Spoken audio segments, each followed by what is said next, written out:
Welcome, welcome. This is the Kingdom, Crypto Kingdom. We are here today. We have some great news. Let's turn down this music here. We have some great news on Dogecoin, guys. It looks like Dogecoin is pushing a new all-time high. Now, this is the station where you can tune into Crypto Kingdom. My name is London, and we are very good. We specialize in bringing you pricing targets for those of you who want to trade Dogecoin or those of you who are holders. We are very into what are called Fibonacci retracements. And one of the keys as we look into kind of the pricing action on anything that you decide to become invested in. Anything that you decide to become invested in. The big decision to start with is, what do you want to become invested in, right? That's the big question that everyone has. Well, what do you want to become invested in? That's very easy, right? You make your decision. The next question is, at what price? Okay, that's what we want to get into. At what price do you want to become invested in that? Dogecoin has seen a phenomenal gain in value recently, in and around 5 to 6 cents for a period of time. Before that, at like 0.007. So the question is not that you just want to become invested in Dogecoin. That's the first question. The next question is, at what price? And so as you look at the pricing indicators, just in terms of knowledge, I am a financial professional, have a history of just fantastic career in the finance industry. So this is not financial advice, I'll say that, but I do have a lot of wisdom to be able to bring to the community. First and foremost, in terms of pricing targets, we want to maximize your gains. So when we're able to deliver a pricing target, precise pricing target, okay, and by that I mean an exact price to you of say 23 cents, 23.8 cents, or 8 and 10 cents. When we bring that to the community, they're able to enter at that specific price. Let's say after this recent retracement, they're able to enter at that price. And let's say since that price, it's gone up 62% for anyone who entered after seeing our video and did choose that price. Now, we did not recommend that. We did not recommend that. We did discuss that price. If you'll review our tapes, we certainly discussed this as a level of support. People generally, and we discuss the rationale, etc. This as a pricing target. That's what we do on this channel. Okay, so one of the questions now is, okay, fine, London, you give a pricing, essentially a target, yes, an acquisition target. People want to become involved in Dogecoin. The question becomes, okay, great, at what price? Okay, now we're kind of providing a price. Now, it's not just me. It is the Fibonacci's. Okay, the Fibonacci's essentially are calculations built into the programs that you literally are using day in and day out. This, if you use Binance, for instance, Binance will include the Fibonacci's. Okay, they include all of this framework in TradingView, which is an option directly accessible. Binance is the largest exchange in the world for cryptocurrencies. Okay, so we're using their software. The Fibonacci's are calculated by that software. Now, I'll tell you, you have to be able to draw your Fibonacci's. You have to know where and how to draw them, on what time frame. You have to know whether or not you're using candles or the line chart.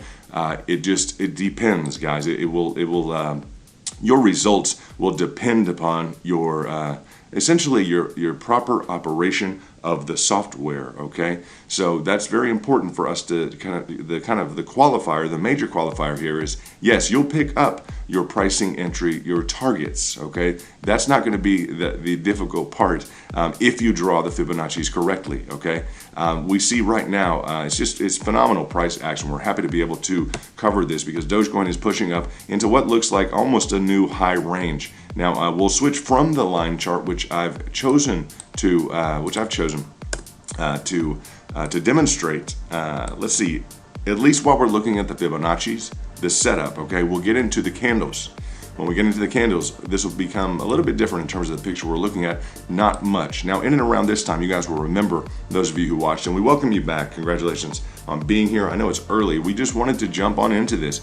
It's phenomenal pricing action. This did, decide to kind of skyrocket up, and it's getting kind of in the zone where this looks like it may last. Typically, an upward channel will have kind of a bearish kind of tone to it, where we would expect it, and I had written up a little post earlier, typically we expect that to fall down into a bearish category. However, we also noted the caveat that Dogecoin does not like to do what is expected. So while the order board here is looking a little bit kind of splattered with the gains, with the gains and the losses amongst the several coins, Dogecoin is leading the pack again, and it just seems to be outperforming every other real consideration in terms of where you might want to actually invest. So I will caution everyone, kind of just a word to the wise. It's not financial advice. Do what you want, but typically at higher levels, we are involved very lightly. I normally describe as we go down in the levels, we're able to get more involved because that represents a lower price.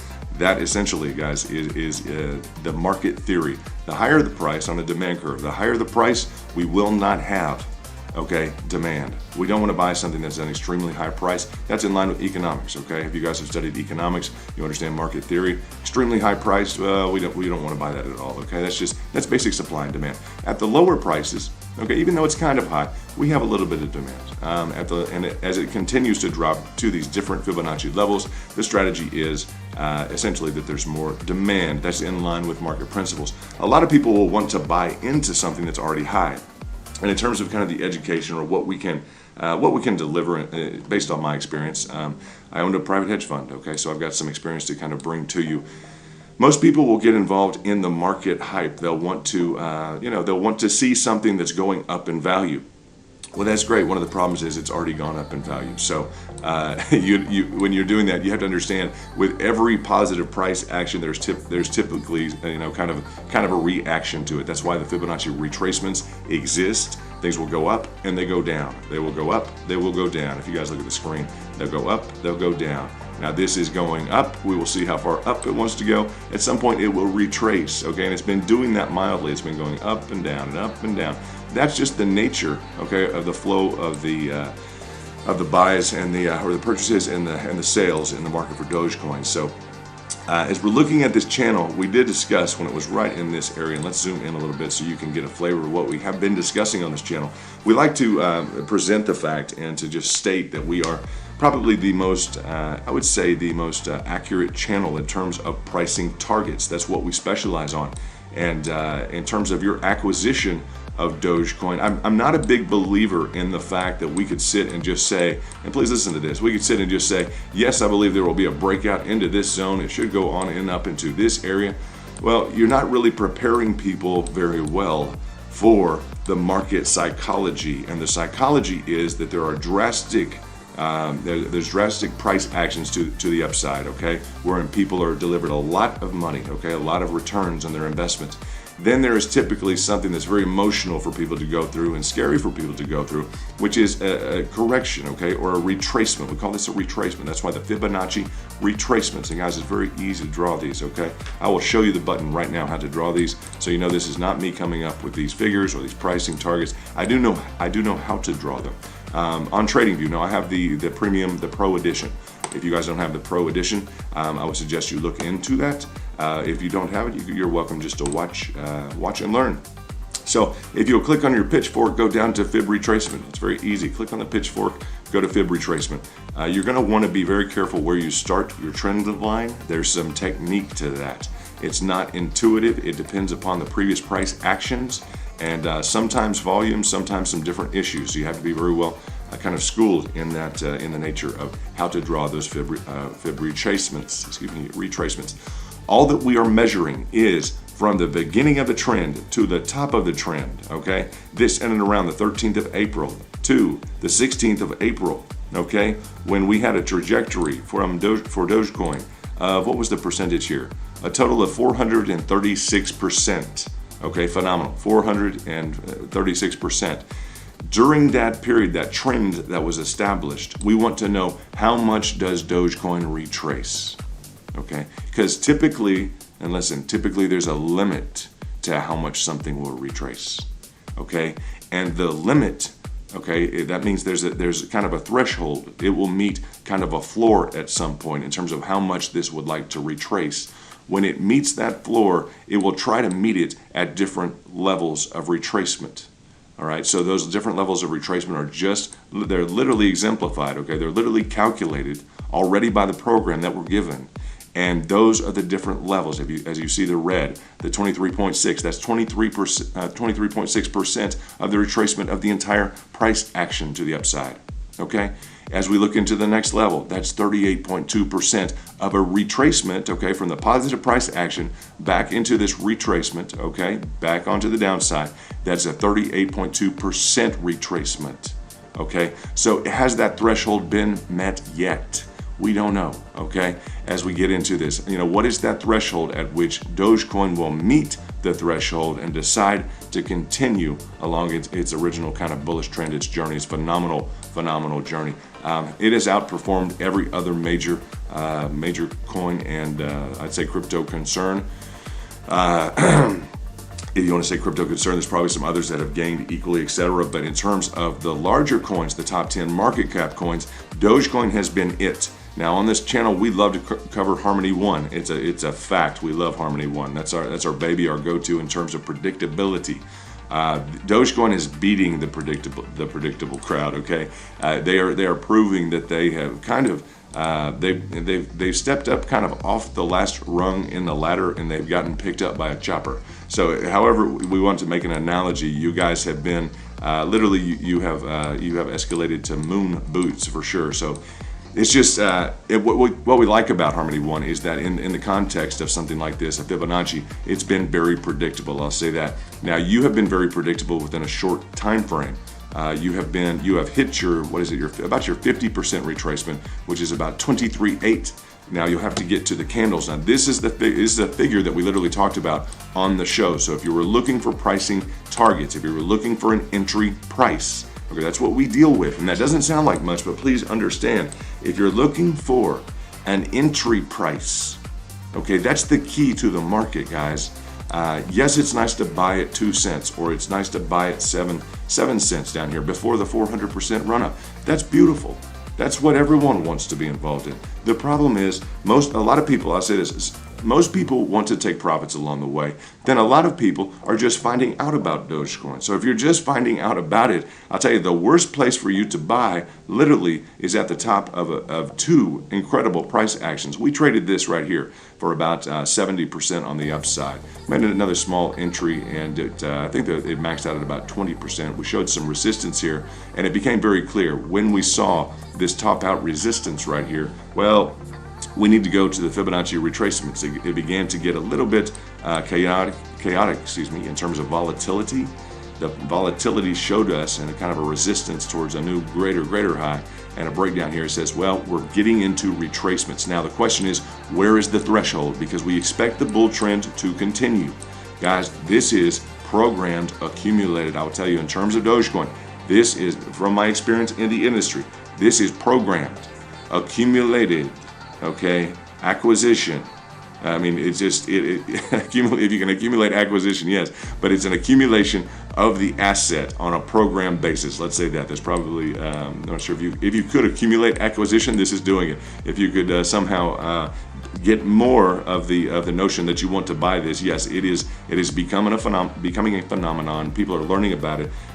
People from executives to just the average person is learning about this through CNN, through Fox News, through Bloomberg, Market Watch. It's all over the news, and the clout, the social aspect of Elon Musk and his company and his team involved with this. Please understand, this type of activity that you're looking at right here, this type of activity is extraordinarily programmed. And I mean that it's on a scheduled basis of accumulation and support. Okay, it is not I'll say a natural phenomenon that you would normally see in the market. Is a 400 some odd percentage gain for something that has not been on the map. So there's been a lot of effort as you guys look at kind of the leadership of the coin, etc. I know from Billy Marcus and the development team originally and what they're looking at doing with the coin. They've been exploring opportunities from the community. It has been a very strong push. You guys have stayed together. That's to your credit. No one can doubt you for that. Whatever they want to say about the coin, whatever they want to say, it's a joke or a shill coin, whatever it is. And I don't think you guys are shilling it. I think you honestly believe in it. And that's to your credit, guys. You have earned this pricing action. Now, for those of you who do trade it, and I know a lot of the die-hard kind of loyal Doge crowd that trades it, okay? For those of you who trade it, we're happy to have you here and to be able to discuss these pricing targets, these entry points, okay? A lot of people want to know, okay, great, London, we got the pricing target. We heard that on your video, the 23, that was perfect, okay? You hit it. And it looks like we're a little bit off on that, okay? And you guys can listen to the video. We gave you this pricing target. It's easy, okay? This is a pricing target right here. Very easy. This is a pricing target right here. Very easy. Now it looks like it's off, right? It's not off if we switch to the candles, okay? It was picked up by the market maker. And as we get into different kind of techniques and we get into different, there we go. If we look at the market and your involvement in the market, we're going to have to discuss the market maker, okay? The market maker will look at the fact that there are orders here, okay? There are orders here, and you can even see back in through here. Look at this. It retraced all the way into this point. Now look at this. This is dynamic for us to see, and it's not much of a candlestick to view.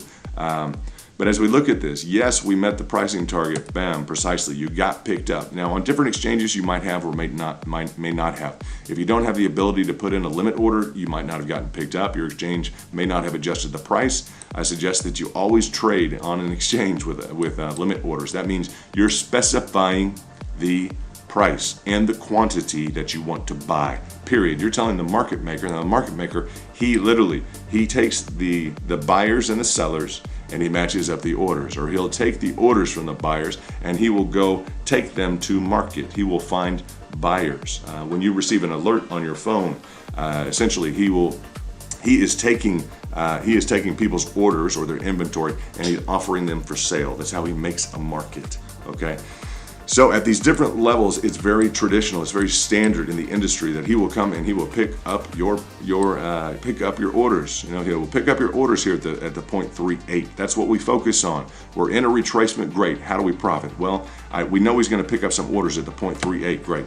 We have some cash available, not a lot, but I'll say we, meaning participants of a standard market based on market principles and theory, supply demand.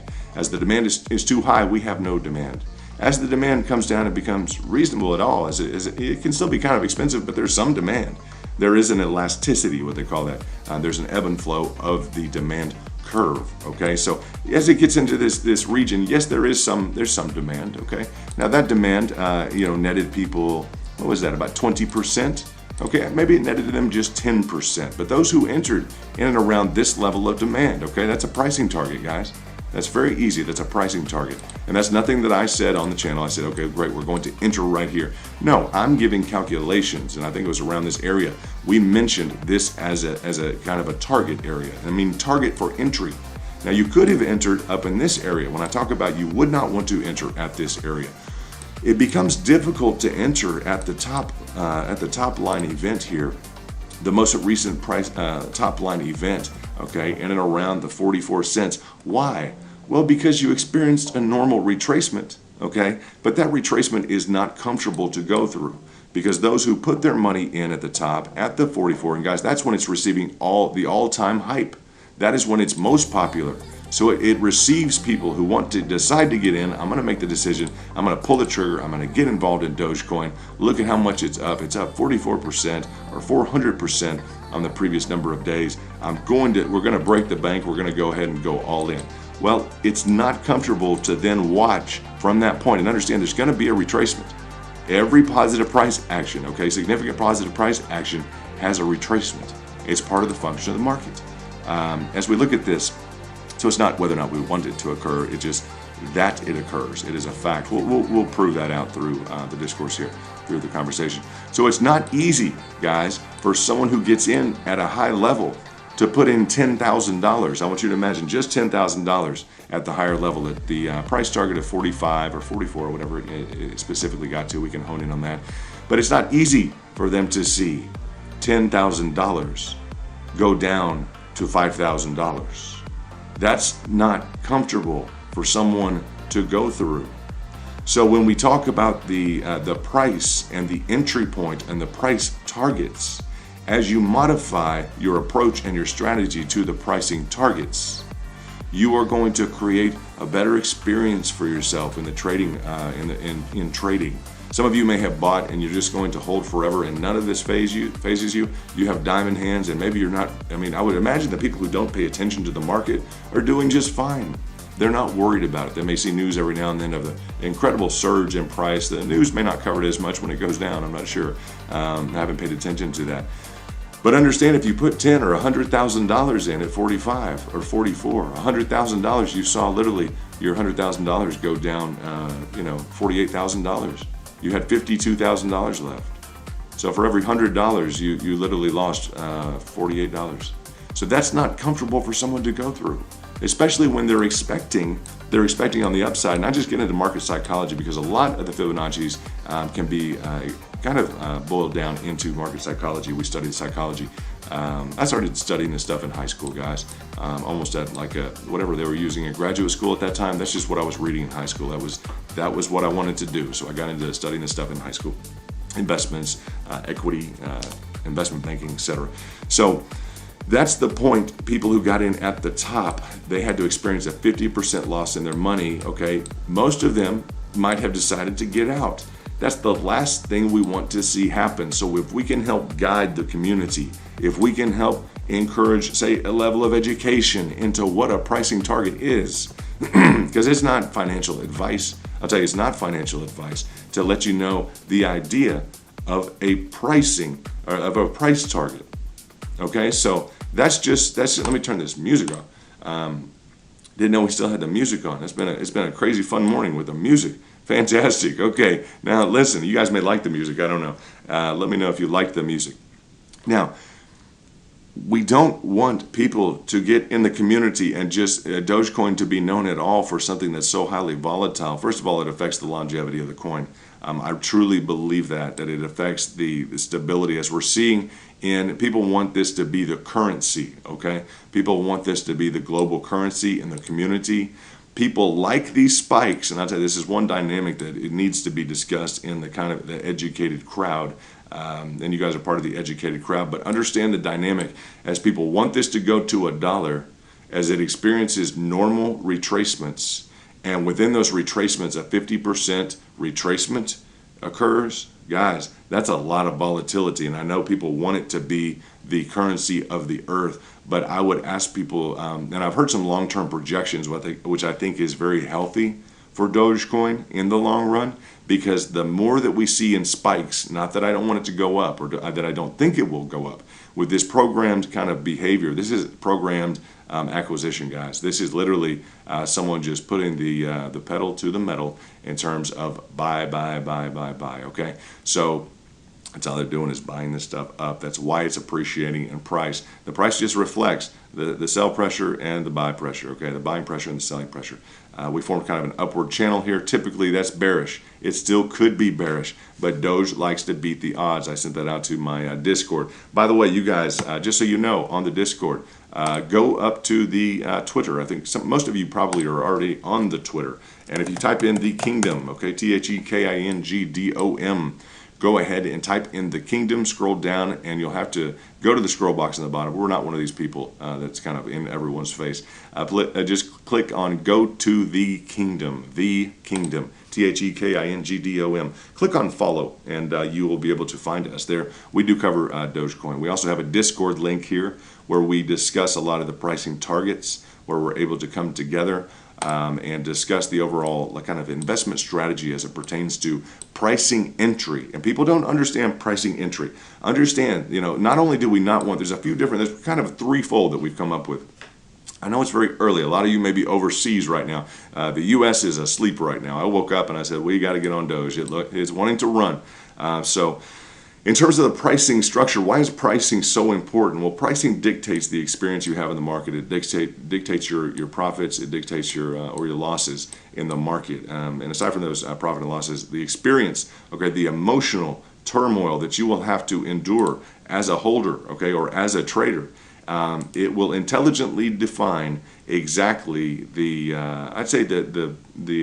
expectation. It should define the expectation that you have in your performance, and you're going to gauge yourself. This is very good. You're going to gauge yourself by your performance, whether or not you really know, based, depending upon the price entry that you have. And that's such a key variable because people don't understand that initially when they're getting involved in something. They don't understand they're going to judge themselves based upon their pricing target, essentially their price target, okay? Where they got in, what their price target was, where they got in. Well, they made a decision to get in. If they had no pricing target, they had nothing at all. They just bought into hype, or they bought into whatever exchange decided to write an article and such. That's fine. Okay, that can be a great article for the coin. We love that. But the problem is, if they bought in at this level, that person is going to judge themselves and their experience on, well, I bought too high. You'll hear that all the time. I got locked in and I'm over leveraged. I did this. Okay, well, people don't understand they're going to judge themselves like that. So when we look at the pricing action,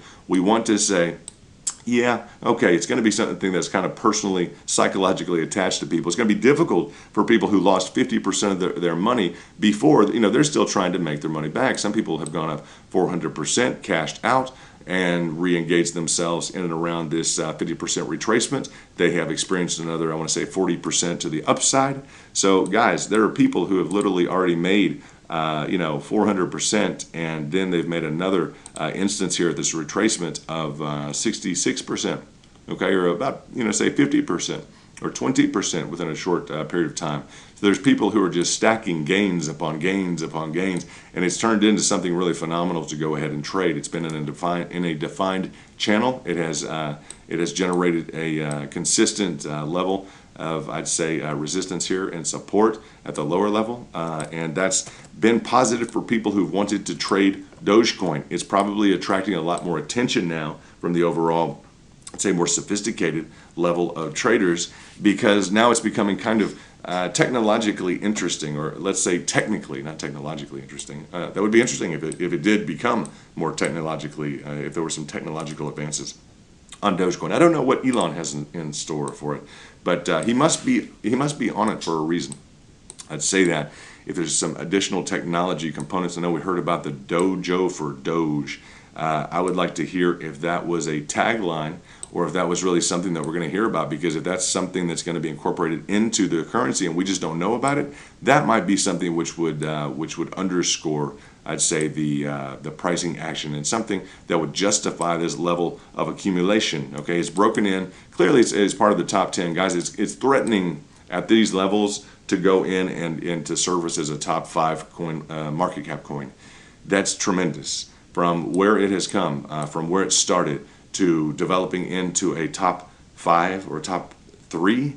We're talking, if it starts to knock on the door at all of Ethereum, if it starts to knock, guys, if it starts to get up next to Bitcoin, and that's what people are asking for. The Treasury has been clearly defining, and for those of you who are educated in economics and business, etc., you'll know the Treasury, the U.S. Treasury has been, and you've probably got in your own government different Treasury concerns or directors, etc.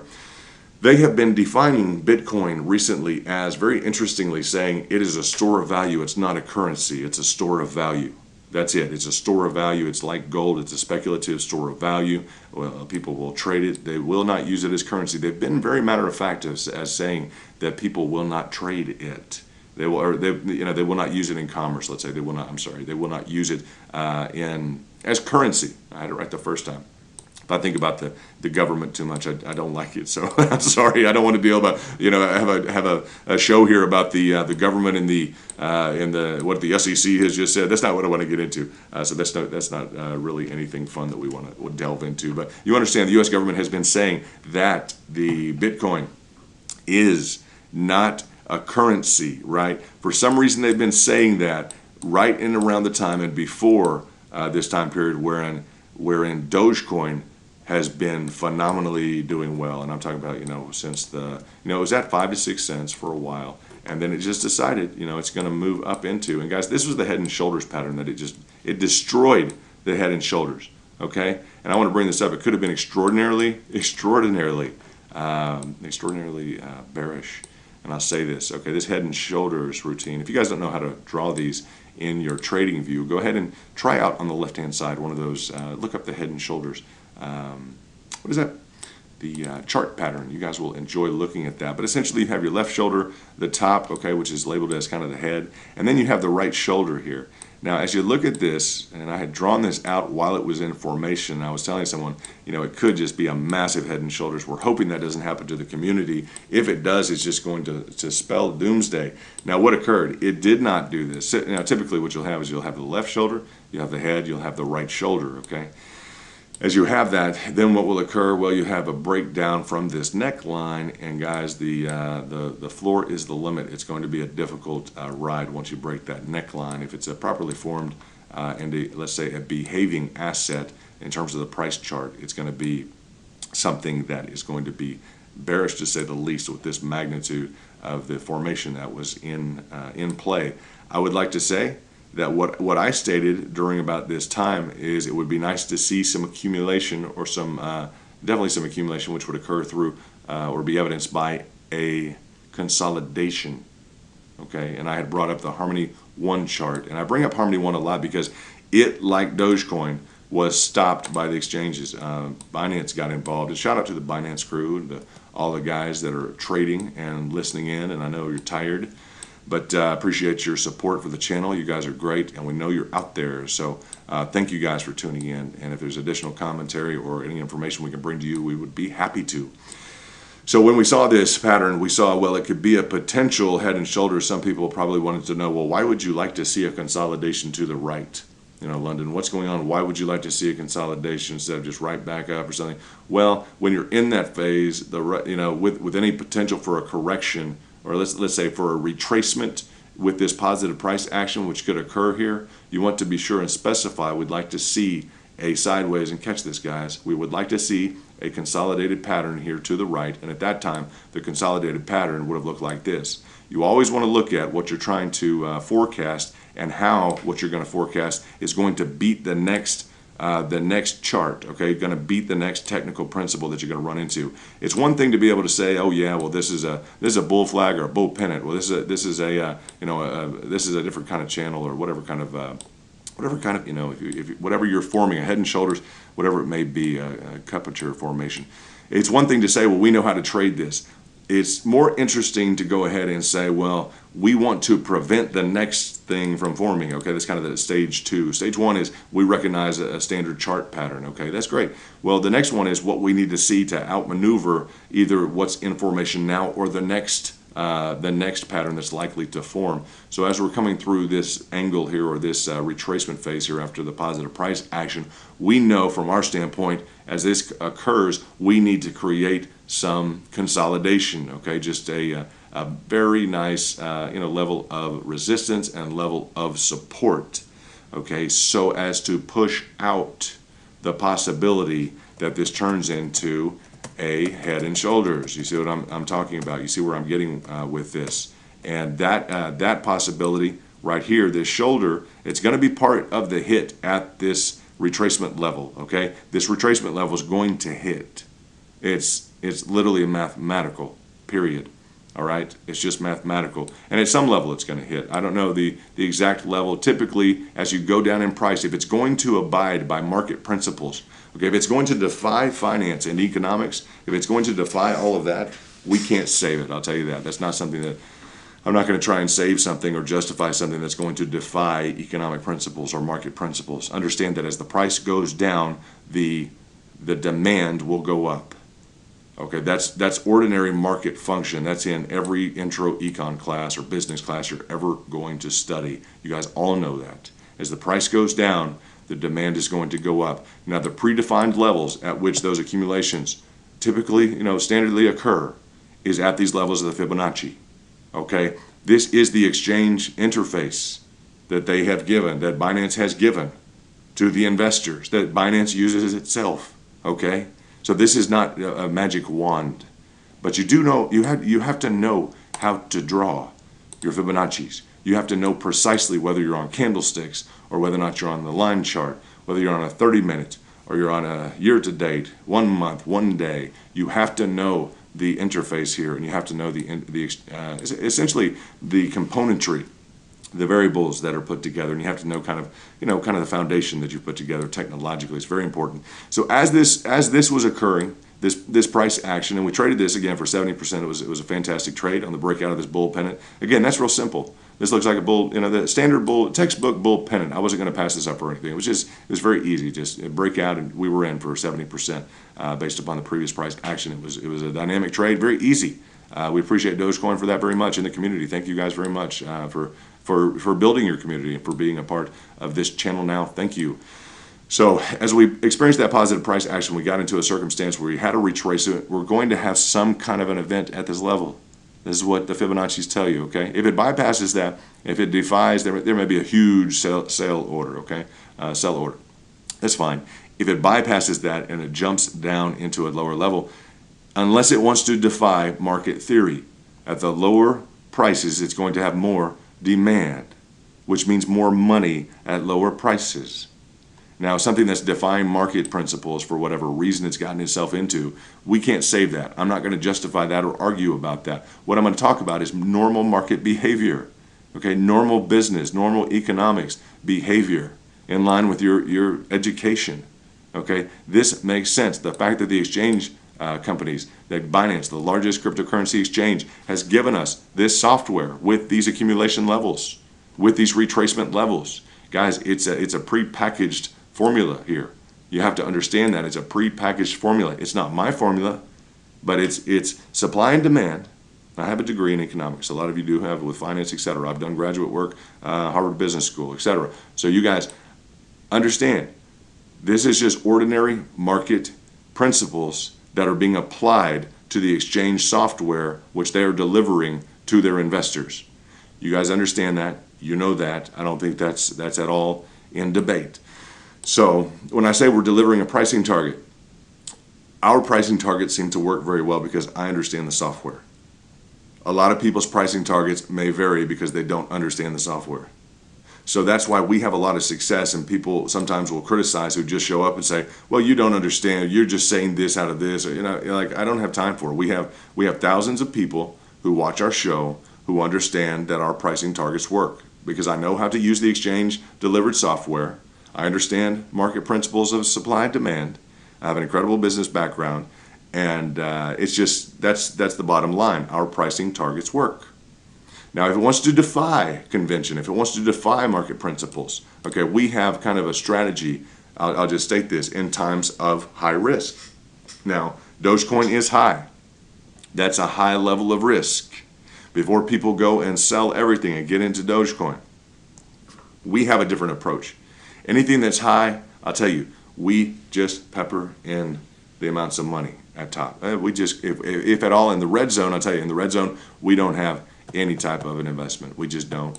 We've cashed out, per the strategy, we cash out in the red zone. That's where we kind of cash out.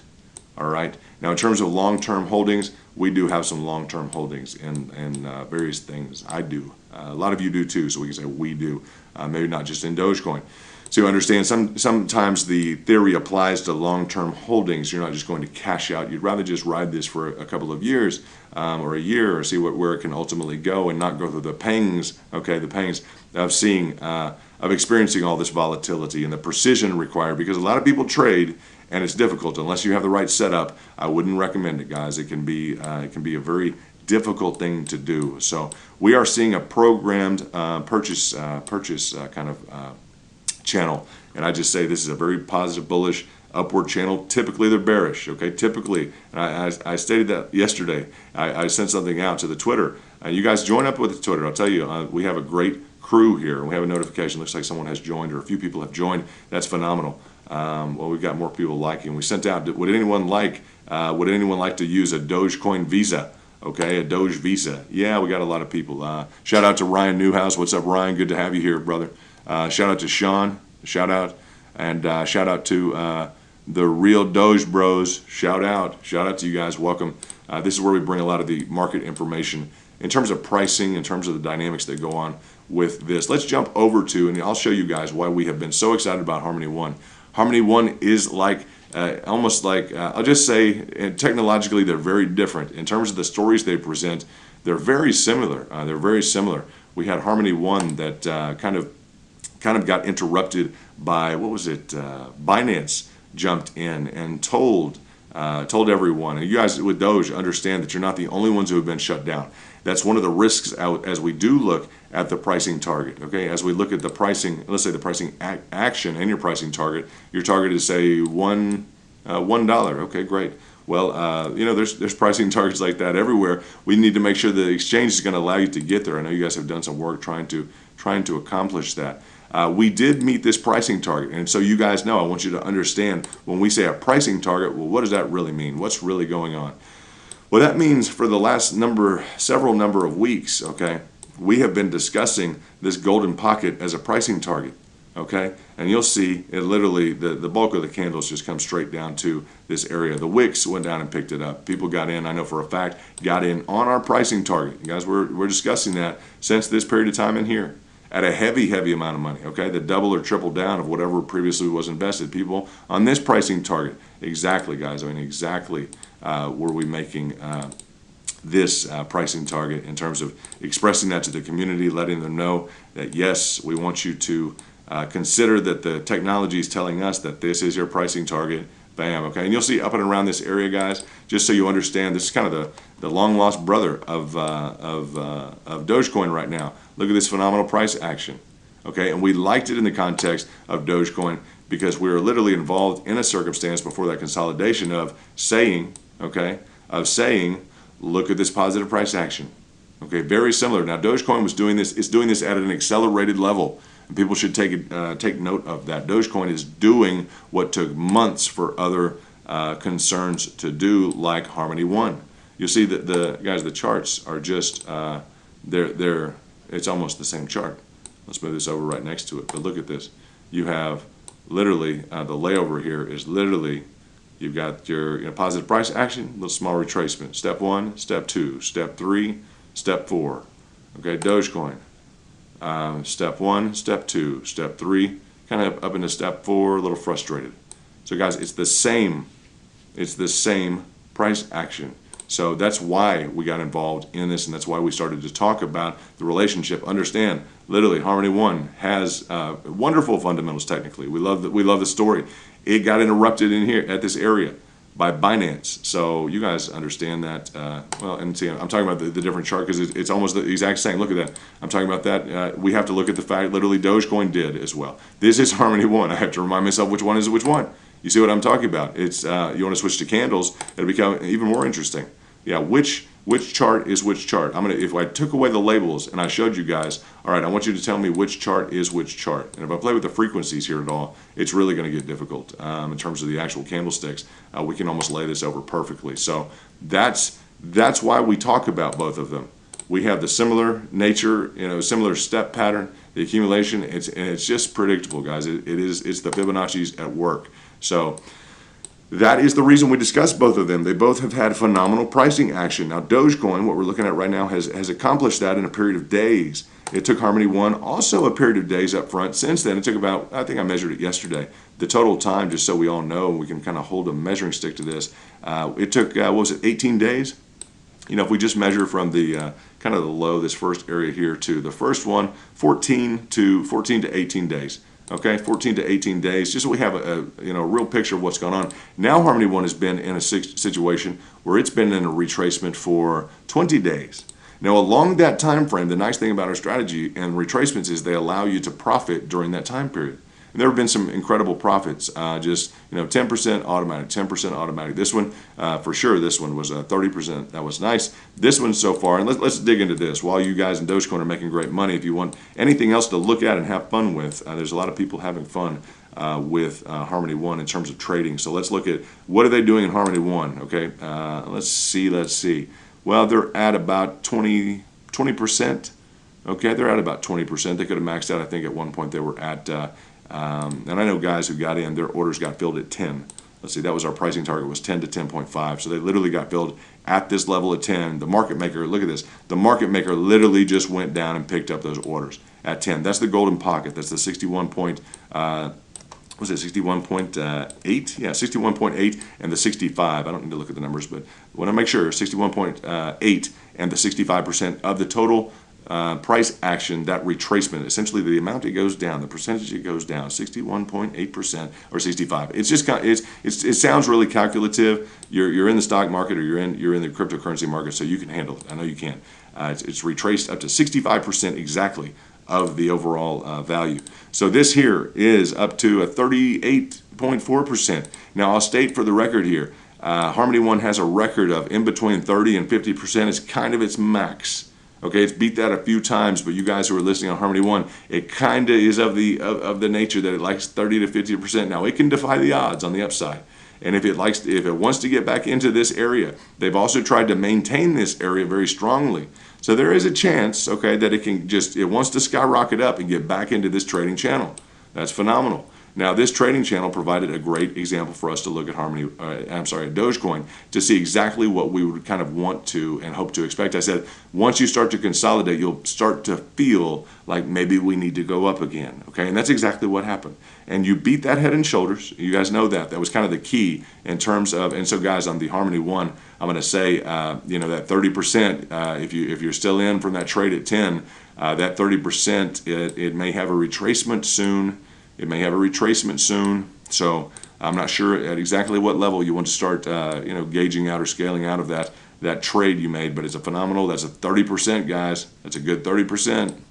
If you're in it, 100 grand, you just made 30 grand. That's nice. That's nice. For the record, that's nice. Not financial advice, but that's nice. So what do we have here? We beat this head and shoulders with the kind of consolidated channel to the right, and we had these kind of drawn out to show the levels of kind of the support, which is the lower. That's just the price. The price doesn't want to go down below this level of support. That's essentially the zone that's being reinforced there. As this pushed out into a consolidated channel, again, we're thinking ahead, saying it would be nice for this to push in a kind of a consolidation zone to the right. That beats your head and shoulders pattern. Okay, because here it needs to break down past this shoulder. So we said we'd like it to push and maintain this support. Okay, that's what we say at this point in time. We know it's going to hit this level. We at least say that is a pricing target. Okay, it's a pricing target of the software, the exchange software that's provided. You guys can use the software, enjoy that. So it did push. It got into a channel, and I won't say that's a downward sloping channel at all. These are real thick lines. I was doing some macro kind of work, so.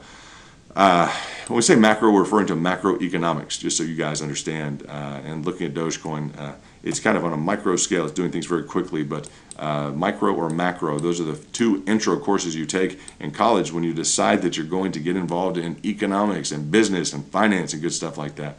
So it does look like here, let's go back to the line chart. I think this will show us something. This sideways channel was established. That's very positive, okay? Now, in terms of the range that it has, every channel will have a range. That's essentially the support and the resistance. That's giving you kind of the trading range. Now, it looks like whatever that range is, it decided, and I watched this live as it was occurring. If that's kind of our trading range in here, and you can just kind of, we can essentially use, it looks like it tried to break into, we can use the Fibonacci levels. That's not really precise in terms of a channel range or what we're specifically looking at. That needs to be identifiable, like we'll just trade within the Fibonacci range. I don't want you to think that it does that, okay? But we can almost just use those for these purposes.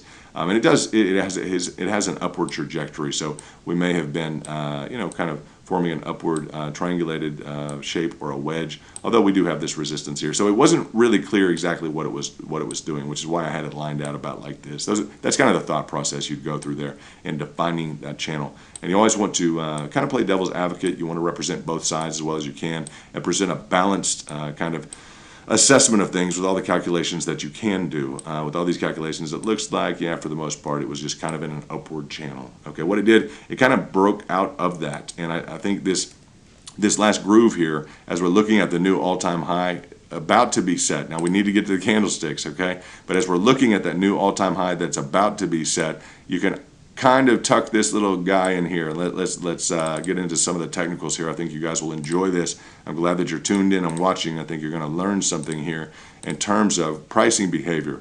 Now, I hope that this is the case. You just saw a drastic movement to the upside. Well, if we define this trading channel, now we do two things here. We focus on pricing targets to give the proper pricing targets to you.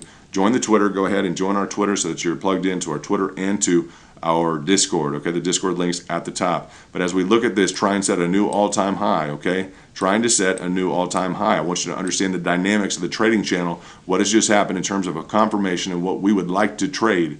Okay, if it wants to behave itself. Now, it does have the resistance of a previous high, but this is where it gets interesting. Okay, if we take along just a flat line, let's take a flat line approach to the, say, a horizontal line from the line chart. Now, it's gonna vary, but from the line chart, we have broken through on the line chart. Okay, this previous and the line is going to show this amount at like 40 cents. Now, we know we had some drastic price action, and probably not all the exchanges were involved in this level of delivery. In terms of not all the exchanges were involved in the drastic nature of this price in and around to the 45. It may have been a few off exchanges that are typically more expensive, so that may not have represented your specific result in capturing your gains from this previous trade, which we traded.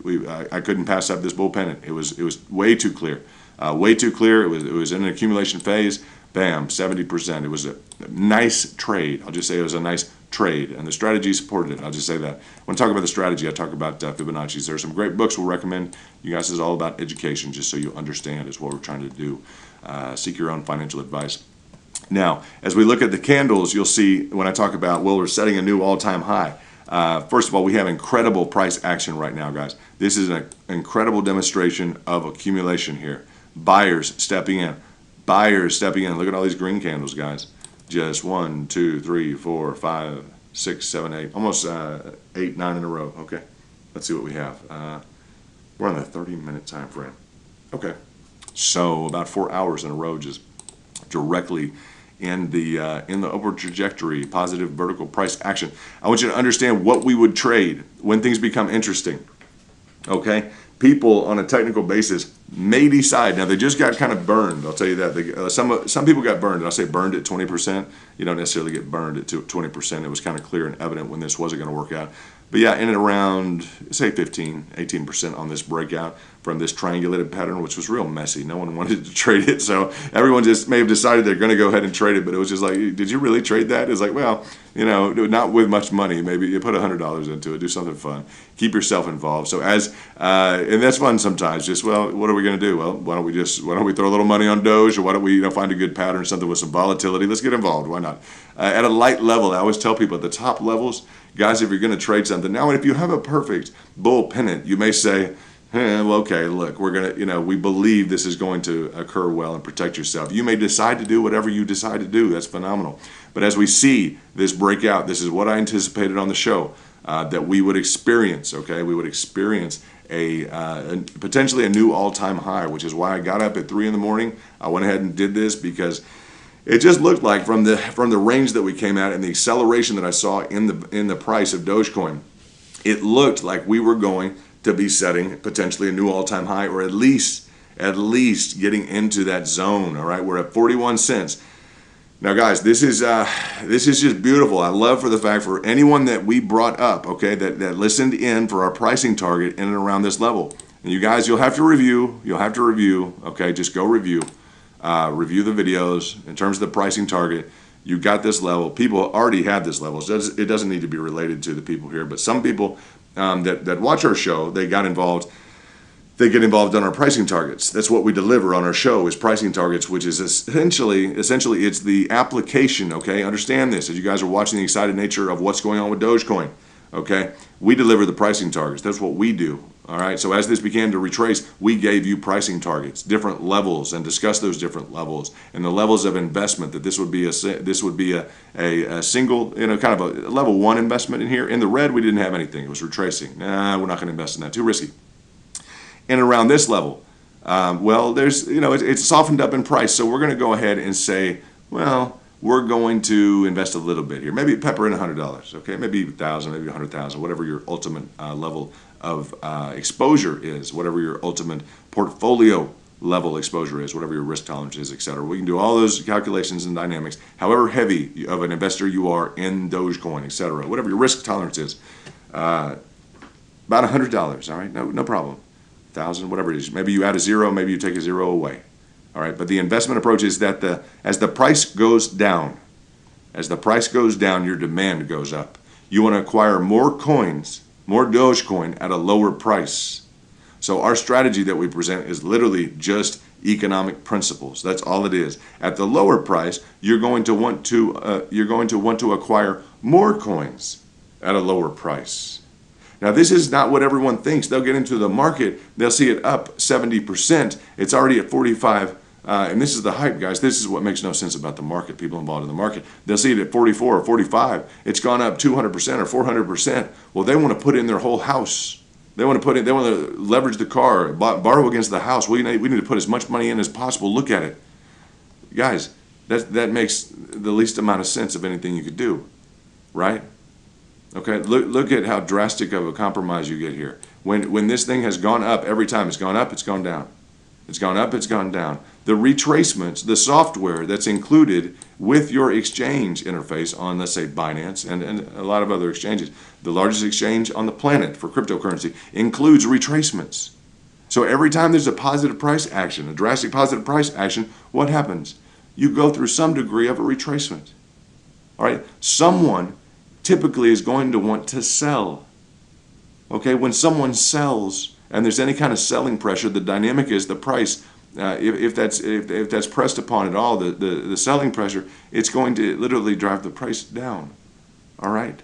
People just buying, well, it's going to go up. That's kind of the effect of the buyers and the sellers in the market. Okay, when it's being sold, all right, and there's sell pressure, the price goes down. When it's just in a high accumulation phase, it's going up. It's going through the roof. All right, that's the bulls are in charge. The buyers, all right, they're pushing it to the upside. The bears step in. They're the sellers. They want to push it to the downside. Just understand, everything retraces. We would not have the technology otherwise, and it's just disappointing to see people get in at high levels. I'd much rather see people wait 2 or 3 days and hit a pricing target. And I think everyone would. If you can wait 2 or 3 days, and I know it's early in the morning. It's early for me as well. Got up at 3 or 4, and I wanted to hit this action on Dogecoin because it's important. So I appreciate the fact that you're up early and you're ready to kind of dig into a kind of a market principle here. The principle is we have pricing targets. As the price went down, the demand went up. This pricing target was discussed on the channel. I'm never going to do a formal recommendation of someone to buy a stock or buy a coin. I'm not going to do that. I know market theory and the market approach, economic market approach, will dictate that at the lower levels, as it steps down on these Fibonacci's, I'm going to do double or triple down. And I know a lot of the biggest time investors in the industry are using a double down approach. That's it. I know that for a fact. Some of the hottest traders, the biggest institutional trillion-dollar concerns, double down as these layers get lower. That's just it. That's a fact. So, and why? Because they know that at these levels, these retracement levels, either the 23.6 or the 38.2, and that's 23.6% of a retracement of the overall upward price action. 23.6 retracement.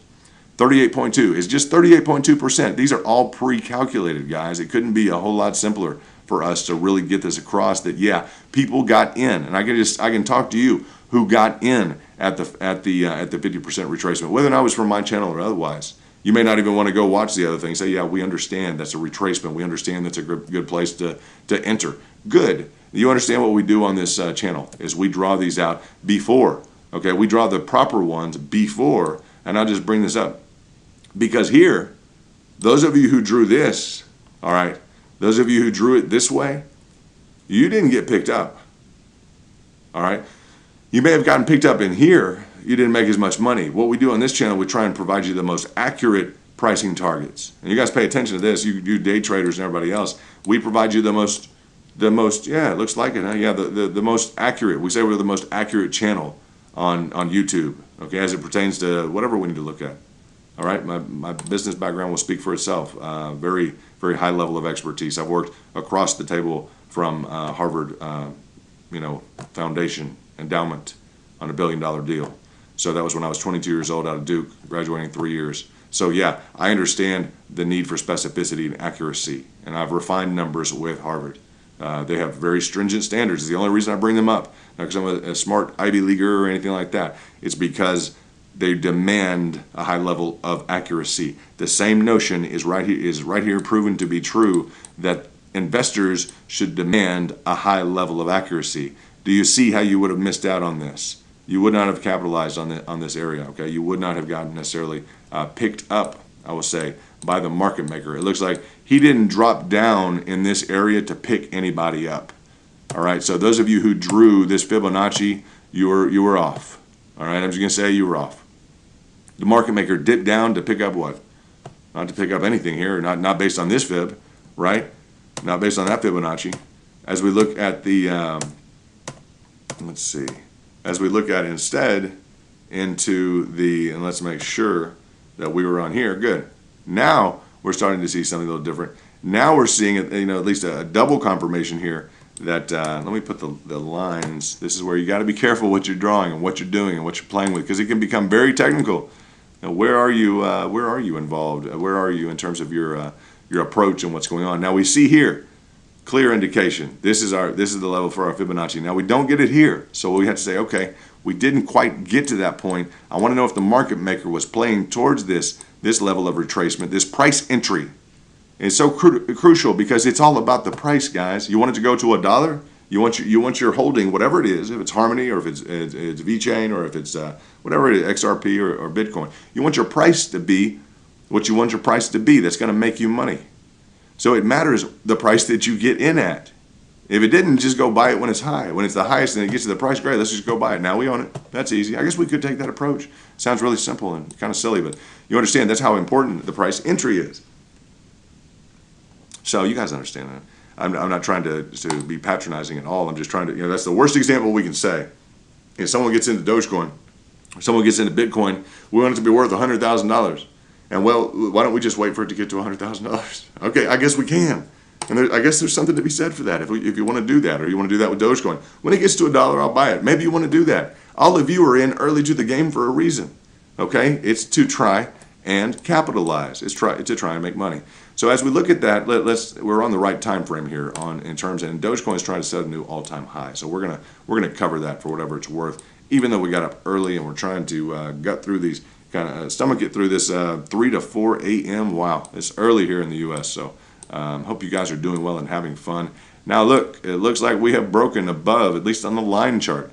Now I would say this is kind of a realistic kind of new high. It got to 45 earlier on. I'm not sure which exchanges had that.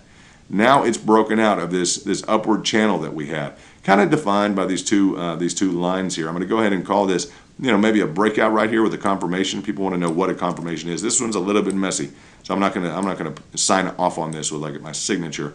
But this would be kind of a confirmation. It's going to kind of thrust through the resistance. It's going to confirm, touch back, and turn it into hopefully a level of support that it can go up and receive some additional positive price action. So that's also within this dog leg here, this little dog leg. We'll say a dog leg. This is typically as you burst through, you will have some sort of little let's say a hook on the price action. The fact that it's got another dog leg or another little kind of hook on it here lets me know that may be just a part of the accumulated purchasing action that's going on right now. So that's a lot said, but that little hook has come back and tested, it looks like, this line chart, which tells me we're probably on the correct there as well, is that it wants to come back and test potentially that the top of that line, and that was just for a second. We'll see if it wants to bounce on that or not. Kind of some interesting action on Harmony One as well. If we look at let's see, I want to just bring this back in. I have this on my notes to cover, because those of you who are involved in Harmony One, guys, if you bought in at our pricing targets, okay, you are up. And I sent something out last night. Okay, I sent something out last night when you were at about a 28% gain. You were at a 30% gain from your flat 10 pricing target that was hit. You were at a 30% gain. I said that's about the max, and as I started this show, I said that's about the max that Harmony One likes to kind of deliver. Since we said that, guys, you who have gotten in at that level, you're at about 26. Okay, so you're probably comfortable with where you're at, but it does look like there's some negative pressure on Harmony One right now. I just discussed that. Okay, I did discuss that it likes to. Okay, those of you who got involved, and I'm just talking about the historical price context. You guys in Doge who are trading Harmony One, pay attention. If you'd like to, pay attention. Learn kind of how people are making money. If you're in a downward trajectory in Dogecoin. You may be interested in looking at Harmony One. It's got great price action, a lot of movement. Okay, a whole lot of movement in Harmony One, a whole lot of consistent, like every few days, like it seems to be moving. It's a nice thing. It's a nice financial concern to trade. A lot of benefits, financial, technological, and finance. I mean, returns on staking. It's got great technology. We love the coin. We think it's a very bullish story. We like it a lot. But yeah, guys, the 37%, and you are seeing. We just discussed that in terms of accuracy. You're seeing a little bit of a bleed off here. Okay, now if that'll pick up, it may pick up. I won't state whether or not it will or not, but it looks like you're going through already, maybe starting to go through, and we'll go through this on Doge in 1 second. But this, guys, so you understand, let's get into the idea of when do you apply a new retracement, okay? Is this enough? Is this enough to say we're going to get into a different retracement right here on this? You guys can be the judge. I know the guys on the channel, they typically like to get there, and they probably already set their exit strategies. But definitely before you get to like a maybe a 0.618, I'd say you've capitalized in here. You kind of broke through or broke away from this channel. This is when I've notified you on Doge just now of a rough kind of channel that let's just say roughly you were in kind of accumulation phase here, and it's just the pattern that was established. Okay, whatever pattern was being established here, and you can kind of see a again, kind of a breakaway from this pattern. And guys, this is how we identify a lot of things. This just happened and occurred in Bitcoin at a very high level that was very, very predictable. Something beautiful for us and our channel, okay? Why was that? Well, Bitcoin decided to, and I'm going to prove this up real quickly. You guys will like this to understand exactly what we focus on the channel. It is just a nice approach. It's very calculated. It's what we enjoy looking at and what we know works. How do we know it works? Well, look at big Bitcoin. All right, a lot of you guys do not like Bitcoin. That's not Bitcoin's fault, right? Maybe it is. I don't know. The culture is very different, but guys, it's $1 trillion concern, so we like to look at it. If we look at the overall Fibonacci, just learn something real quickly here. We drew it from the base, okay, and we have to know where to draw it from based on the previous pricing action. We have to know on the days, to the hours, to the overall scope, etc., what we're looking at. If we're going to use candles or use the lines. Now look, this was a pricing target. This was the pricing target. Okay, that's the first level of retracement. And guys, the first level of retracement was hit slam dunk perfect. Okay, that was hit perfectly during this massive sell-off, that flash crash. People want to know, well, why did it go down there? What is it going on? Well, because as I talk about all the time, well, we have money available there. Believe it or not, we have orders. I'll just say we, meaning the market, ordinary market principles. Economists, people in finance, etc., who understand retracements. This top zone it doesn't present us much. You've just reached an all-time high. On the overall retracements, the exchange has given us this level. It's kind of a tier 1 of our investment. We're going to have some involvement here. We want, and we hold Bitcoin. But and in terms of trading, yeah, we'd like to get picked up here. Okay, that's the first level. That's the first price target. Next price target is in and around here. In and around here, about 44,000. You've heard these figures. People doing calculations, 38,000. 30, what is it, 32,000, okay?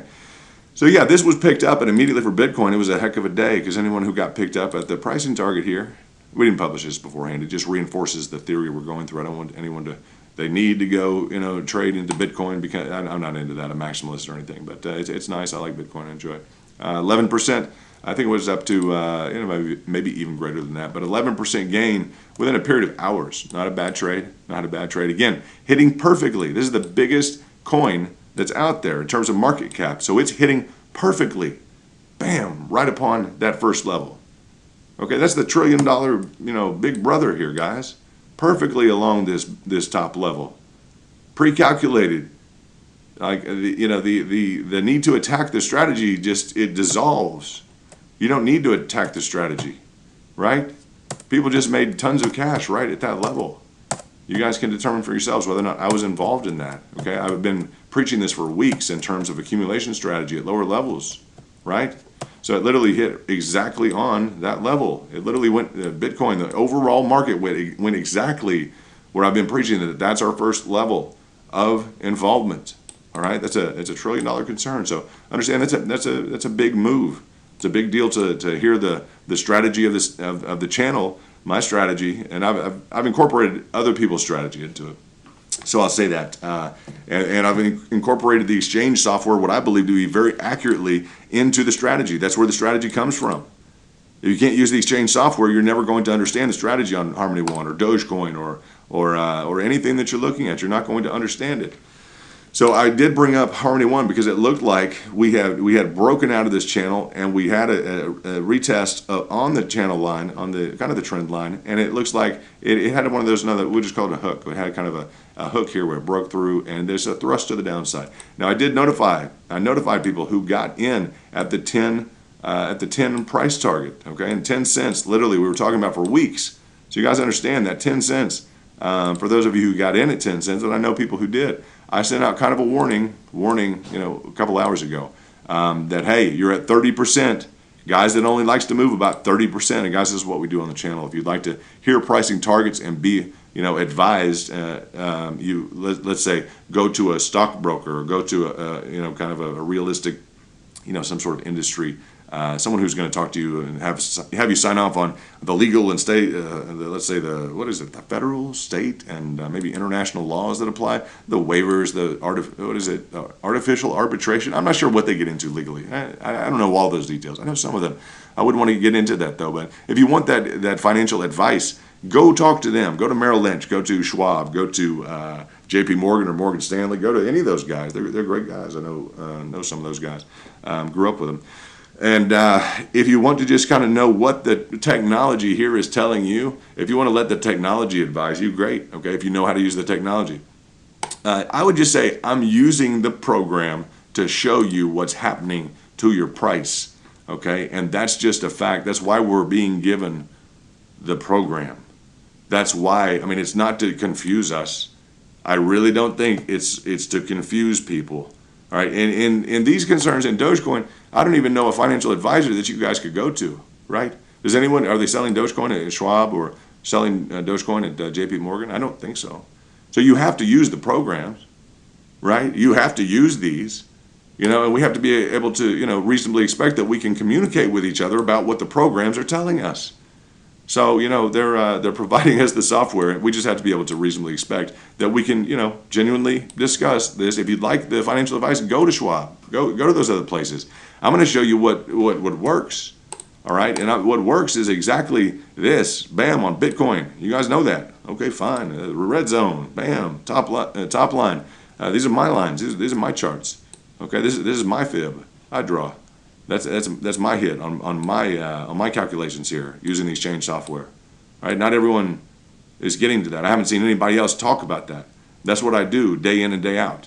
All right, is I talk about where it's going to hit, how to make the money, what the exchange software that's given to us. TradingView is very easy. A lot of people use it. It's built into all the programs. They're giving it to us for a reason. For this reason right here. The same thing that Bitcoin is hitting right here. Bam. All right, that's why on the channel, that's what we focus on.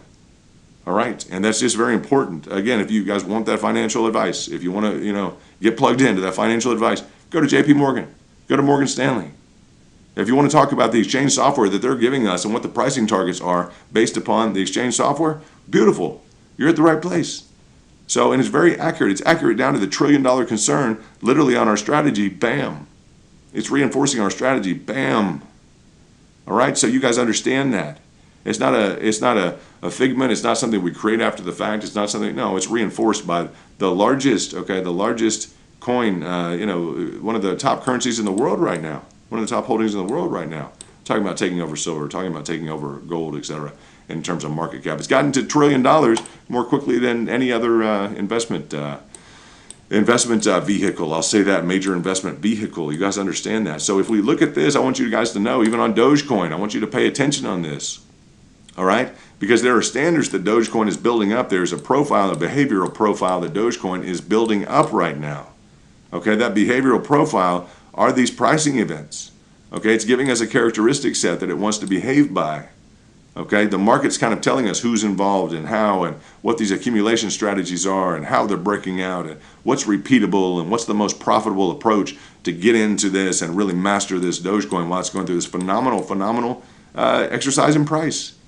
And it is historical right now. guys, while the market's kind of generally off, I know BNB's up about 5%. I'm glad to see that for CZ and crew. I mean, all those guys. I'm glad to see that. I must say you owe a little to Harmony One, guys.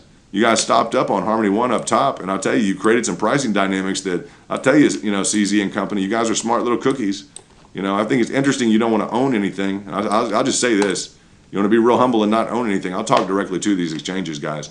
Robinhood, I'm not a big fan at all. You don't lock people's money up. You don't do that at all. You take all the kids on the block and lock their lunch money up, huh? Boy, you're a real powerful guy. You have such a great business, huh? Vlad, wow, Vlad, that's so impressive. Why don't you just go throw a picnic for a bunch of little kids and lock their lunch boxes, and go talk to Congress about it and let everybody know how impressive it was to realize your duties, that now the kids need to be able to eat. That's not cool. That's not why people invest. Like, step up to the plate, like, period, or get off the just go. Let somebody else fill in the void. They will. Someone who has the real access to the tokens, real access to the keys. You're not offering anything at that level. You're trying to be a large manipulator and I'm sorry for going off on Vlad, but a lot of the Doge community has stepped in and really embraced him again. Yeah, I don't think that's cool, guys. I resisted that from the very beginning. That's really when I started to pull out of the Doge community, just be like, you guys do what you want to. He's shown his face to you, right? I don't like the dynamic. I don't appreciate his lack of skill, because essentially he was undercapitalized. I'll get into it later. Don't let it get upset. It's only 5 in the morning. Dogecoin is doing great. But in the same way that upsets me, someone who's undercapitalized getting into the market from an exchange perspective, right? He's undercapitalized, or else that wouldn't have occurred. So he's selling out a product that he doesn't have the capital to support. So of course I'm not going to like him. Like, your business model, it failed. You failed a lot of people in Doge. This could have happened, and you guys know this. This could have happened with Dogecoin in February. All right, this could have happened, January to February. This could have happened with Dogecoin. We could have been at these prices in January or February. And instead you have a huge delay, concern, building up different, patterns of waiting around for months on Dogecoin. Man, this was due a long time ago. I'll bring up Harmony One. The same thing happened with Binance. There's a little bit of a rant this morning, huh? Get into a rant. Huh? You hear what somebody thinks about things, huh? But yeah, with CZ and company, and I'll support you guys. I understand you have concerns, you have different things, but CZ, why don't you want to own anything? You don't want to own anything? Well, wow, that's interesting. You don't want to have any accumulated possessions. Just humble as you, huh? You're in charge of so much price action on so many different coins and concerns that you have. I bet it must be frightening to sit there in your mind at times. And I'll just say this, because literally, you're putting the brakes on Harmony One. Do you know how many loyal listeners we have? And I'm talking to Binance. And I'm talking to Vlad at Robinhood. Do you know how many loyal listeners and loyal members of the community that are plugged in that have had to wait crucial, additional times? We're talking weeks and months of their lives because you wanted to spill this thing out sideways, CZ? Because you didn't have the infrastructure, and that's a load. Well, we had a problem with our computer servers. Really? Beautiful, huh? Beautiful excuse, huh? Just nothing more than an excuse. So, earn it back. You have the ability. I think you'd have the duty. I'd like to review the ICO contract that you have with Harmony One team on their behalf. It would be interesting to do that from a due diligence standpoint. And I'm sure they have, in terms of talking about market interference and around this area with a drastic increase, like 20x, 20 times your people's investment. That's phenomenal. That's what it should do. It has that story to it, and that's what the management company and the investors deserve. Period. With Dogecoin, same level of, I say, overall interest, phenomenal market interest. All right, in Dogecoin, a community that will not stop. And the fact that it was stopped by one guy in one major, he decided to sell a bunch of product, and he couldn't back it up with capital. All right, so if you're undercapitalized, like, I don't understand. Maybe I guess it would take him out of business. Well, I don't have much sympathy for that, and that it's taken this long for him to come around the corner. Everyone's just embraced Robinhood. That's 2 or 3 months, which didn't need to happen. And when someone shows you who they are, guys, in business, just believe it, okay? That's my one tagline there. So I'll get past that, but I would have liked to have seen that, and I've gutted through this. Just to let you know, this should have occurred in January, February for Dogecoin. And I believe it represents a larger market risk. Plug into this and tune into this on a professional basis. I believe at this point it presents more of an interruption or more of a disruption, and we're seeing more of a fallout right now potentially on the market as we achieve kind of even you guys at Binance will appreciate this, as we achieve a different kind of hedge factor or an inverse correlation amongst some of the broader issues here in the market, even with I just say in the entirety of the altcoin sector. As you achieve a negative correlation, and you're pocketed in with some green positively performing assets, as you achieve that, even in the context of Doge being the front runner now, you're turning Doge into an interrupter. Okay, you're turning it into a potential interrupter, which I don't appreciate. And I think that is the case because it could have been running up along with the original market. You have delayed it. And that's not what the community deserves. That's not what the Doge community deserves. People who are loyal to their product, they don't deserve to be negatively correlated with the market to where they can be viewed as an interruption or a disruptor.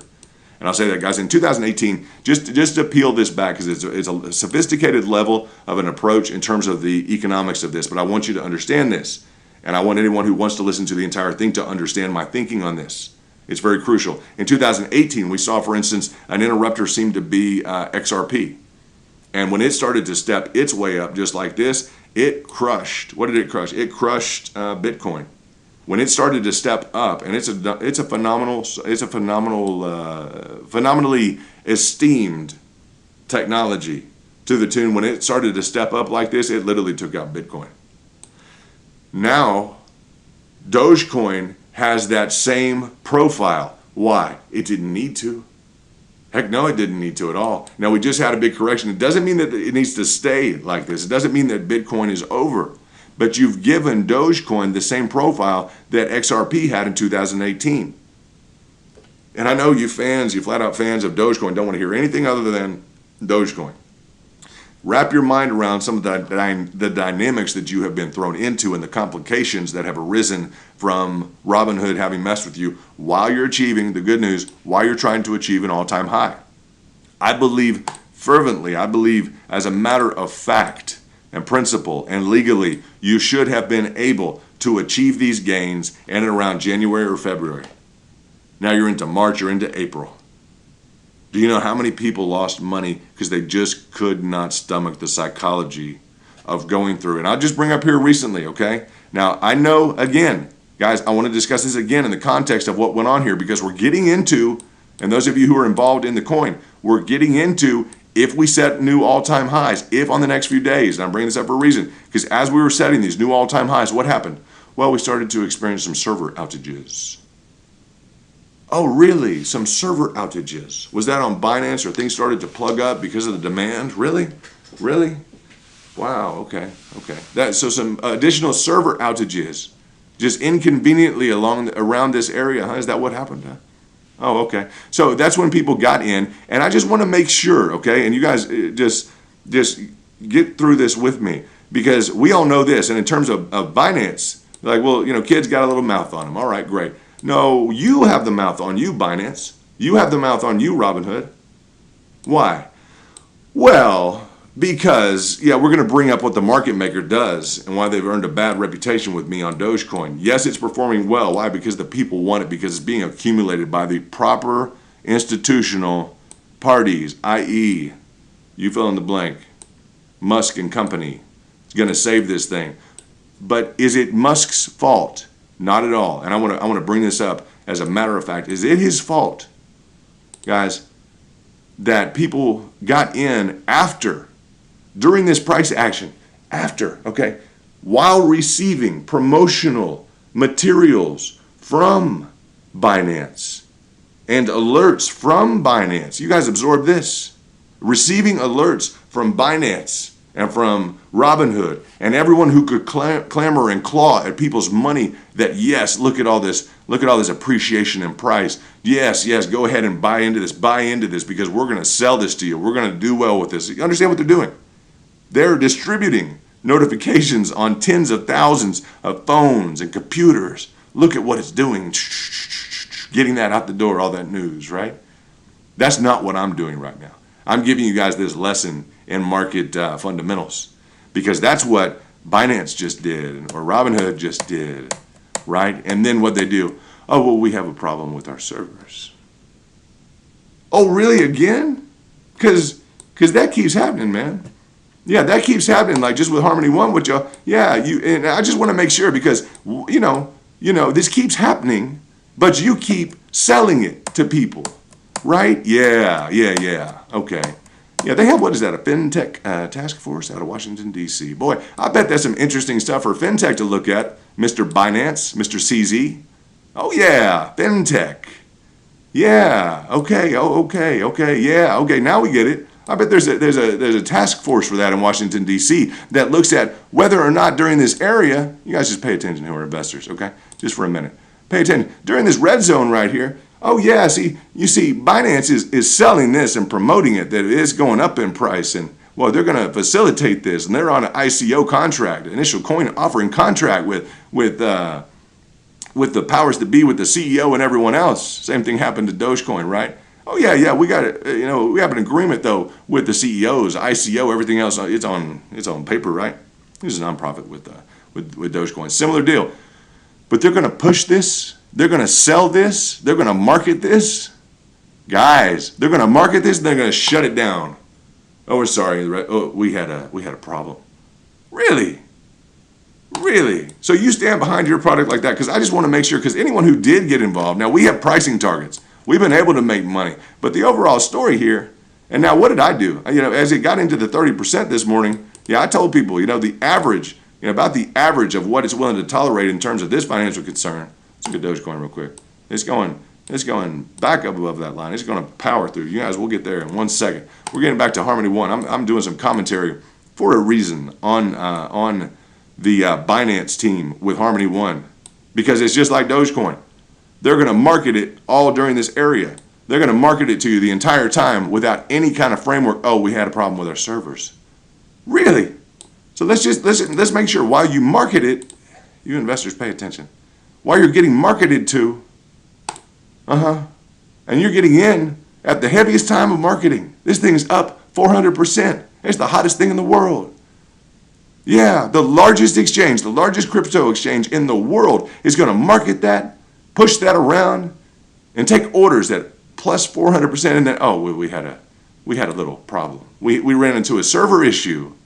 We had to shut down trades. Oh, we can't allow withdrawals. We're sorry. We can't allow you to withdraw your coins. Oh, really, Binance? Yeah, well, you understand. I mean, people aren't that bad off. I mean, come on, London, come on, man. It's your show. You got to support Binance, man. That's CZ, the guy who's afraid to own anything. He doesn't have any assets to take. Well, that sounds real legit to me. I don't know about you guys. You ever been around the block? Yeah, that guy has nothing to take. He's afraid to have assets. Gets you scratching your head real hard. Because while you were shopping this out, and guys, I'm not going to shop this out in terms of Dogecoin today. You want to know my approach I'm going to take? Very conservative because of the nature and conduct of these guys. The Robinhood on Dogecoin. And we're going to talk about this, guys, for a bit as this runs up. We're going to see exactly what happens. When is this next top and why? We're going to get some little publications from the exchanges, okay? Well, we hit maximization. We hit server maximization. And we're going to see, is it another 50%? While you're marketing, I'm going to say this, while the market makers out there marketing to people, big boy conversation here, while you're marketing to people, it's up 400%. Oh, okay, you're going to push that out to 100,000 people? You're going to do that. And then you're going to have another little event in here with the Dogecoin that, well, we hit our server capacity here. Down 50%. People who put in $10,000, you are down to $5,000. They put in $100,000, you're down to 50 grand. They put in $1 million and they're down to 500,000 because you marketed a product you couldn't deliver on. Excuse me. And hold on, this with Robinhood should have happened back in January or February for the Dogecoin crew. Whoa, man. Now I don't have any authority with the FinTech task force. Okay, I do not. I'm not formally affiliated with any department, agency, bureau, nor military division, domestic or abroad. Period. My financial past I discuss is 100% the truth. I built $1 billion equity fund when I was 22 years old. Graduated Duke University in 3 years. Okay? Since then, I've worked with billionaires. Right-hand man. Easy stuff. This stuff, $1 trillion market calling out on Bitcoin, exact retracement, no problem. Bam. You want to see a $500 billion swing in something? No problem. Let's do it. But I'm calling out these big dogs because in this red zone, you have people who are waiting for a month.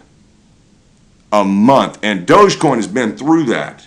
And this pattern behavior of suffering through something before they might turn back into and make their money. Now, fortunately on this channel, we give you pricing targets. We noticed the interruption here. This was a buy-in, re-buy-in here. So, okay, this was a profit made here, okay? We call that on this channel, but not everyone does. Not everyone does. The majority of people don't on their channels. They're talking a million miles an hour, and they're not making, they're making that much less sense. All right, I don't know what background they have or what education they have, but it's not in line with this level of acumen in business, kind of, I'll say, a foundational education. They're not trying to educate people. And that's okay. They fill a niche. But the niche that's filled here, you guys remember this niche that's filled, is this whole time the market maker is selling out this whole, phenomenal. 400% gain. Oh yeah, baby, what's going on? And then they're going to sell it out, and then what happens? Well, then we hit this problem. Our server's locked up. Really, yeah. That keeps happening, right? So that just happened to Dogecoin for a few days. You go back and I want to make sure 50% of the money was lost. This is one of the most financially successful organizations. Elon Musk, one of the most powerful men in the world, has decided to align with this, and his name and credentials are on the line. Tesla's credentials are on the line. Because as Elon is involved in Tesla, and you guys, business guys, pay attention, you will learn something here. In terms of a fiduciary duty that Elon has to Tesla, yes, as the CEO of Tesla, he has a kind of a fiduciary duty. That means like a monetary duty. They're involved in Bitcoin. Yes, they are.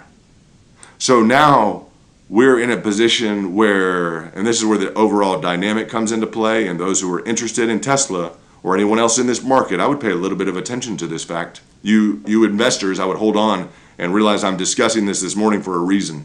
The analytics that I provide to the market, I've been an advisor to some very important people in Washington, D.C., guys. You read on my Twitter, it says here, and it's just the truth. You guys know that. Former financial professional. And let's see if I can get into, where is my home here? We'll go through this profile, okay? My Twitter, go in here, click on The Kingdom, TheKingdom, okay? Okay, scroll to the bottom. It'll say go to the kingdom. We're not one of these fluttered up here, okay? Click on go to the kingdom, all right? Click on go to the kingdom. You'll pull us up. What does it say? Finance professional. Yeah, right out of Duke, $1 billion deal. Great. You guys, a lot of you done business, that's fine. I just wanted to let you know a little bit about my background. And former presidential advisor. Okay. All right, so I've dealt with some people in and around D.C. I've dealt with some regulatory, law enforcement, this and that, studies, et cetera, et cetera. Again, I'm not affiliated with any of them. I'm just not. I just not. That's not what I do. I do affiliate with logic, and I try and protect the communities that I involve myself with. And I don't like to see people taken advantage of. Now, I'm bringing that up because Dogecoin's going back up. Okay? And in the process here, a lot of people just got washed out, and we have to say, well, they had paper hands. Excuse me? Excuse me. They had paper hands? No, guys. No. They did not have paper hands. Losing 50% of your money while you're being heavily marketed to is not having paper hands. All right? That's people getting involved with amounts of cash and watching $10,000 or $100,000 or $1 million evaporate to $500,000 from $1 million, or $5,000 from $10,000, okay, or $500 from $1,000. Okay, the gut check comes in when you're playing with bigger money, and that's not appropriate. While the market maker, and we just expect better from the market maker. I'm going to say that. We expect better. We don't expect these sing-song dances that there was a crash in a hash rate in China. All right, you sing it, do the PR like you want to, but when your servers are at capacity, there's so much capacity for Dogecoin. Just when you're selling out and you're having problems and people are losing 50% of their money, no, No, no, no, no. When this should have happened, and this is the big point here, when this should have happened in January or February, and you should have had a beautiful correlation. You should have been riding the wave. And I'm just going to say the market like it should have been right now for the record, because I want to go on the record as what it should have been. During this entire time, and you guys understand the importance of this, during this entire time when Bitcoin was going through the roof, the entire market was taking off. It was a beautiful time. Right? Everything was going through the roof. Everyone is having fun. Right? Yeah. Yeah. Now, what happened? Well, you got in here with Dogecoin. Right? And you guys are going to love this. In and around with Dogecoin, you could have been doing that in and around here. And then Dogecoin could have been doing what it was doing this whole time with the market. Oh, no, but Robinhood had to jump in and say, we're going to shut down the market. And I bring this up because clearly the tolerance is there right now in the community with Dogecoin, that when it's set free, when they allow it to, yes, when they allow Dogecoin and their movers and shakers and their market to operate, we know it would have done this, right? No, but Vlad and company, they want to put a big hammer in here and around this date, this January to February, and they're just going to hammer Dogecoin sideways for a period of months until what? Until Bitcoin does this. All right. You guys are getting some correlation here because they're going to throw it sideways. And first of all, before they throw it sideways, okay, they let it run up. Oh, yeah, they let Dogecoin run up to this point. And then what happened? Well, people lost, I don't know. They marketed, Robinhood didn't stop marketing it. Binance on Harmony One didn't stop marketing it. Oh, no, and I'm saying this because and people aren't going to discuss this today. I want you guys to understand what's being discussed and why. Because we're going to set potentially a new high. And what's happening? Well, the exchanges are going to market that. Okay, good. We know what the market maker is going to do now, right? Now, part of it is you bought in at the pricing target we delivered. Great. A lot of people did. Making money.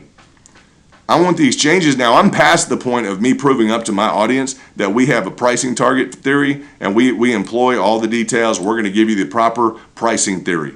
It's a pricing theory and an acquisition strategy, heavier, double or triple weight on the way down as we go down. It's in line with the demand curve. The lower the price goes, the heavier our acquisition. I mean, ad nauseum, you guys understand that.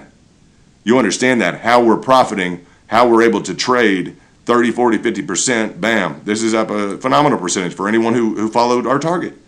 All right, and it does make a difference if you follow my charts because I know how to draw them. All right, and that's just real simple. That's the truth. I know how to draw them. I know how to use the program. That's real simple. So I'm beyond explaining that. I'm more now into what's going to occur, just the same way I want to predict, okay, and draw this analogy real quickly. The same way that when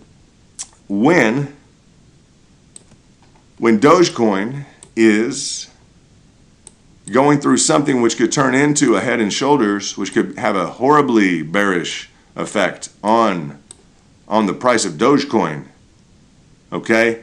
I'm predicting that, and I'm telling people I want this to go out here. I want to see a consolidation, a sideways consolidation would be very healthy for Dogecoin to prevent and eliminate this head and shoulder. Okay? So we do away with the bears. I'm trying to protect the market and the participants who've been through a lot of what I would call emotional harm almost. You get to the point, is this some psychological and emotional harm? I would argue that it is. Because you do have damages. You do have, from a standpoint of, I don't want to get into lawyer talk, but you do have a circumstance where people are interrupted. Let's say they're frustrated and interrupted. And I don't want to see another interruption here. Now there's going to be, let's balance this, in between what we would state is a natural level of retracement and an artificial interruption. We're still, I guess the question too, are we still going to hit our retracements? What do you guys think about that? I don't know. We're still going to hit our retracements. It's still calculated, it's still programmed within our knowledge of the fact that we have I mean, that essentially we are experiencing some market interrupters. Okay, in and around this area, and I traded this, guys. It was a nice trade on the upside. Then down 50%. Now, I didn't go down 50%. I traded this. It was nice. I'm fine. All right, I know how to trade. I know how to protect myself. A lot of people don't. A lot of people don't understand, and some people do. This could have occurred, this whole positive pricing action in January or February. And why is that important? Because in January or February, guys, look where we were at in the market. Now, how much more time does Dogecoin have left? As we look at the overall cycle of the market, how fair is that to the investors in Dogecoin who have sweated through this and the entirety of this? Now, they spend a lot of hours and effort. Whether or not you agree with their culture, a lot of time and energy has been spent. Okay? And you can be a fan of them or not. It doesn't change the fact they were ready to bust through this, bam, in January or February. Instead, they have been paralyzed for a period of time, okay, after that market activity, after the restrictions by Robinhood, paralyzed for a period of time. They're getting their due now, but that was only after. Remember, as Robinhood, the same situation with Harmony One and Binance recently, and I want to cover this because the exchanges have a responsibility, but people aren't necessarily discussing what they're doing. The market makers are going out and selling this. They're going to go out and sell this, all right? They're selling this 400% gain. They're advertising that through their exchange software. While what? While they know that they're not going to have the capacity to meet it, and people are going to lose 50% of the money. And I'm going to say they're going to lose it because they're literally afraid of it. It's almost an intolerable event to ask someone to go, you're promoting to someone, go ahead and get involved at $100,000. You guys think Vegas is bad. Within a period of time here, a day, you're going to put in $100,000, you're going to be down $50,000? You just told me we were making 400%. So there's that dynamic here that we need to understand that, first of all, there is a retracement. I understand that. That's a natural part of the order of the market. When these other issues, technical issues come in and people step in, at least they're stepping in to explain. It's a very, very, very interesting approach that they do. At least they're stepping in and they're doing a news release to explain things. Okay, well, we ran into some server issues. You can see it by the chaotic nature of the volatility in here. It gets frustrated. Same thing on Harmony One. Same thing towards the top, huh? This volatile nature just gets frustrated. It's not because people don't want to buy, because people don't want to make money. Not at all. So that's the exchange getting involved. That's their duty, okay, to the community, and they're failing in that duty. The same thing happened just here, like it happened in Harmony One.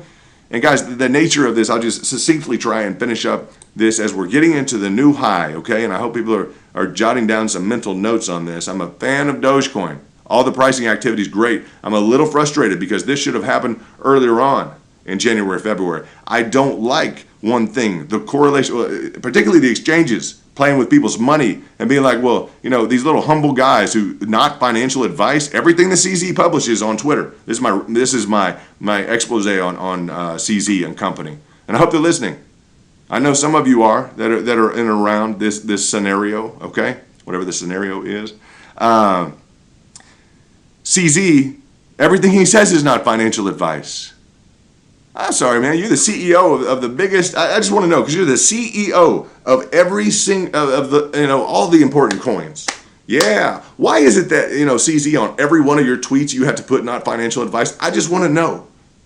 I mean, because first of all, you don't want to own anything, and it's every single tweet you have to put not financial advice, because your exchange is marketing people. I'm just going to say you are marketing people. You almost need to put it on all your alerts you're sending out to people.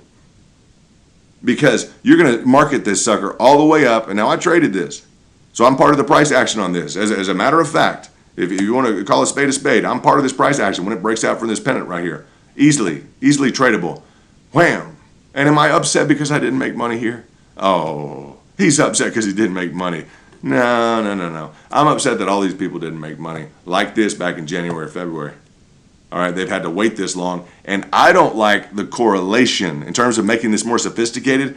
I don't like the negative correlation that Dogecoin has achieved with the negative negative price pressure to the downside. Let's say the pressure to the downside that Bitcoin has achieved during this time. I don't think it's positive for the overall market for Dogecoin to have achieved these gains now outside of the normal parameters, and just listen, hear me out on this, outside of the normal parameters of what is expected in the market, within kind of the trajectory that's been established, okay, within the normal trend of the market, as Dogecoin could have gotten involved in around here and experienced a positive trajectory and met their pricing goals, instead of a normal growth and trajectory and a normal pricing behavior, we have an outlier event which could now serve as a broader based disruption to the entirety of the crypto space.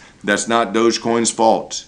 They should have been allowed in January, February to get involved and to ride the bull wave up.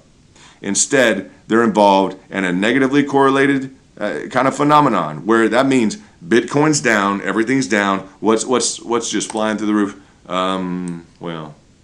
Dogecoin is through the roof.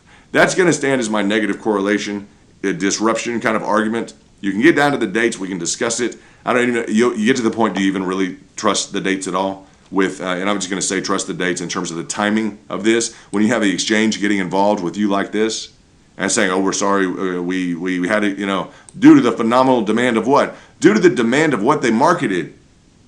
Okay, if you can't, I have a hard time. I've built out servers, kind of DoD level and White House level servers in my own businesses. Anyone can do that. Just if you're getting servers, ask them, well, what does the DoD use?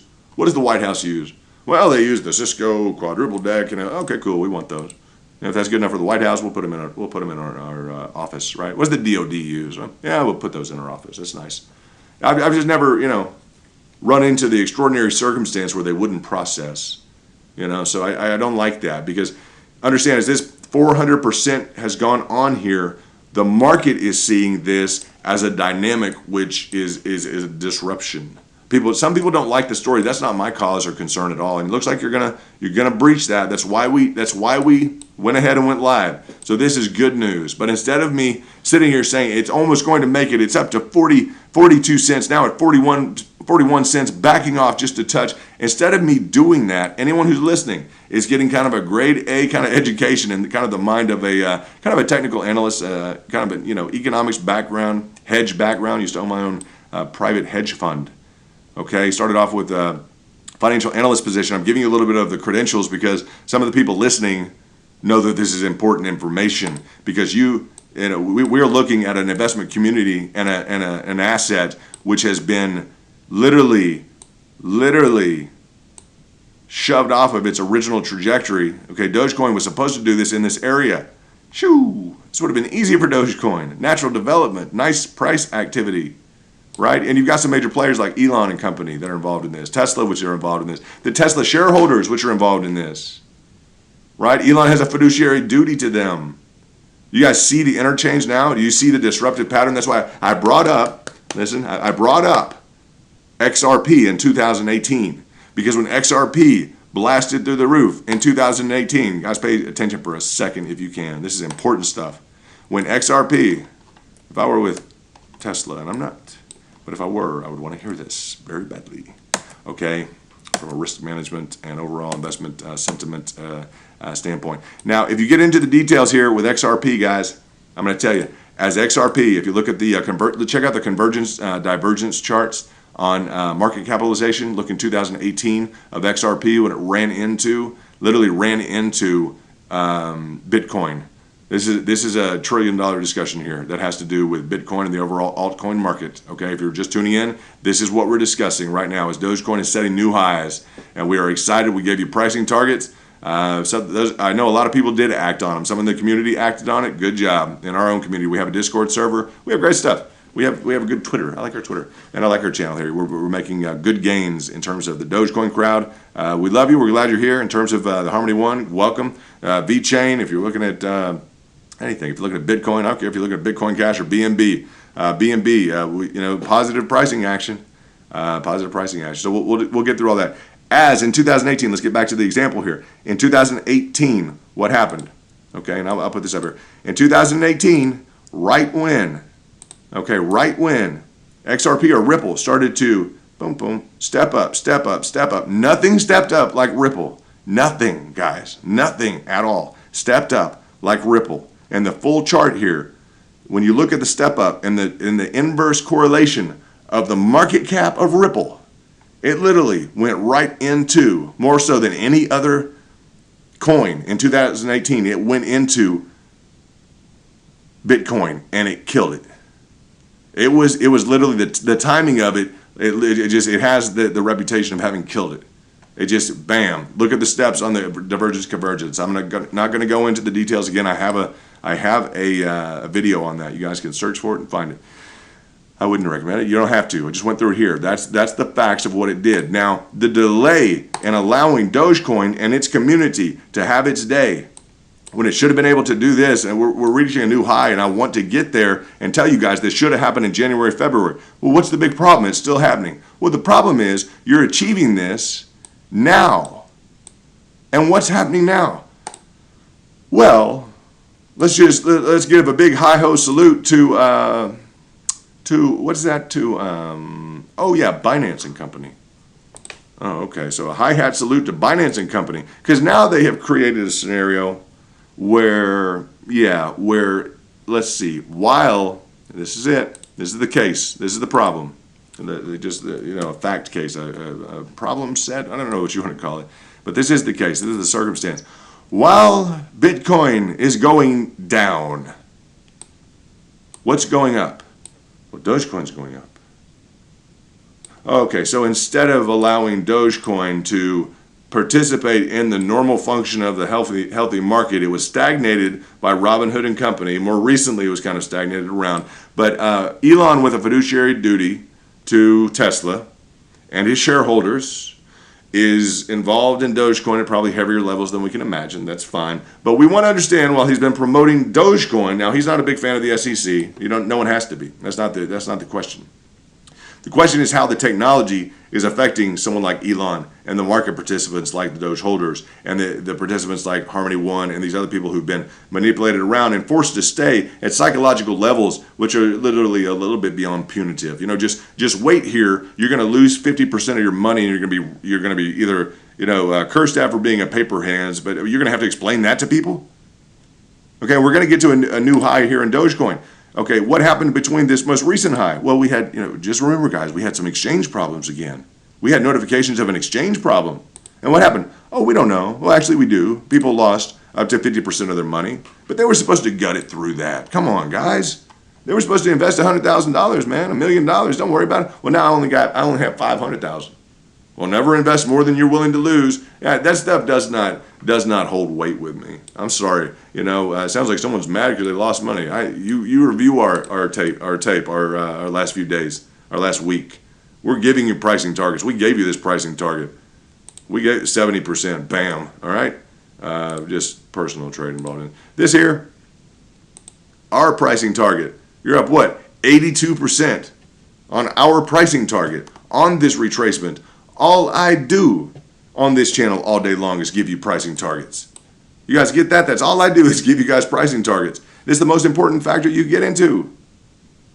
All right, because what? You buy in, what's this green thing or this red, this red or green number the whole time? It's a price. The most important part of all of this is a price. Okay? And I'm talking about the broader market today and kind of the dynamic as Dogecoin's going through, and I don't want this to be a big sales pitch, because who's going to give the sales pitch? Well, the sales pitch is going to be given by people who want to market out something that they know they're going to have a technological problem with, and it's going to stall even for a period of days while it loses 50% of its value. And I'm just going to say I don't think it needed to. I guess the ultimate thing I'm getting to here, it didn't need to. You guys went through this big gulch here for how many days? You didn't even need to do this. Now, you went through it for months. You're like, well, take it for days rather than months. I know you will, right? But you went through 2 days and 21 hours. Beforehand, you went through literally this pattern over a period of months. Months you spent in this kind of a pattern because of Robinhood.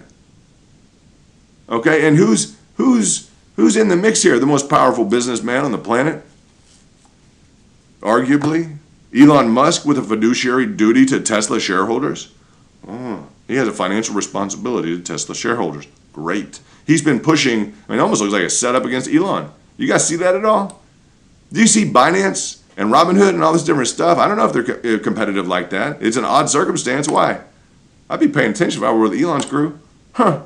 Yeah, because, SEC even, FinTech, whatever else you guys want to look at SEC at Elon, look at this. This is not his doing. Crack my knuckles out on that. On behalf of the whole Tesla crew and Elon crew. Because understand, he didn't create this dynamic. You guys went in and shut down the market? Hold on. Is there competition between CZ and between Vlad of Robinhood?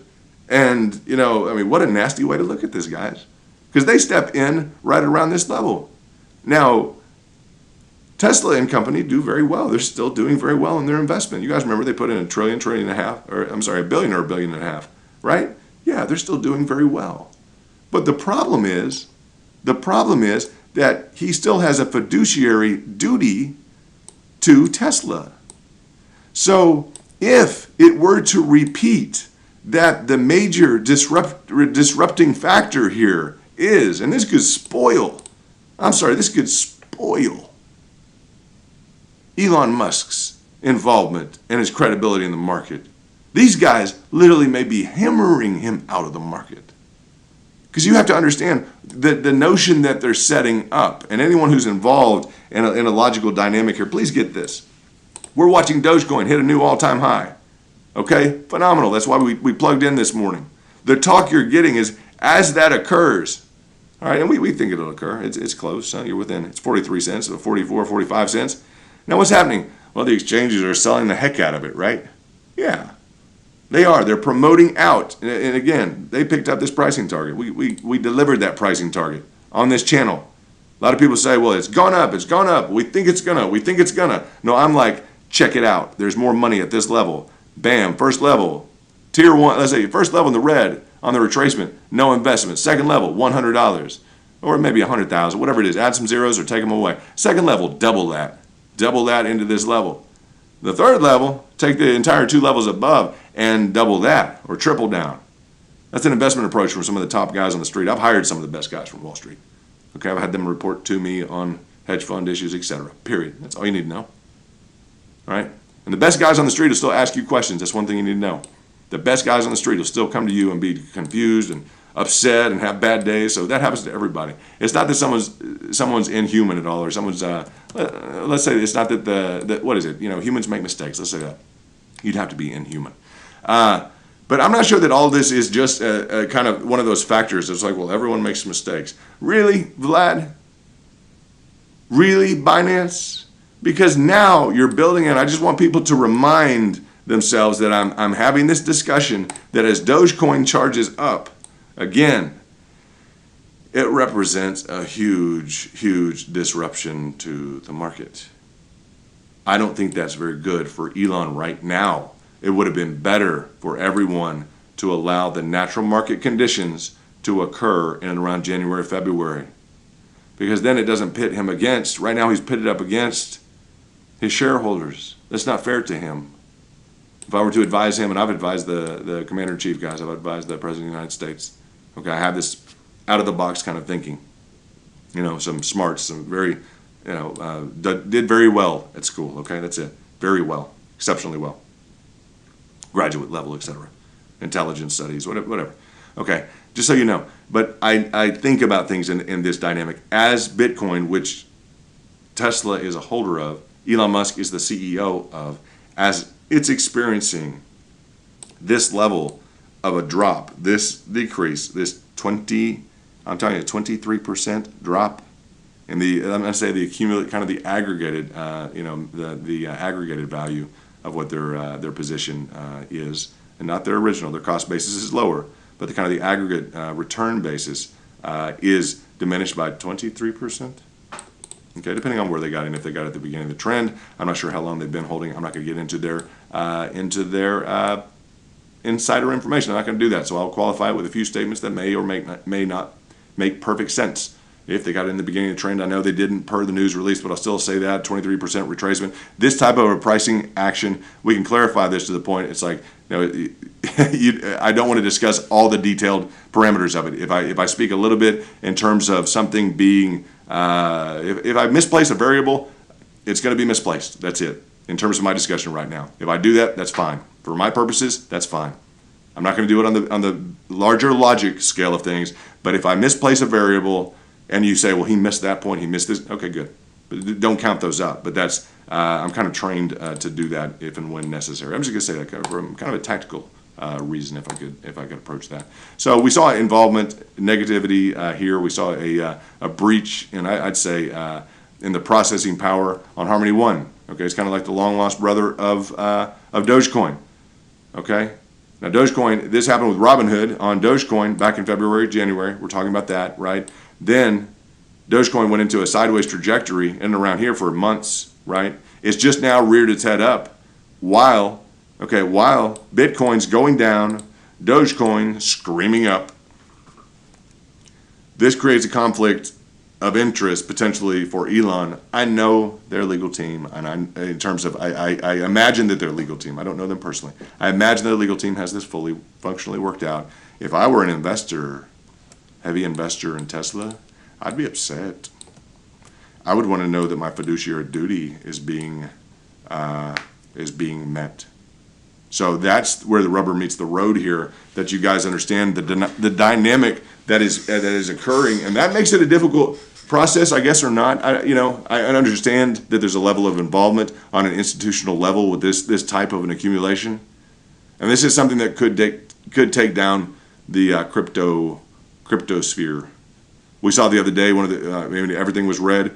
Dogecoin was up 30 or 40%. It's that go-to sustainable, what was it? Everything is falling off the map except, well, now Dogecoin's doing well. Well, is that convenient or inconvenient? I would say in the context of XRP, which we looked at in 2018, that's inconvenient because it has a history. The market has a history of kind of picking a favorite. It's kind of like the favorite horse is going to pick a favorite horse to get involved. And I don't think that it's fair to Elon and his crew for that favorite horse to be picked by the exchanges, which decided to not let Dogecoin go in and around in the January-February context. No, they didn't want it to have a natural order. They're going to somehow pin Dogecoin into the broader market now and have it be the outlier of what could have kind of the historical, this killed the market, or this took over and just laid waste to the crypto space. It just didn't have to happen like this. And I think you may, I'll just give an applause on that because that's it. You guys have listened through whatever you've listened to, but that's a kind of an argument I wanted to get through. If it plays well to the audience, that's fine. I wanted to get it on tape in terms of my impressions and the fact that it's been unfair to Elon. I think it's been very unfair to him. I think it's been very unfair to the Tesla shareholders. And I think it's couched Elon's ability to communicate with his crowd and his people, amongst his family's holdings. I understand that he bought some for his son, to communicate and support about his son's holdings. And now that's pitted against his ability to uphold his duty with Tesla because he has a fiduciary duty. Man, I'm glad I'm not in the hot seat with Robinhood. Well, we're going to delay this. I'm glad I'm not in the hot seat or making the decisions and the protocol for Binance. Let's schedule this up now. I'm glad I'm not doing that to people. That's not nice, huh? What I am doing on this channel, I'm giving you pricing targets. I'm talking about a computer program, which is going to, essentially we're going to use and we're going to retrace, opportunities to make a profit. It looks like while what? Well, while the exchanges continue to, wreak havoc upon people's ability to enjoy their investments. And that's what's going on. So it's a long overdue congratulations. Congratulations to the Dogecoin guys who have held through this entire time. Congratulations. It's been phenomenal that you've held through this to this point in time. Anyone who got involved around this level at the 44 cents, phenomenal hold. You should never be asked to lose 50% of your money to be quote unquote shaken out. This turns into like a vicious nightmare of a game, guys. You couldn't reasonably expect anyone to play at this level. Do you understand that? You could not reasonably expect anyone to play at this level. With an erosion here, we had some problems with the servers, says CZ and Binance. The fact that you're inviting people in to lose 50% of their money, and I'm just going to tell you, They did. I know they solicited out these gains. Period. To their crowd, potential investors. You would solicit out investments and people would be frightened out of their socks when it went down 50%. No way, man. No way do you continue to maintain credibility, CZ and Binance. No way. You need to step it up big time. Big time. Like hugely. The crypto space demands better. That's not normal volatility. I lost half my money in 2 days. Seriously? That's like a Hiroshima event, man. That's not even, in humble little CZ that doesn't want to own anything. Well, that's so kind of you. You don't want to own anything. Interesting. I just think it's interesting. You don't want to accumulate any assets. In everything you say, you're the CZ. You're the Binance. The guys who are running this, who may interrupt it again. And I want to see when they interrupt it or how. And I'm not liking the correlation. Now, it's not that I don't like Dogecoin. I love the fact it's going up. Beautiful. Beautiful. It's fantastic. It's great price action, which should have occurred in January or February. And now is driving a thorn in the side of Elon and Tesla shareholders, as it looks like there may be some additional frustration in the price of a holding of Tesla. And as Tesla, looks at their fiduciary duties and everything, they have a big legal team. It's not a big deal. But you have a lot of people who are watching the news who own Tesla, watching CNBC who own Tesla, and watching the Tesla price, which now needs to be correlated or not, and they can cover themselves. Elon can cover himself. They can do, from a corporate standpoint, they can purchase back additional shares of Tesla. They can manage the price of Tesla to mitigate the risk on any kind of a shareholder derivative lawsuit or whatever they get into. That's fancy talk, huh? Sounds like someone has a little bit of experience. I don't know. Yeah, maybe. All right? But these are the dynamics which the same guy is going to sit here and bring you just, week after week, just bam, 30%, bam, 50%, bam. I can do this. We can all do this. I can give you pricing targets on the next one. I guarantee on the targets that we draw out, we'll make at some level of the retracement, the pre-calculated level of retracement, it'll make money. I can guarantee you either that. I'll guarantee the calculations are correct in terms of the software provided to us, and if it's not, I guess it's not behaving properly. I guess if it's not, we can guarantee ourselves it's just the exchange again that's gotten involved. It's that exchange again which wants to manipulate the timing and tell people go ahead and buy this because it's about to get there again. It's gonna later today. This is gonna hit. I'm harping on this for a while because you're gonna hit an all-time high. Okay, if and when you're just so close. Yeah, you're right on it. So. That's why we're on the show. Everyone wants to hear, well, this is just great news. Well, let's hype it up. Let's hype it up. You guys, this is not that channel. I'm a former industry professional, all right? If you go to my Twitter page, type in the Kingdom, okay? And we deliver pricing targets, okay? We do a lot of that to maximize your gains. This is the most serious talk that we've had in a long time. We had a lot of views. We had 8,000 views on our last video. That was good, okay? Now, in terms of, I'm sorry if this comes off as rough talk to anybody. I don't intend that at all. It's an exciting time for everyone in Doge. I would like, the nature of it to be qualified. If you type in the Kingdom, go down to the bottom and click the Kingdom, okay? I don't know if you guys have like financial professionals in your life, someone that you're able to get kind of advice from and kind of grow your understanding and things like that. But it's the Kingdom. Go to the Kingdom.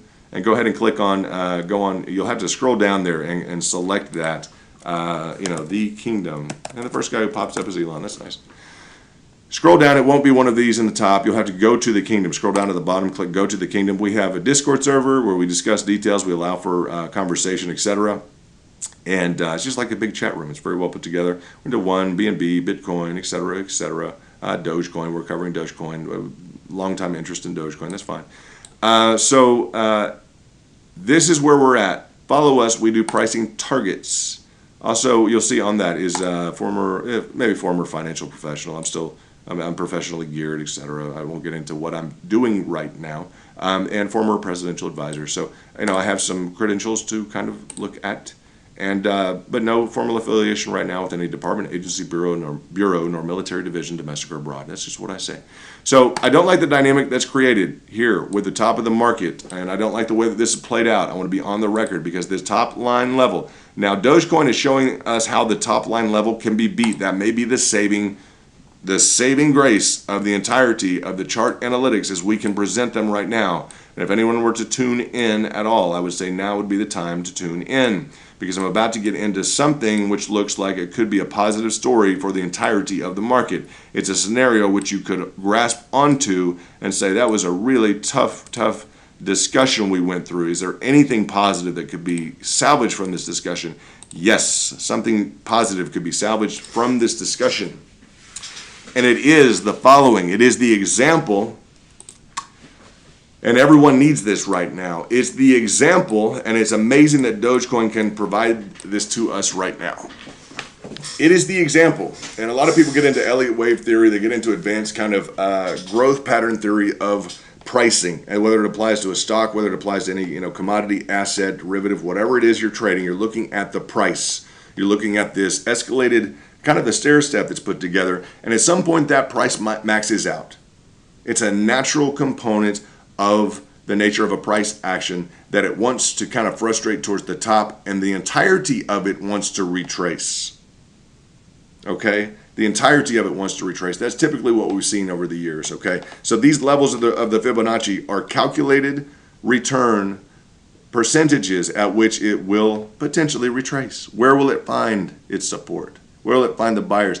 We know at a lower price, economics, basic business, at lower prices, there will be more demand.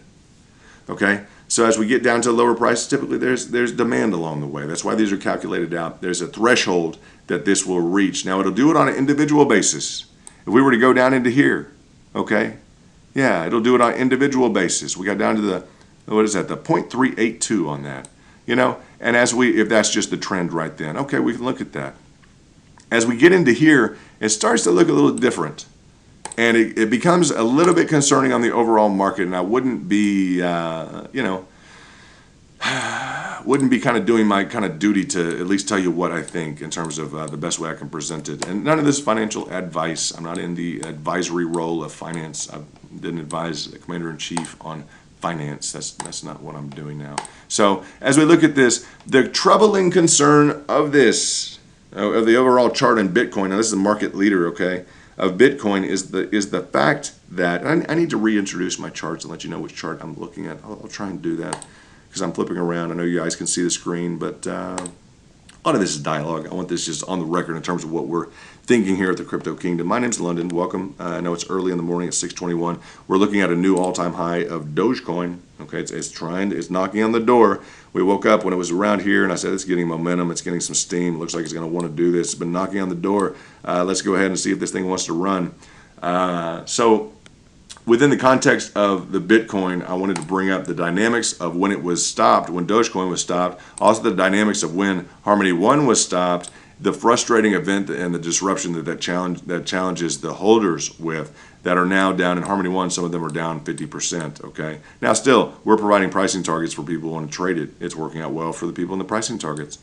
We did notify you guys. This is kind of what we do. This standard, we'll do kind of a derivative analysis. It's just all it is using the program. Like I'm going to use the measurement tool, and I'm going to say, okay, this has gone up, 20, 30%. I think it was 30% total on the candlesticks for people who had made the trade on the pricing target that we got right in, literally at the 10 cent. That was the strategy produced that exact pricing. Let's see.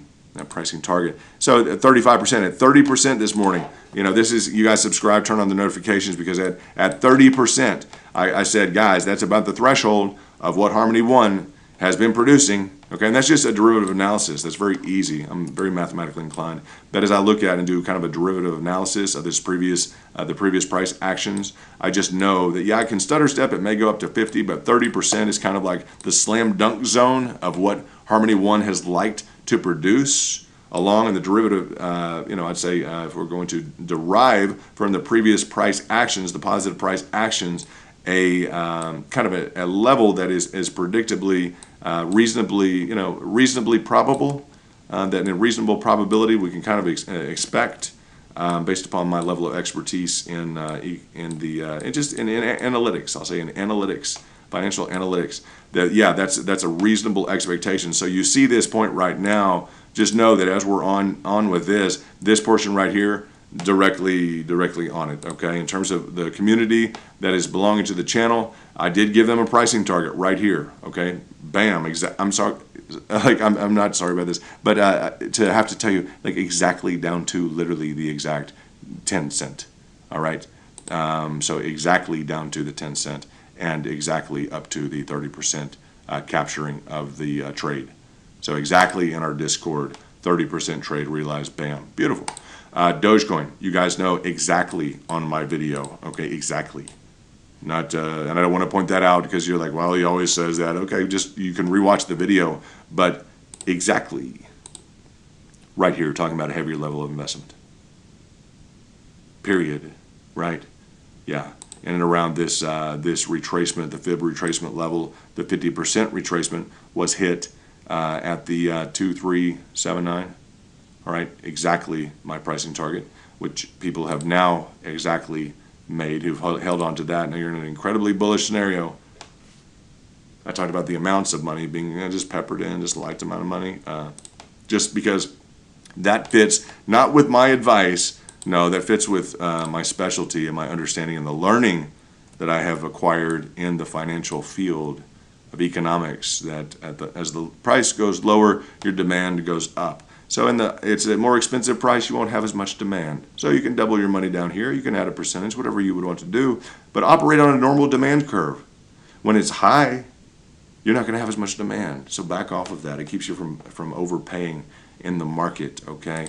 Your price entry is crucial. So as you look at that right now, this is a gain of 84%. And that's easy to say that on something that's doing phenomenally well. Now, what's the threshold here?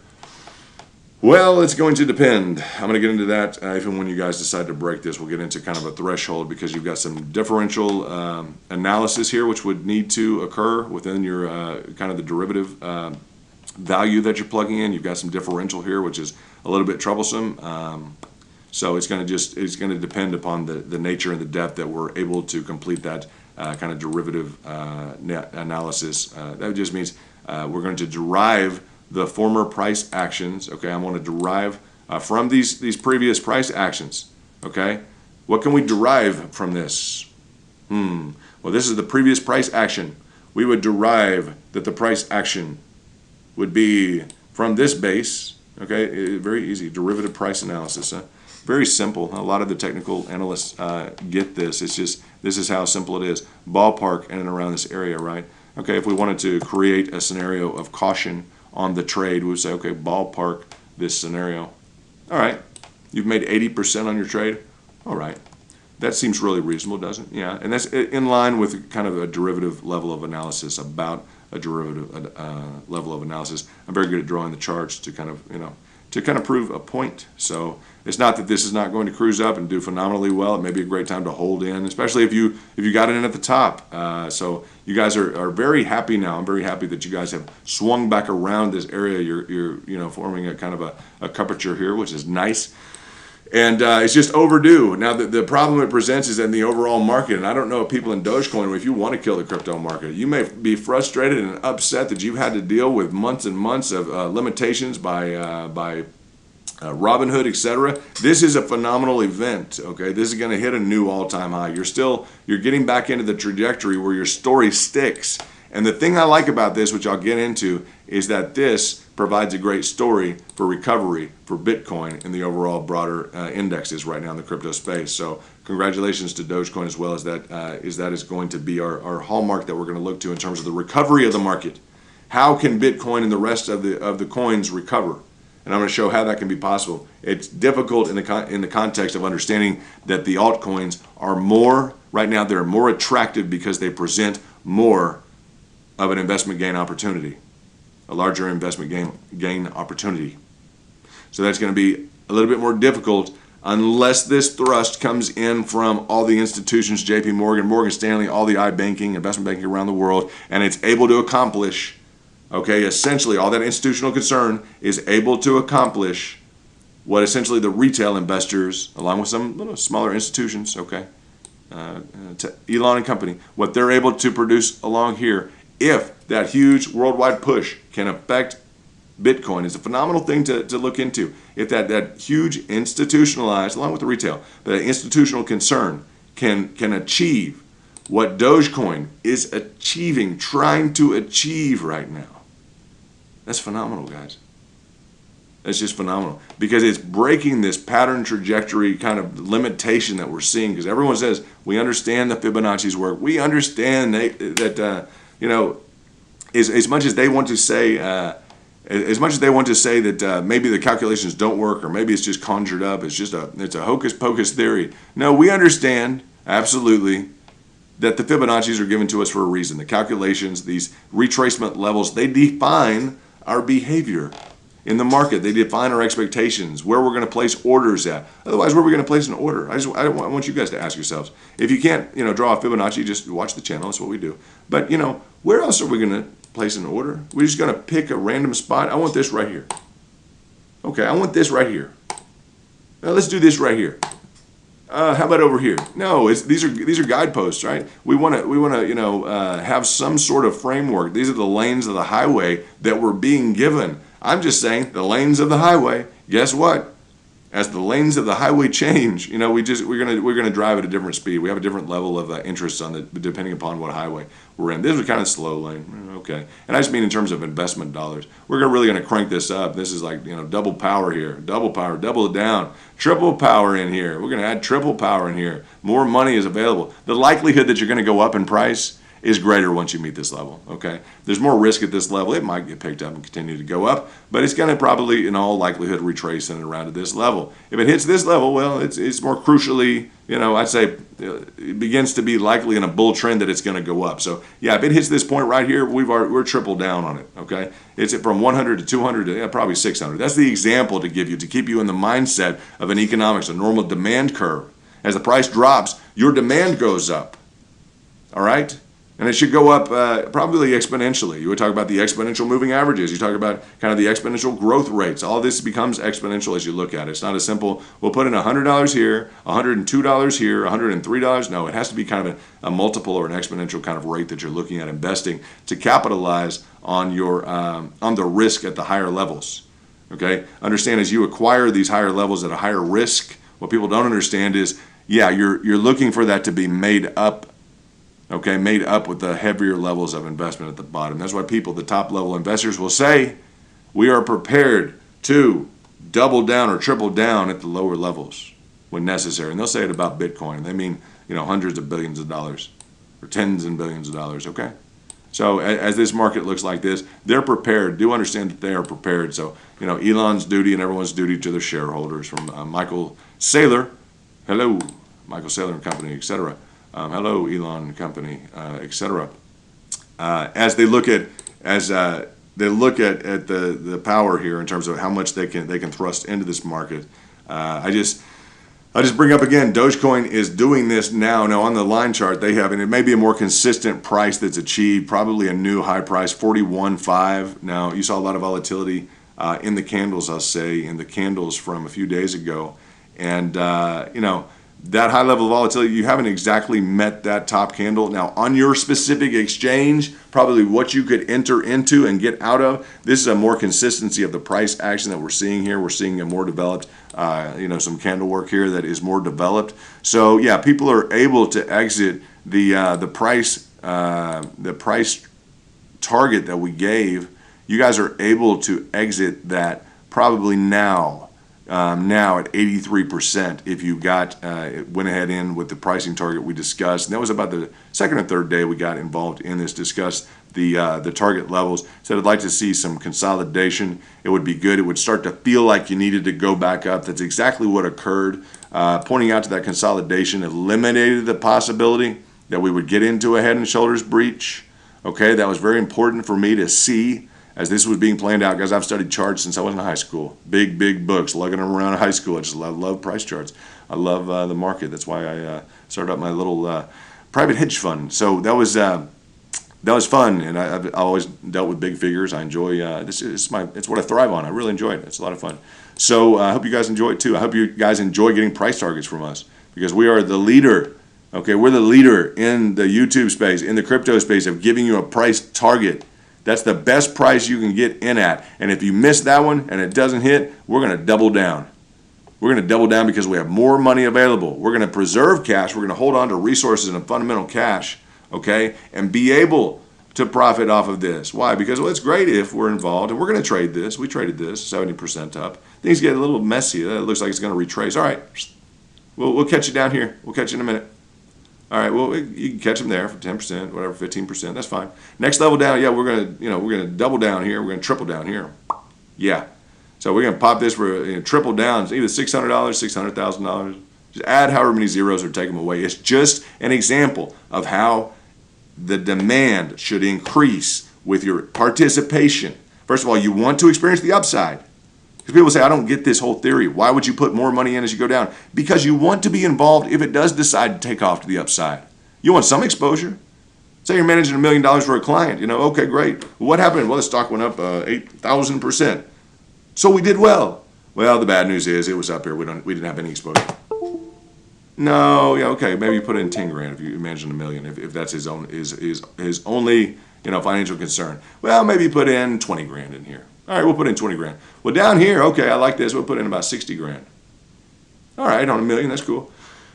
Down here, if we like it, we're certain about the facts of everything else. Down here, we're going to put in, maybe on $1 million, maybe we're going to put in like, I don't know, like 180 grand? Okay.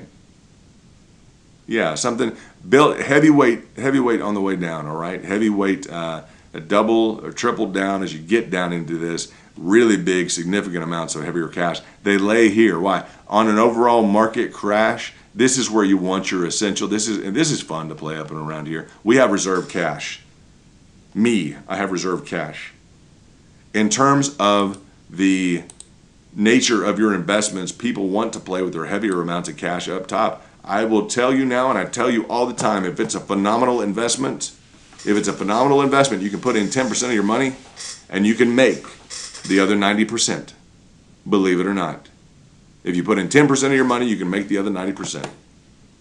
Everyone wants to leverage in, and it's the way the market makers work. Everyone just made 400%. They've made 1,000%. How much is the mania going to go? Yeah, they tell you that, and then they shut down the exchanges. Well, we had some problems, some glitches.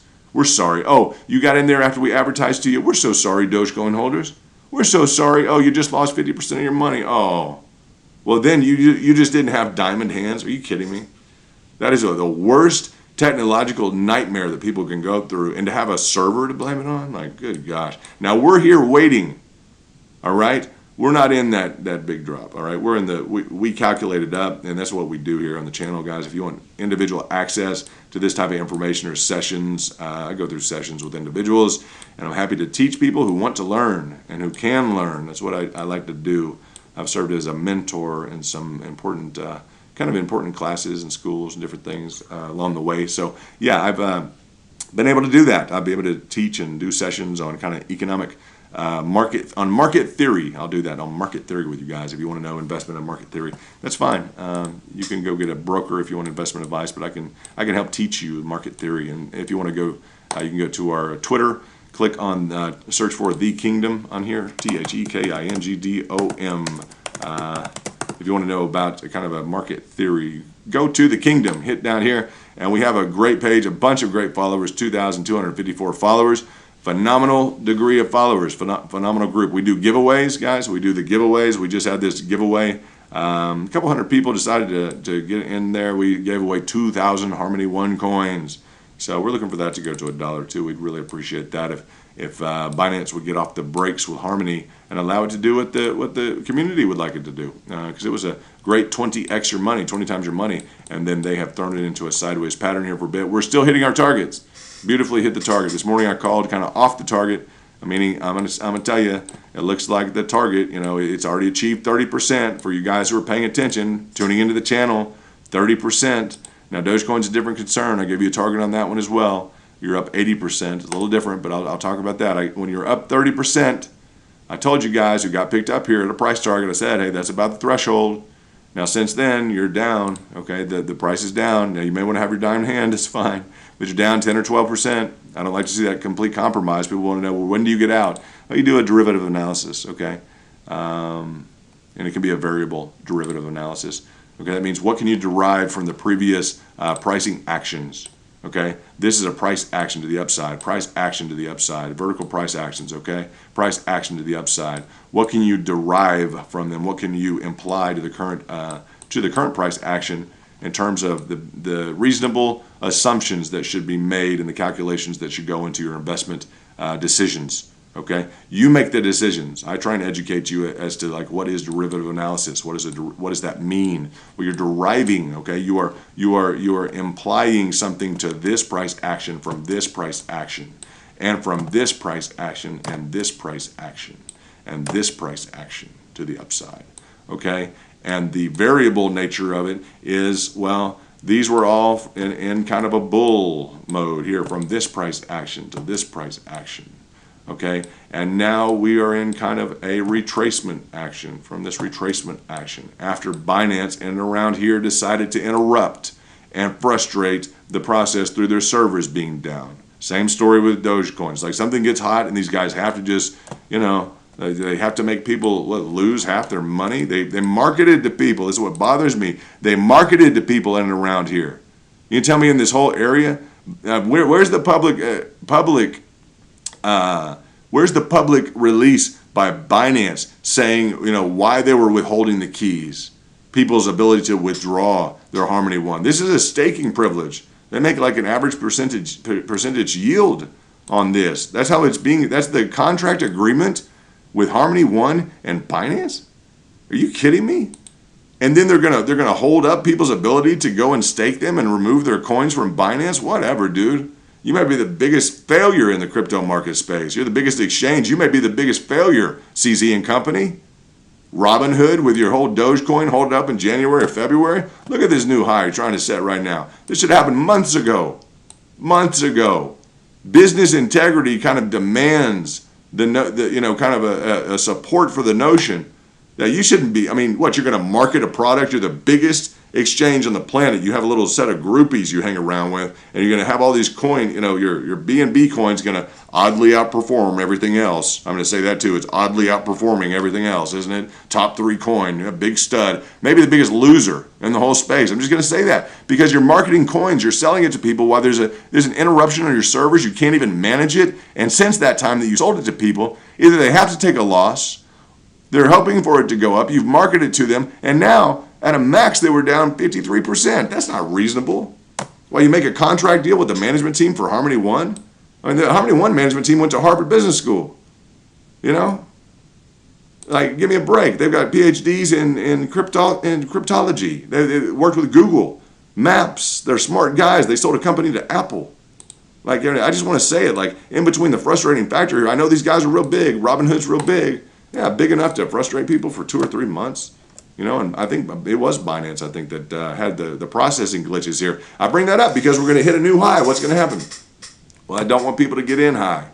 All right? If you hit the pricing target here, that's based on my market theory, okay? My market theory is I can educate you on basic market principles. Buy low, sell high. It's real complicated, right? No, it's easy. And I just want to get into the frustration. I need to kind of express this, okay? Because I have some sophisticated listeners and some educated people, and I want you guys to understand what it is that we are discussing. There we go. So buy low, sell high. Once you go high, it's going to come back and it's going to go low. But I'll tell you guys, if we didn't have the frustration, we're still in the same, colossal failure mode of how long is it going to take us to process through. I guess we just have to accept it and realize. I'll try not to judge so much, but I don't like my listeners having to wait around. I mean, going to bat on behalf of a lot of the Doge listeners right now. Yeah, I'll do that. I'll dig into to Binance and Robinhood and all these guys right now that had too much volatility and too much pressure. Really, man, really, huh? Interesting, huh? Interesting. I'll just say that. Interesting. While you're still selling it to people. So you're still pushing out the promotions to people this whole time. You don't have a calculative in your office. in your entirety of the largest crypto exchange in the world. This whole time as it's being peppered up, you're sending that out to sell it to people, and you have no calculations at all. Zero calculations at all to tell you you have achieved a stability within your system to support the overall continued upward trajectory, closing argument, that you don't have anything in your system to let you know that you have achieved a stability to allow you to go in and market these to people. And it's just what is it? It's a shot of luck here. It's just absolute, might as well flip a quarter. Is it going to work or not? I would think you have sophisticated servers. I would think that you have kind of a information assurance, technological assurance department, sort of a, pre-vet and pre-test out your server loads, your capacities, and that you're not selling into something that you can't support. I mean, excuse us, but that would start to sound like you actually have a real business and you're worthy of managing people's money. I don't know. Because when you prove yourself otherwise, people go down 50%, then they don't make the 80%. Oh, that's just fair. Is that fair game? I don't think that's fair game because a lot of people get hurt in this process. Yes, retracements are part of the game. I deal a lot with the retracements. For the record as well, I'm not one of those people who's completely insensitive to the fact that when you're buying on the dip and when you're a more sophisticated investor, okay, just personal investor on your own behalf, well, it looks like you're taking advantage of those people. Well, those people are marketed to by the exchanges, okay, who aren't predicting their level of dysfunction. I'm sorry, how can you not predict? It's like if you have a computer that overheats, you have a glitch in your screen, you have a problem with your USB drive, your phone doesn't like to turn on every time. You kind of know that, right? We know our tech pretty well, right? These guys are handling billions of dollars a day, and they can't, I'm sorry, you can't run a diagnostic to test your load capacity on this. See, all this price action, and I'll say it can be great. You can build that infrastructure of the staircase. You can go down in here, and we can support these levels on the upper, overall upward price trajectory. You betcha, right? What changes a little bit is the fact that Bitcoin right now is in a downward trajectory, trying to pick up. While this is going on, the Tesla holders, the shareholders, literally are watching this go down and Dogecoin go up. All right? While the Dogecoin is going up 400%, Bitcoin is taking a dive. That puts Elon Musk at a problem. He has a fiduciary duty to his shareholders. He loves Dogecoin. He's allowed to love Dogecoin. So due to the ineptness of Robinhood back in January, February, the story goes, Dogecoin could have gone already. Dogecoin could have done all this. It's that good. It has that good of a community. So hats off to the community. You guys should have already achieved this. I'm sorry you had to wait so long. I am so sorry. And I'm sorry in the meantime that what we call a shakeout or anything else like that, I'm really sorry that people got in around this level. All right? Or anywhere in here. Well, it's their fault. It's their, measure your own risk. No, it's not. The exchange couldn't handle the capacity. They made a good decision. Period. Don't be talking like that. Well, everyone does their own risk. Well, that's part of the plan. Don't defend people when a computer on the number one exchange on the planet doesn't work right, and that's is an excuse. Give me a break, guys. If your phone has a glitch, you know about it. If you run too many programs, you're going to know when it's going to shut down. These guys have sophisticated servers. Give me a break. Give me a break. It's poor management on their behalf. It didn't have to go down here. Well, you sound upset. I demand excellence. Now, the students I'm teaching in a mentorship role, etc., I've been with some incredible teachers at some very high levels, stuff that would blow your socks off. I've been around and had some, different things that have gone on. So some positive, let's see what we have here. Positive information. Let's go to Twitter. We have some guys to follow. Let's shout out to Twitter. Let's get in a good mood for a second and shout out. We have Yex45. What's going on? Or Yeet45. Good to have you. We have Ritesh Keti, Director of MENA Operations, Crystal Foundation, Dubai Beach. What's up, Dubai Beach? How are you? Nice to see Dubai. Oh, Dubai branch. I thought it was Dubai Beach. It's still nice. Dubai branch. Nice to see you. Marhaba kifak. Yeah, I speak a little bit of Arabic. Not too much, but enough. The Truth. Nice to have you here. The Truth. Sean Dickens. Nice to have you here. Cryptocurrency Writer. Phenomenal. You'll love this channel. It's normally a lot more pinpointed. Just Here's the price action. Here's the return. Here's the price action. Here's the return. We love making money. Our guys love making money. So that's why we're all here. Here we go. Scott, what's up? Steelers fan in the house. Pittsburgh in the house. Alex, what's going on, Alex? Nice to have you. Ron, nice to have you. Berninin, we got the little Poruski. Извините, по-русски. Я американец. Хорошо говорите по-русски. A little bit of Russian we'll throw in there. Every now and then. En español también si quieres. Venus, Pluto, what's going on? What do we have? Frozen. We have Frozen. We have Jammy Grammy. What's up, Jammy Grammy? Craig. We have Dennis. Shout out to everybody. Sean, you guys have been around. Ryan, Newhouse, and the Real Doge Boys. So we got some great followers. We got 16 right now. That's great to see you guys. I know it's been a real kind of serious talk we've gotten into, but I'm going to fight for the community in a different way. All right, some people are going to say it's just unfair. I want to do a documentary. Man, I'm going to talk about fintech. I'm going to call these dudes out in terms of like the DC infrastructure. I know when you guys read this on the on my home, on my profile, you're going to read financial professional and former presidential advisor, right? Like I've advised the president of the United States of America. It's a pretty big role. I was fortunate enough to do that for a number of years, right? So I won't mention for which president. That's not important. I'm not that old, right? So you can draw some conclusions. But I keep things apolitical. I'm not real into being political. I think politics were invented so people can argue when they're really not fighting. And so I like to walk that line. Now look at the line that Dogecoin wants to walk. This is beautiful, guys. This is why we're here. We saw the acceleration in the price action. We saw the confirmation, okay, on this channel breakout right here. We saw that hook. We saw the retest, the confirmation. We saw the higher high. You guys who have been following the channel, we provided the price target and around here on the retracement. We gave a level of involvement for the theory, for the market theory to be deployed. We deploy market theory, not financial advice. Market theory is what we deploy. So if you maxed out on this, you have maxed out at, I think it was 80%, was about the, what did we do a second ago? 80% on the trade. That's about 77%. Let's go to the candlesticks and take a look at what is the max you guys could have done. And that's really that's pushing it, because not all the exchanges, these are going to represent different exchanges. Some are going to have a variability of a penny, up to a penny. So, up to 10% or, up to 5% of variability in the price. So, yeah, 86.9 at the max. That's max to max what anyone could have gotten. All right? Anyone could have gotten. If they said, well, we like London's price target. That's me. I'm London. This is a crypto kingdom. Just so you're aware, if you're just tuning in, I know it's in the morning, so you're probably geared into rolling out of bed and, well, what's going on? Hey, Dogecoin's up. All right, everyone's excited. Dogecoin's up. I've been griping about Binance and Robinhood and all this stuff, but, I mean, heck, man, the point is, I'm glad it's up here, and what's the goal? It needs to stay up there, right? Yeah, and what? We all know this could have happened in January or February, huh?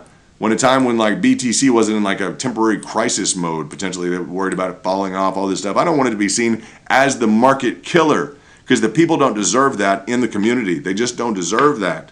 They're a good group. They're a well-intentioned group, and I don't know. They're not all about the bells and whistles and the French cuffs and they don't have their degrees all lined up on the wall behind them and stuffy shirts and stuff. They're not all like that. It tries to be a cool crew, and I think that's what maybe Elon and company enjoy about it, is it's something in their life which isn't serious. Because dang, man, the level of you guys understand, have been in business, investing, everything else. He has to be the CEO of Tesla. Whew, need a break. Yeah, need a break. I need a break. Show me something funny. Do something. So I think that's why they like Dogecoin. I do think it's pitted against Tesla right now, and I think that puts him in an odd circumstance with Tesla investors right now, as Dogecoin is taking a break. Now, it's not significant enough, I think, to cause like a shareholder derivative lawsuit, something like that, where they would say, look, you have a fiduciary duty to us, your shareholders. All right, Bitcoin is going down, and you're sitting there and you're plugging Dogecoin. Now, that's the type of dynamic that can be frustrated, and it's nothing bad about Dogecoin or Elon or the shareholders. But how did that happen? That happened because some dude, Vlad, with Robinhood, way back here, when Dogecoin could have literally followed this whole trajectory up. Oh no, it was frustrated for this whole time. Good gosh. Okay, since February, March, into April, 3 months, they killed Dogecoin. kicked it off a cliff. Let's say kicked it off a cliff. Losses for a lot of people. A lot of people were still in it on the money.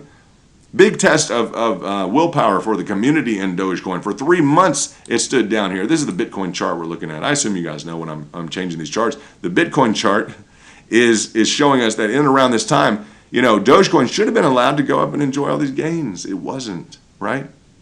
So in around January, February, it should have been allowed to go on up and enjoy all those gains. I think Dogecoin was about 0.007. So as it was going up in price here, the Bitcoin was going up, receiving positive price action, vertical price action. Doge was stuck in a trough. Okay, and who kicked it down there? Robinhood. Okay, now we just got some news around this area. This is back to the Dogecoin chart. Some news to this area. The news came in. Well, we had some overheated servers. Okay. Well, okay. The one thing that we're going to gain positively about this is we did say in around here we gave a pricing target. Bam. Some of you picked that up. If you didn't pick it up here, some other people picked it up somehow. I'm going to say that. Okay, because it's exactly on the Fibonacci retracement level of 50% or the 0.23 or the 23.7 or 23.8% retracement. So that's I'm sorry, the 50% retracement. I'm looking at that figure. I'm like, that's not the percentage. It's the 50% retracement. This line in here is 50% retracement. The 23% is the top level percent. That is the 23 cent. I'm sorry. I knew that figure was off. I'm like 23. That's wrong. It's not point. It's 0.6% retracement. That would be 23.8. So that's the 23 cent mark. That was the exact target we did deliver, and that's an urgent clarification. Need for clarification on that. I'll just state that so that is clear clarification. This is the 50% mark.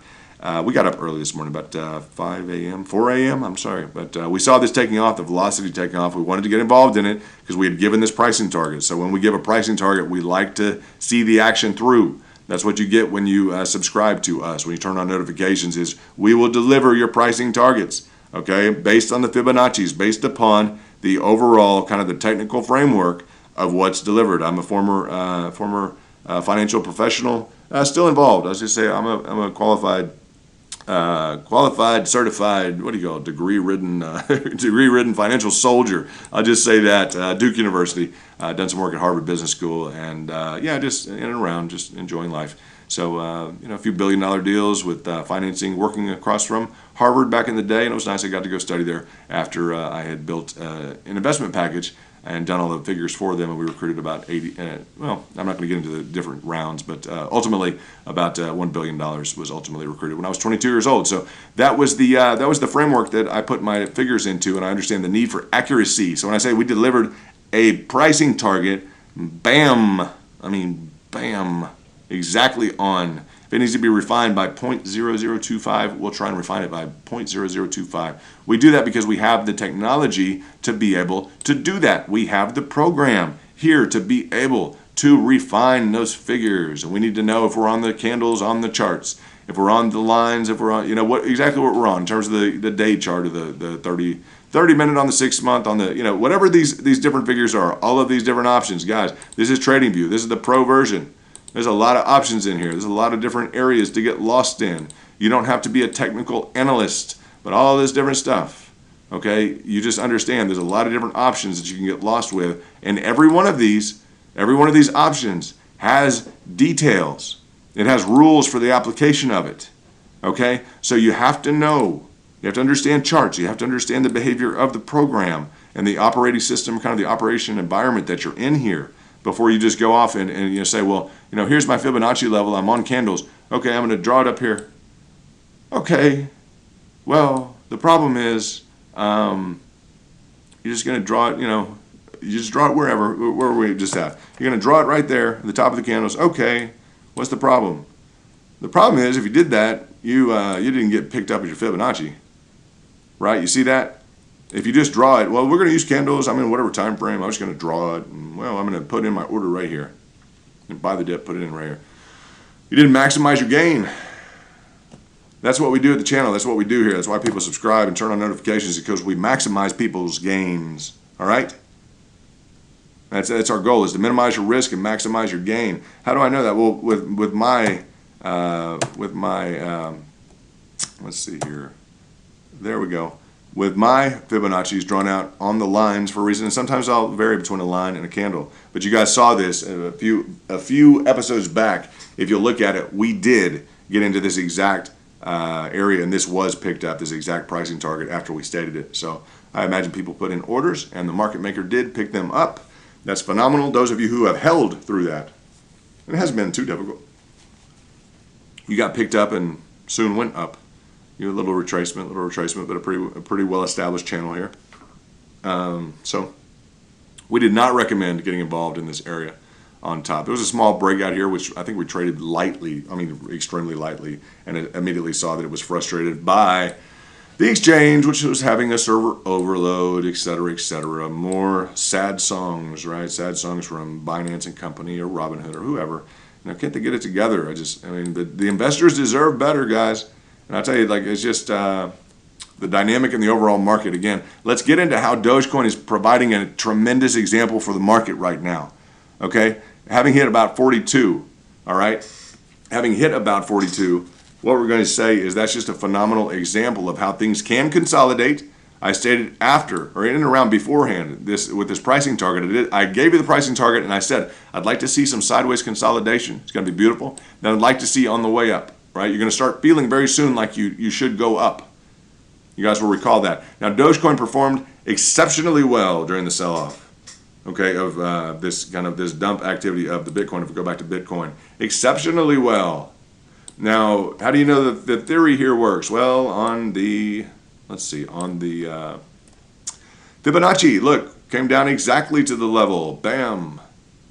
No one's discussing these levels and showing them to you in terms of pricing targets that you can execute if you choose to educate yourself this way. And there's some great books. If you guys contact me in the Discord, I will be able to give you the kind of a link to some of the great books, and I will let you know how I learned. I learned a lot of things from a lot of people and paid a lot of money to learn it. I'll just tell you that. Thousands of dollars an hour at times, okay? So that's just the truth. And we'll look at this. I got something floating around. Would you guys use a Dogecoin Visa? All right, that's just what I've stated. Would you use a Dogecoin Visa? So I wanted to kind of know that. Another shout out we got to, who we got? Groom. We got a Groom. There's like a bunny or something. That's kind of cool. VP Raptor, whatever that is. So welcome to Twitter. You guys go to our Twitter and go to The Kingdom. Okay, The Kingdom. And you're going to scroll down in the search box, and at the end you'll have to say, go to The Kingdom. It won't just pop up. We're not one of those highly featured. We're kind of in the background. We have kind of some backdoor information. We like to, keep it around kind of, I say always backdoor because, you have the front door. It's all real formal, everything else. Well, hi, how are you? What can we help you with? It's like backdoor is like, well, what are we kind of doing? Like, kind of cookout style, just relaxing, kind of family style. That's the way that we manage our crew. We also talk a lot about Harmony One. It's been going through, kind of a difficult, like stalled on the tarmac kind of feel. We've been able to hit some targets along the way, and exact targets. This one, 30%. This one here was at 30%. So we're consistently kind of hitting these along the way while it's trying to invest kind of a broader level of concern. We've been, or interest, I'll say, in the concern. When I say concern, I just mean like a financial instrument or a financial investment. We say it's a financial concern. It's kind of the industry state of the art, or that's the term.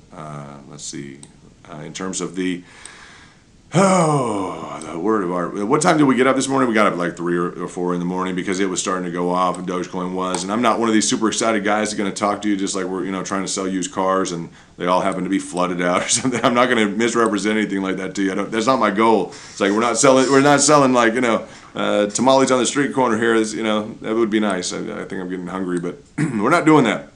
I don't need to. It's not a beer here. We got. We're not in the stadium here. I'm trying to market you guys. Sell something. That's not the point. I'm trying to give you calculated information. Okay. Financial background, me. Heavy financial analyst, etc. Hedge fund ownership. I just want you to know. Like I'm trying to give you precisely some kind of theory to go on to where you don't overpay. Those of you who are newly interested into Dogecoin, you may be watching this and you're saying, well, okay, great. I'm go ahead and I'm going to buy. That's not the point. No.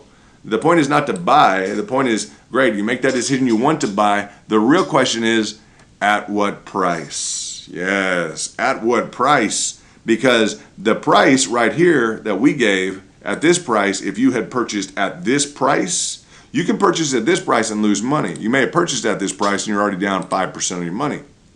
All right?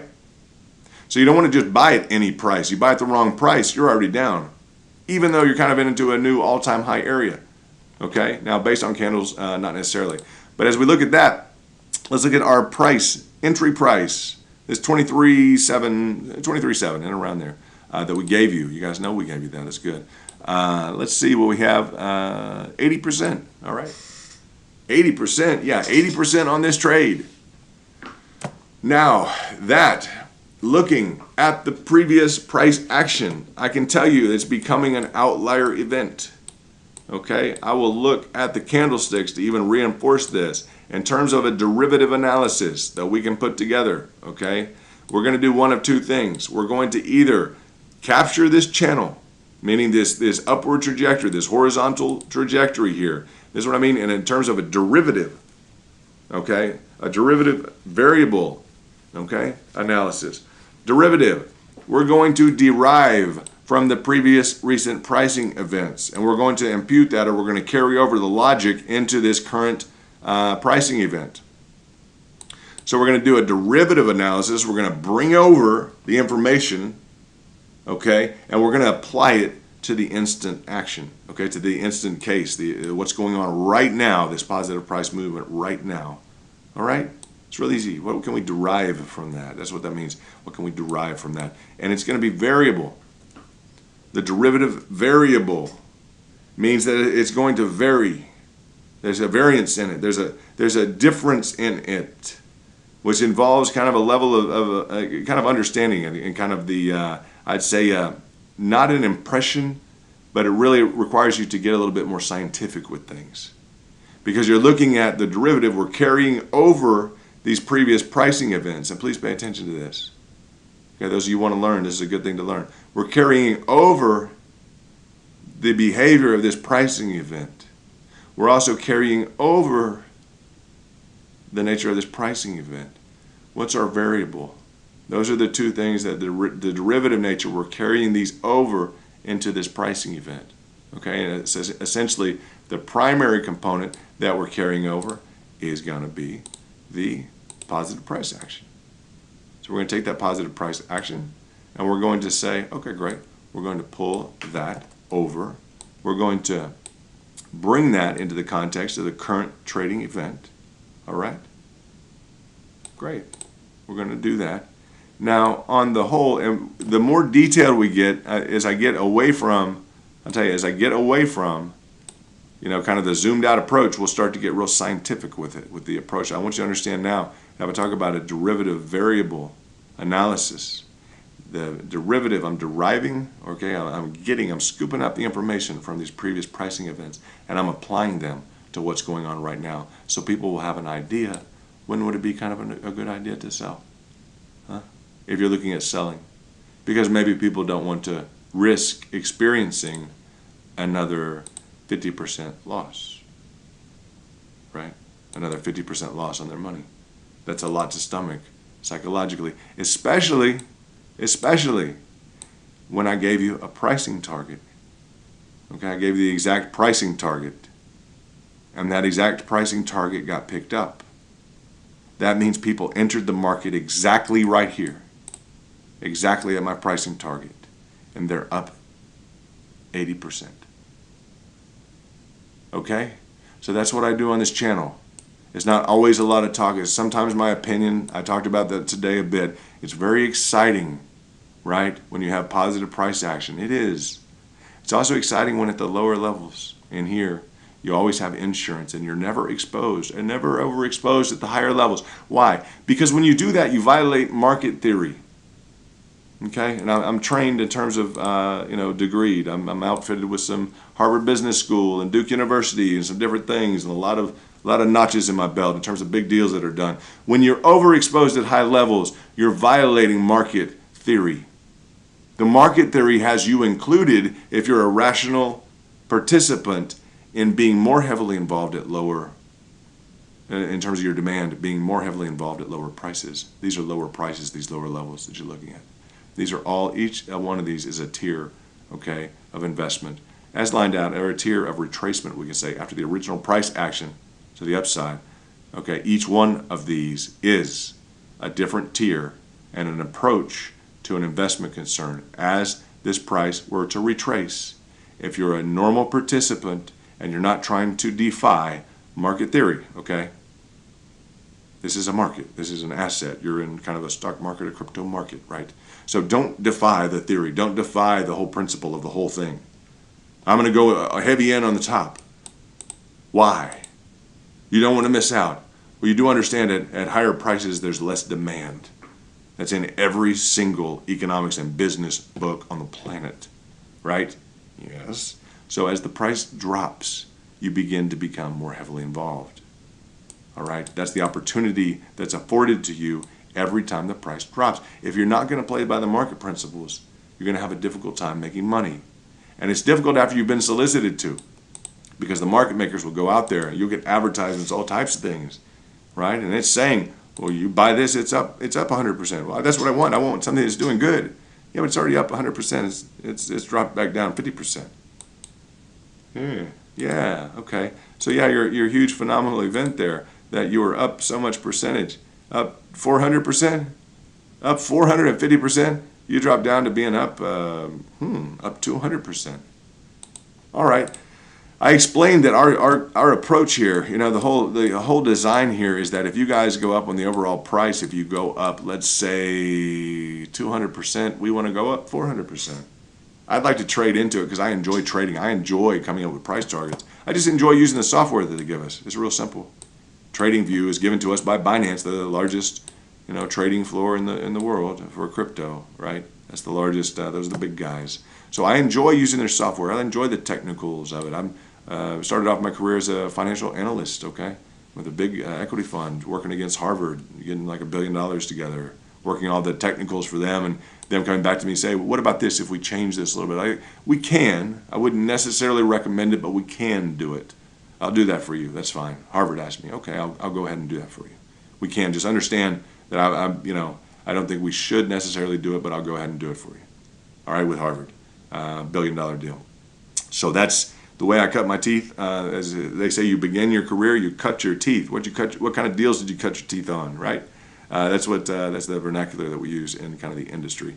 So that was a nice deal. Since then, I've been very technical. I was very technical before then, but that gives me the opportunity to bring this information to you like a pricing target. Brought you the pricing target. Okay, it's in a video if you guys want to rewatch, but you know I did. And it was before. Brought you the pricing target before that target was met. Discussed a heavier level of involvement financially. Why? Because that structures your thinking. Anyone who's new or is looking at Dogecoin, or looking at something to invest in, that structures your thinking in what? Into what? Into a normal framework that is recognized as a rational market participant. Okay? A rational market participant that obeys kind of the fundamentals of market theory. Okay? Trading theory, market theory, yeah. Like at lower prices, you'll have more demand. If I don't talk about some escalation in price as these tiers go down, I'm violating the market theory. The demand curve. Understand the demand curve means the higher the price, there's less and at some point no demand. This top level, I don't have any demand. In the red zone, I'm out. I don't have any demand. Zero. None. If it gets down into, well, it's still high priced in this kind of pale green area, okay, I'll throw 100 in. Maybe 100,000, maybe whatever. Some people 100 million into different deals, right? Yeah, I mean Tesla with Bitcoin, 100 million. We'll throw 100 million at this level. All right. At the next level, I'm going to double that down. All right, why? Because I need an escalated event and pattern of behavior to discuss so that I know that I am not only obeying that myself, but that what you're hearing is at least in line with ordinary market principles and market theory. That as the price goes down, the demand goes up. Okay, your demand, okay, for the product at a lower level, at a cheaper level, is higher. How do I make sure that I'm discussing that? I have an economics degree from Duke. Okay, I've done graduate level at Harvard Business School. So how do I make sure that I instill that in you and that I discuss that from an educational standpoint? Well, as I go down, I double or I triple down the amount. that keeps me in the framework of ensuring that you guys understand that that's the normal market theory, and you're not inclined to over leverage at the top. Right now, people want to get in. You want to get in now, huh? Yeah, they're going to get all the emails now, and they're going to get all the press releases now, and they're all over the news. Well, it's time to go. We've made the decision. Let's do it. Hold on. Make a decision to get into something. That's phenomenal. The next thing is you want to invest in something great. What's the real important question? At what price? What's your level of entry?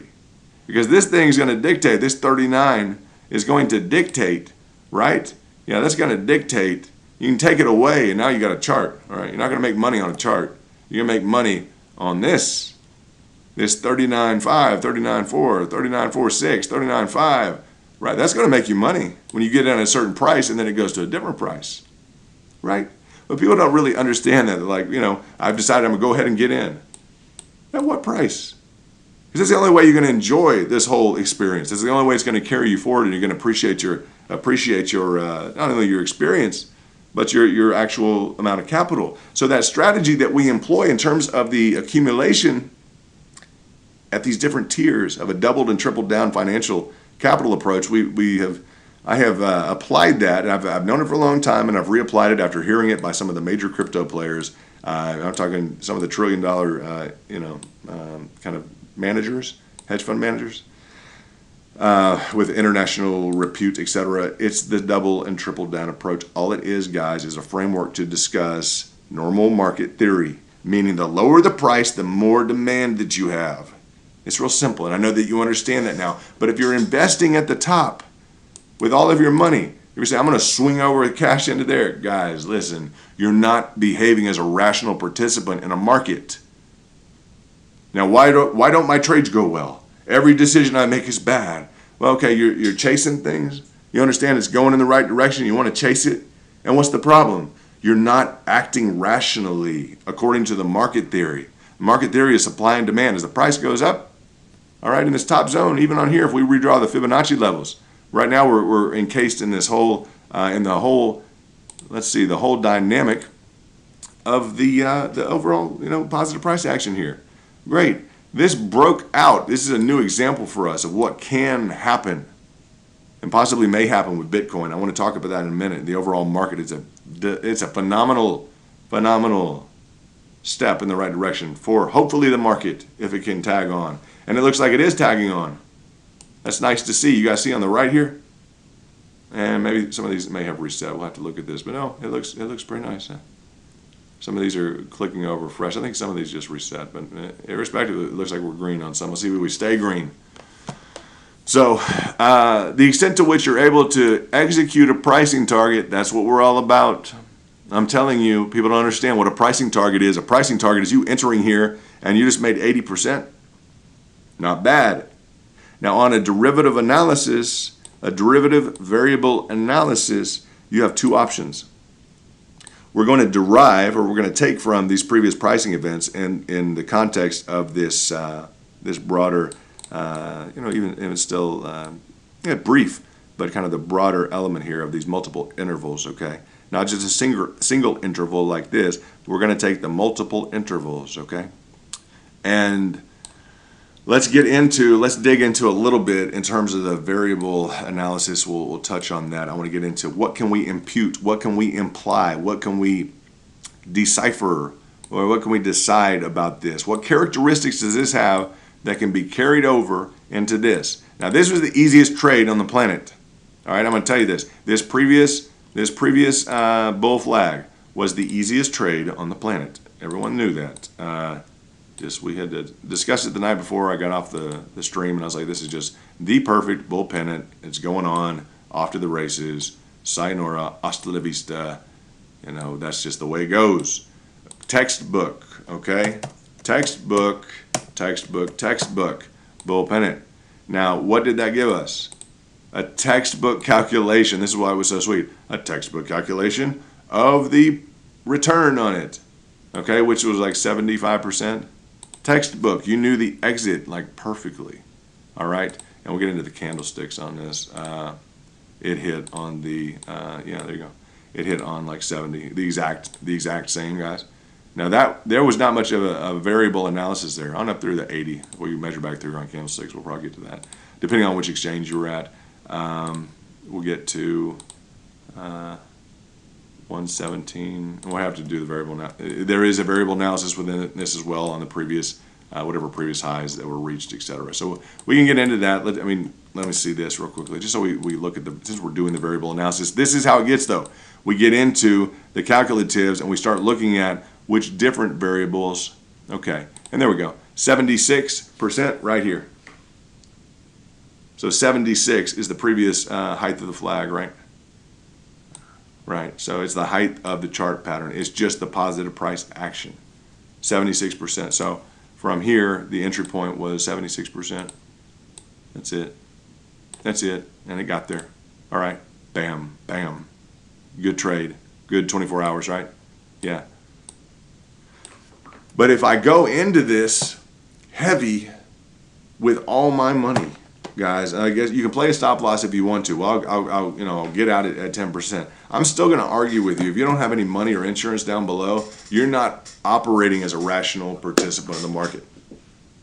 Because at lower levels, you're going to have more demand for it. And I just don't think you're going to be around very long if you're playing like that on all the chart patterns. Because the next chart pattern, what happened? Well, it looks like, excuse me.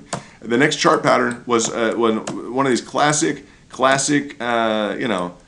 everything looks messed up, it's going sideways, same thing we saw in Harmony 1, okay, 20x your money. Classic, same top, where there's interference by the market makers, whatever's going on, they've decided we need to pull back here, we got to pull this sucker back, right? Now, Harmony 1's been thrown into, and this is a distinguishing factor, okay, but we borrowed from Harmony 1, I got to say this, we borrowed from Harmony 1 the notion that we needed this sideways trajectory. We needed this consolidation, level of resistance, level of support, kind of a channeling effect, right? We needed that channeling because I knew I had gone through this with the community. I love the community. I love you guys. You're great. And you Doge guys, it's wonderful to have you guys here to learn about pricing targets. So the pricing target here, that was 13 cents. I'll never forget it. Bam, 30%. That was very expected, okay, very much. The previous, and you guys say, well, how do you know when to sell? You never, we know when to sell, guys. It's just when to, not recommend to sell, but when it becomes very, very clear that the sell is in order, or the sale is in order. And the 30% there. What did I just do earlier this morning in the context of this specific trade? When this pricing target was hit, I let people know at about 30%. That's kind of the threshold. It's kind of a threshold, like a bare minimum, it likes to make 30%, it might make more, it could double clutch and continue to go up, but we just saw 30% here, we've seen 30% previously, and it's kind of like the standard, it's kind of like what it likes to do. So yeah, in terms of like a minimal expectation, a reasonable probability, it matches that in terms of meeting the reasonable probability test, if we want to say that. So let's see, you guys are getting into real close here, and it looks like you're kind of experiencing just maybe a continuation on the way up. It can do that. If you get too hot, I'd watch what that exchange is going to do. The Binance and everyone else, the Robinhoods, what's going to occur? We don't know. So it looks like it's attracting attention right now. Doge is attracting attention away from something like BCH, Bitcoin Cash. That's interesting. That's interesting. Is attracting attention away from Bitcoin Cash. I might think that Elon has a little bit of a goodwill duty towards Bitcoin Cash. I would put that on my radar personally. In fact, I have, because I think Bitcoin they're involved in, Tesla, etc. I think they have kind of a goodwill. That means like a brand name, okay? Yeah, like we need to support all the divisions of Coca-Cola if we're in business with Coca-Cola. I kind of believe that about Bitcoin Cash, and I'll talk about Bitcoin Cash because if you guys don't like it, neither do I. How about that? Oh, thank goodness, right? If you guys, I can say that about anything. If you guys don't like it, neither do I. Because we're so emotional about things. We don't need to be. Guys, it's just a price. It's a chart. It represents timing intervals and positive or negative price action. Let's say within that pricing action, within that time interval, it represents the opportunity to capitalize. That's it. The opportunity to capitalize on a pricing event. That's it. It's a time interval and some pricing, some change in price. Great. It looks like this. It has this name. It does this and that. Fine. We can get into the fundamentals. I recommend you know those. Okay, particularly, I mean, who's running the show? Is there a development team? Is there a management team? Is there any kind of use application? What do people want to do with it? What's the culture around it? But don't get so wrapped up into that like you pass up a perfectly good bull pennant here for 70%. Very easy. Don't get so wrapped up in it that you don't take your pricing target right here when I discussed that pricing target the day before. Don't get that caught up into something, because I mean that could have just cost you on a light level. I mean, if you chose to, you know, if you have educated yourself on kind of the dynamics of Fibonacci's and you agree with it and you decide to implement it, of course you're going to educate yourself after you listen to us. But yeah, if you wanted to make 80%, that's phenomenal. I probably would have capped it out, you guys know, at the 70%. Okay, 70%. Now that did get to 80% as well on the max. Okay, on that max you're at 80%. I think that's a little heavy. All right, that's a little heavy. Now this, because I don't like the variable analysis of this is 75%. This is 75, right? With the hook on here, you're looking at, that's 75. This with the hook is 122. So 75, 122. If we do the smaller portion, and it'll start off like this, 30, 75, 122. So 30, 75, 122. This perfect bull pennant, okay? Depending upon your entry point exactly, you're right back at the 75 to 80. Depending upon your breakout that you measured. Now that's going to give you some variability in here. You have a little bit of variability in terms of your other gains in and around this area between the 75 and the 122 and your smaller little rung in the ladder here, kind of your doorstep to get up on the major staircase. So that's how it becomes variable. You see that? We're going to derive from these events. Looks like ballpark, we got about 70, 75, right? Yeah. About 70, 75. Those two strong conditions here that are kind of factored in. Yeah, that's nice. Now we can extrapolate that. We can carry that over into the current price target. All right, carry that over into the current price target, and there you go. About on the main portions of the candles. Yeah, that's good. 75. There's no problem with that. You have recreated your event action here, your pricing event action here. And literally to the tune. I mean, it matches up very well, because as you see that, you're like, yeah, almost too well, huh? You're like almost too well. Not quite. It's not a concern necessarily. Okay? Because, yeah, almost too well. You've recreated that positive pricing action, right? Yeah. And why don't we necessarily want to see it top out here? Y'all listen up. If you're on Doge or you're on Harmony One or you're on anything, if you're on a sophisticated approach to trying to learn things, why does this need to really break through right now? Let's take a look back at Harmony One. They got shut down because it was way too hot, right? 20x, remember that? Yeah, okay. Yeah, so why do we need, and what we need this to set a new example big time, right? Yeah, because we had this big staircase up, right? Yeah.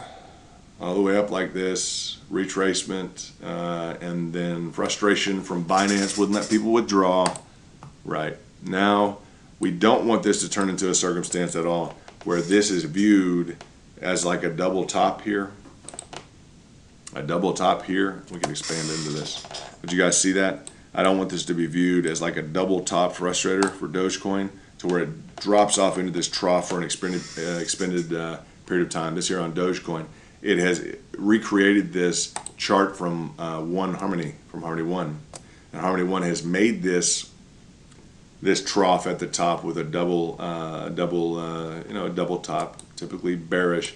This was while they wouldn't let people withdraw their Harmony One from Binance. They were not validating. They were not allowing the withdrawal for hours on end. People were trying to get into that. You guys on Harmony One that are plugging in, you guys who hit the price zone.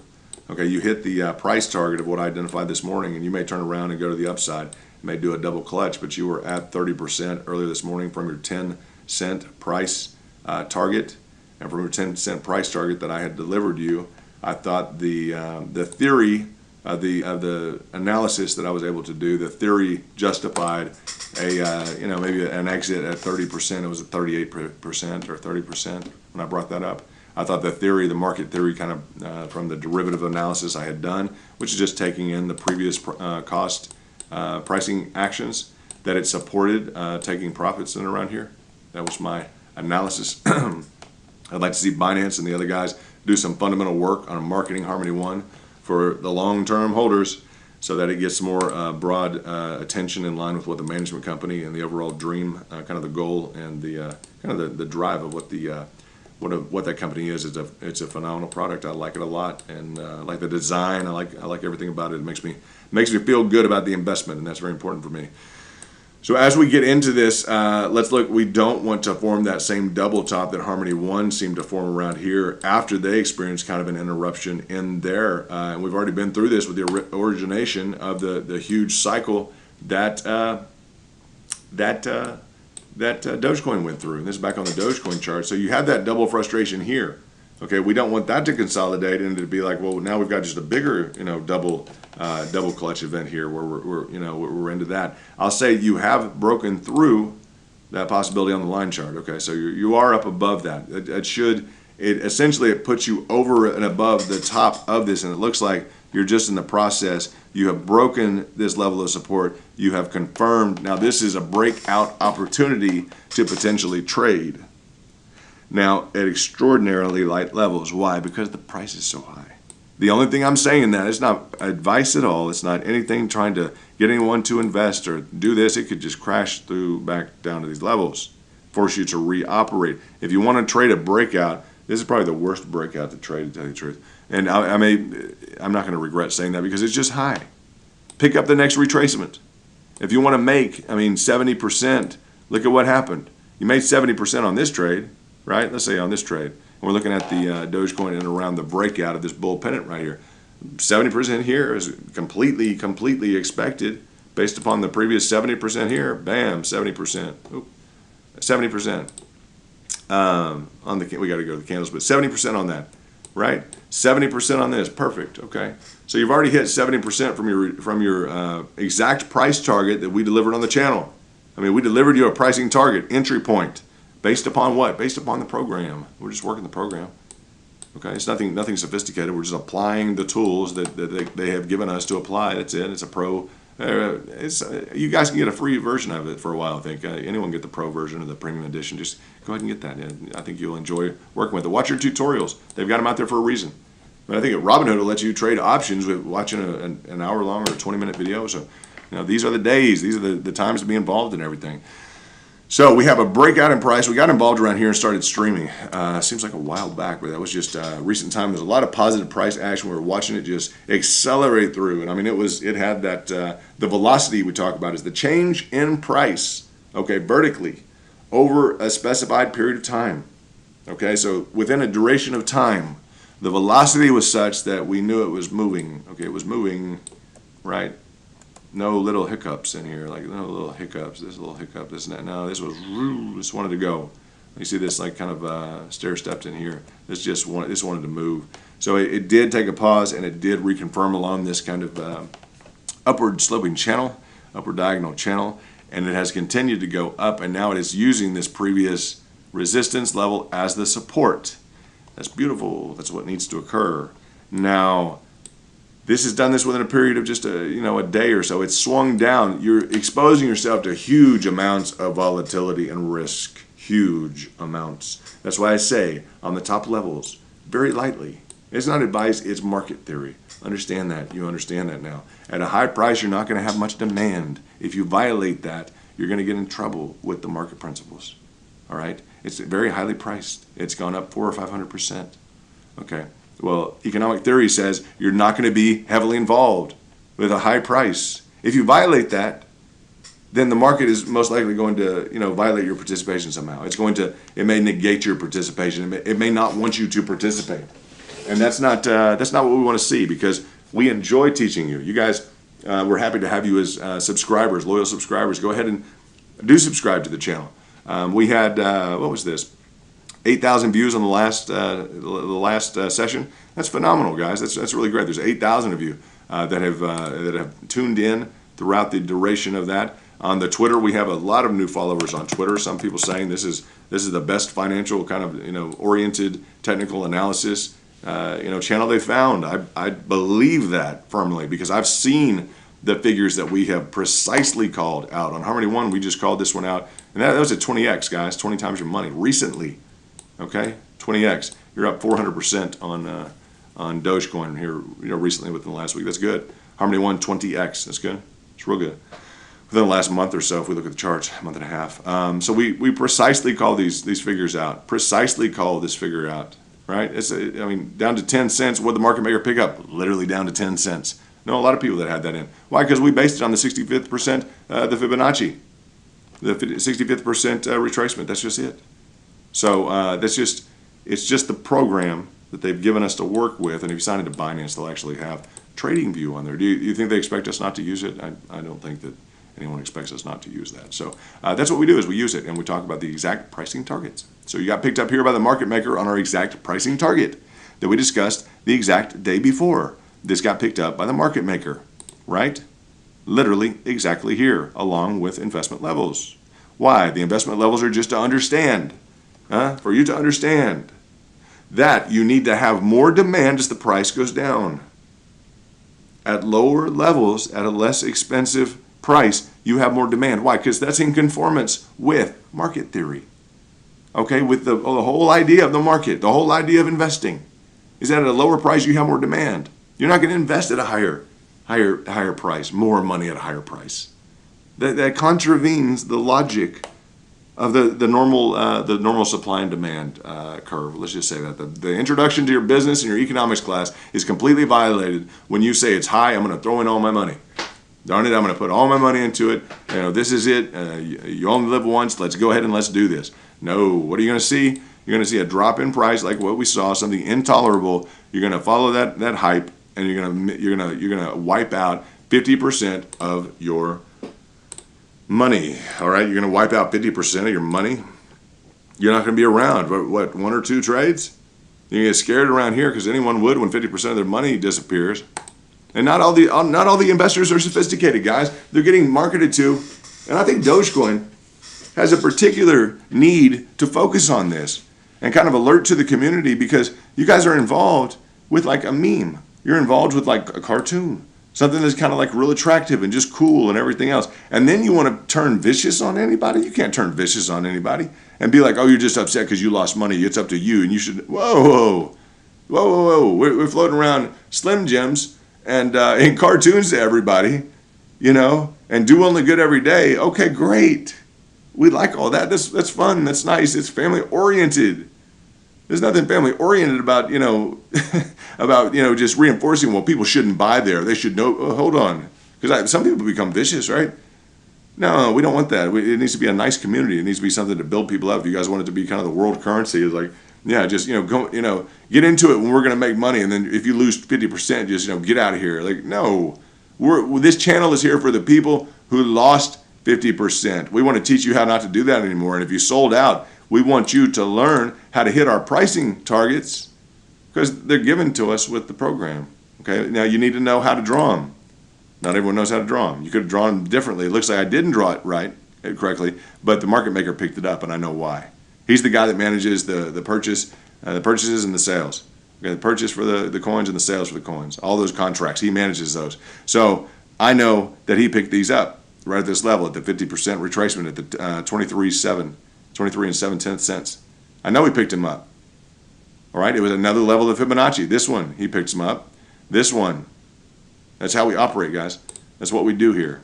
We focus and we project out what these levels of the retracements are. And on the upside, every one of these individual events, I just say, if it were to stop here, okay, if it were to do this, and you say 70 to 80%, okay, that's fine. Now that's consistent with our derivative analysis, 70%. That's why I'm kind of like, it's nice, it's nice. You got in the pricing target, you're at 80%. Hey, that's a good day, that's a good week, guys. Bravo, bravo. If you got out at 20%, that's great, bravo. You got out at 20%, phenomenal. Now, if you played this twice, it would have let you play it twice at 20%. Okay? Absolutely. Right? This in here. Okay? You see that line twice? Bam. So, bam. And this is what I talk about, people playing at a level multiple times. It's still a level. Yeah. Bam. What happens if you invest and it goes lower? Huh? Your theory doesn't work because if you go lower, really? Is that how it works? Well, every time I go down, I double and I triple down. I have more money available in line with basic market theory. I'm wrapping your head around the fact at the lower levels you invest more money so that you don't invest more at the top. Some people are thinking about, well, it might be a good time to go ahead and invest up here. They're gonna shake this out the trees, and they're gonna circulate this around, and we're gonna want to see another 100% day. Well, it might. You just made 80%, and you see up 25%. All right, you guys understand now. You'll see different figures here. It's showing on TradingView that figure. If you got in at our pricing target, you achieved up to an 87%. Okay, and the 70% was real reasonable. Real reasonable for a heavier amount of cash, not the intro, okay, the zero investment level, which is the red zone, we don't invest. As it becomes more reasonably priced, we have some demand in line with market theory, the normal supply and demand, okay? You guys know extreme price, high price, no demand, no investment. As it becomes somewhat reasonable, somewhat in here, we want to be able to catch the upside if it goes up. Exactly. So we start to pepper in a little bit of investment. That would keep you in line with market theory. Okay, it's just that's the bottom line. The next level down is we about double that. All right, next level down is we're going to triple that. In here. So that's how you expand your accumulation zone into a more reasonable cost basis, meaning your price per coin goes down. Your cost basis is a fancy word for your cost per coin. And you'll see that the little, the pepper in here and the pepper in here, it'll get you on the upside. It'll get you kind of swinging through. It's nice. You don't have to play heavy with all the chips. You don't have to do that, right? Just pepper it in. And we got about twice that amount. Still real comfortable. You didn't hit your heavy investment level. That's okay. Why? Because a good investment, guys, a good investment that you think requires 150% of all your money, if it's a really good investment, you will be able to make the other 90%. If you just put in 10% of your investment, you'll be able to make the other 90%. Okay? And you'll always have money to double down, to re-engage at a level where you decide, and because this was nice, being able to hit this price target. You guys know that. Yeah, we discussed this price target. People got in at this price target. Very good. Multiple times. Made some cash here. We discussed about 20%. It decides to take off, leg up. Cool. So we discussed these targets. This has been nice to be able to participate in, hot dog. If you participate in, I'd never say that. I don't know why I said that, but if you participate in this high level right here, all right, what's the risk? Well, the risk is that you're unable to re-participate at this level, or this level, or this level. And the risk of that inability to participate, okay, if this is the level of your investment up here at the max, and you're down here, you're unable to re-participate, okay? If you've invested at the top, you've come down to the bottom, and you don't have the additional liquidity to double and triple down at these levels and experience these phenomenal gains. See, if you're real lightly involved at the higher levels, this is high right now. It's setting a new high. So listen to it, a new high. Yes, it's going to be high. So if you're involved at these higher levels, it's fine at some level, okay? It's on some kind of a irrational market theory if you're involved at all at a higher level. If it continues to go up, sure, maybe there's that opportunity there. It could continue to skyrocket. Now it's retracing now, so the point's being proven. It continues to retrace, continue to retrace, continue to retrace. This continue to retrace. It's always going to have some level of retracement. Maybe more severe when there's some technological difficulties, like what we saw this last week or last few days. It was last week with the just the overload of the computers was the excuse that we got. So that kind of gave us a retracement. We hit exactly the level of pricing. I give the pricing targets. That's what we do here. So I gave those pricing targets. People may want to know, well, okay, great, you gave the target. Well, where's the exit? Okay, great. The exit, again, derivative analysis, around about 70% was fine. All right? Because that's what the previous price actions gave us. Okay? That's what I can derive from them. That's what I can apply to the current return.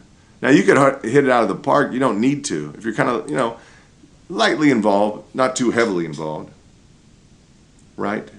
You don't have to bet the whole, ranch on it, as they would say. You don't have to bet the wrench on it. It's kind of Texas slang. 79, 80%. Yeah, 70% is fine on this.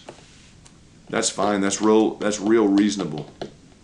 And you had two opportunities to get in after you watched either one of our videos in terms of this pricing target. So don't tell me we didn't bring it up over here. We did. And you know what? We brought it up enough, and some people watched it and they made this their pricing target. They got in and they've experienced a 70%. That's fine. That's fine. It's getting to the point where it's high again. So I like the profits at this level. I like where it's at right now. And I've kind of brought that up a little bit. So you've had a second opportunity to participate at this bottom level, the bottom channel here. For those of you who watched the video and are participated in this, phenomenal. You're still at about, right now you're at 67%. Okay? You're in line with something that could continue to go up. If you want to risk that and you want to go and you're not happy with 60% in the course of 2 days, not even 2 days, guys. If you're not happy with, I'll say on the second one if you got in, or the first or the second. Let's do it on the first before we called that. If you're not happy with 1 day and 23 hours, 1 day and 23 hours, or you're not happy with 1 day and 8 hours, if you're not happy with that at 60 some odd percent, then I got to tell you, there's probably some other things you can get involved in, maybe at a blackjack table or something else like that. If you can count cards or do something like that, and you have an advantage on the house, because 60% in two opportunities to get in, that's something we clearly called. I know that that's a good opportunity and you should take it. In line with Harmony One, the other instrument that we have been looking at with the technology and the strategy, double and triple down, heavyweight approach here, heavier money here, guys. Heavier, we've been talking about heavier money there. The market came down and picked you up exactly 100%. It's the truth, period, at the 10. He gave you up to the 30. I have stated multiple times the 30 was a good spot. Okay, this morning when the 30 was a good spot, I hope you tuned in, etc. Because that, in line with the derivative analysis, I'm a former financial analyst, private hedge fund, etc. Don't have to get into all the details. But as we look at this, the former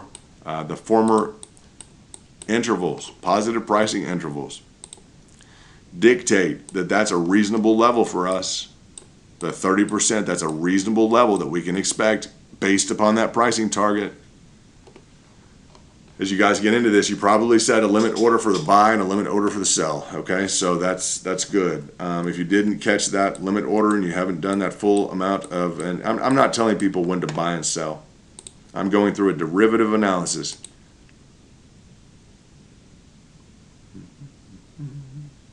And you're up 25% right now. 26%. So before anyone flips out, you make your own decision. You get on YouTube right now, or you go pick up the encyclopedias in the library that you're in your house or wherever you have, and you start looking at your exit strategies. We can draw out fib extensions if you want to. I'm going through a derivative analysis with I say a large variable component and kind of a baseline in terms of the assumptions and the necessary security in terms of protecting money, in terms of achieving a de-risking of your portfolio, in terms of being risk averse and locking in and kind of achieving a security of gains. Okay, the most highly probable degree or percentage of your gains. That's what I want to focus in on. So that's how my derivative and variable analysis functions in here. Okay, in this zone. Could it be 50% sure? On Dogecoin, could it be 150% sure? It could be, and that's fine. Why? Because if it gets overheated like that, that's fine. What are we going to do? Well, we'll jump in and we will jump in and work the fibs. All right. Well, we'll jump in and work the fibs. It's a Fibonacci retracement. Everyone, and it sounds weird or sounds strange. It's not. It's just prices go up and they go down. When they go up, everyone gets excited, and that's when everyone wants to buy into it, and that's when they lose money. So why don't we be intelligent about it? We just want a good price. It's almost like, we walk up to any market that you go up into. You see a fancy suit. You see a nice new watch. I guarantee you see a new Rolex in there. That was, 18.5. Oh man, that's 18.5. I sure wish I get that Rolex for that. Man, if I could get that Rolex for $2,000, man, that'd be nice. God, that'd be nice, right? You betcha, huh? You betcha. So that's all we're doing here. All right, this is the Rolex of the crypto market right now. Congratulations to Elon and company and all you Tesla shareholders. With all of Elon's support and everything else, this has turned into the Rolex, the temporary Rolex of the crypto market. How many people is that going to bother, huh? Maybe even them, like, we don't like Rolexes. That's okay. What we're saying here is the fact that price action has been phenomenal, and it seems to be trying to beat the top here. And if it can shoot out here, it's going to perform something that's going to really be dynamic. It's going to threaten the market a little bit, but don't focus on that. I'm sure there's a lot of great things. BNB is up comfortably as well. I have some commentary on that. Call it commentary. But they're trying to break out of this upper pattern here. So that is interesting that on the candles, and look, when you say you guys want to learn what you're doing in terms of Fibonacci's, or you want to come into the Discord and argue with me about returns, that's not going to work. You're either going to go watch the videos, you're going to learn market theory and principles as they're applied and why I'm giving you these pricing targets and why they work, okay? And you're not going to be able to find an instance where they really haven't worked. Why? Because we're always going to be able to double down.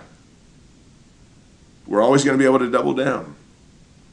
And the end of that strategy is, well, you have preserved enough money, okay? Listen to this. You've preserved enough money on the downside to where if and when, let's say, Bitcoin goes back to $500, okay, if it goes back to $500, I have the bulk of my capital at $500, and I'm able to enjoy this whole ride and trade and have fun and make money. I mean, I don't have to just exist off of this. Oh, you mean there's a difference between a retail trader and a like a wealth management, someone in wealth management? Yeah, okay. Like a professional trader or someone like that isn't going to trade for income. Oh, okay. Let's see. So a sophisticated investor is going to trade for like purposes like wealth accumulation. I see, which means there's something at the bottom. Huh? Retail traders, you guys that want to trade for income, change your life, get rich quick, everything else, you're going to get frustrated. This game's not for you necessarily. You can learn the dynamics and you can put them into play and you can make some phenomenal trades, but your desire to get you to that rich quick thing, everything else that keeps you from having money here at the bottom, okay? And so you can learn the skills with a light amount of money up here and have a reserve to where if things were to go to a circumstance, not sure just what happened, I hit the wrong button.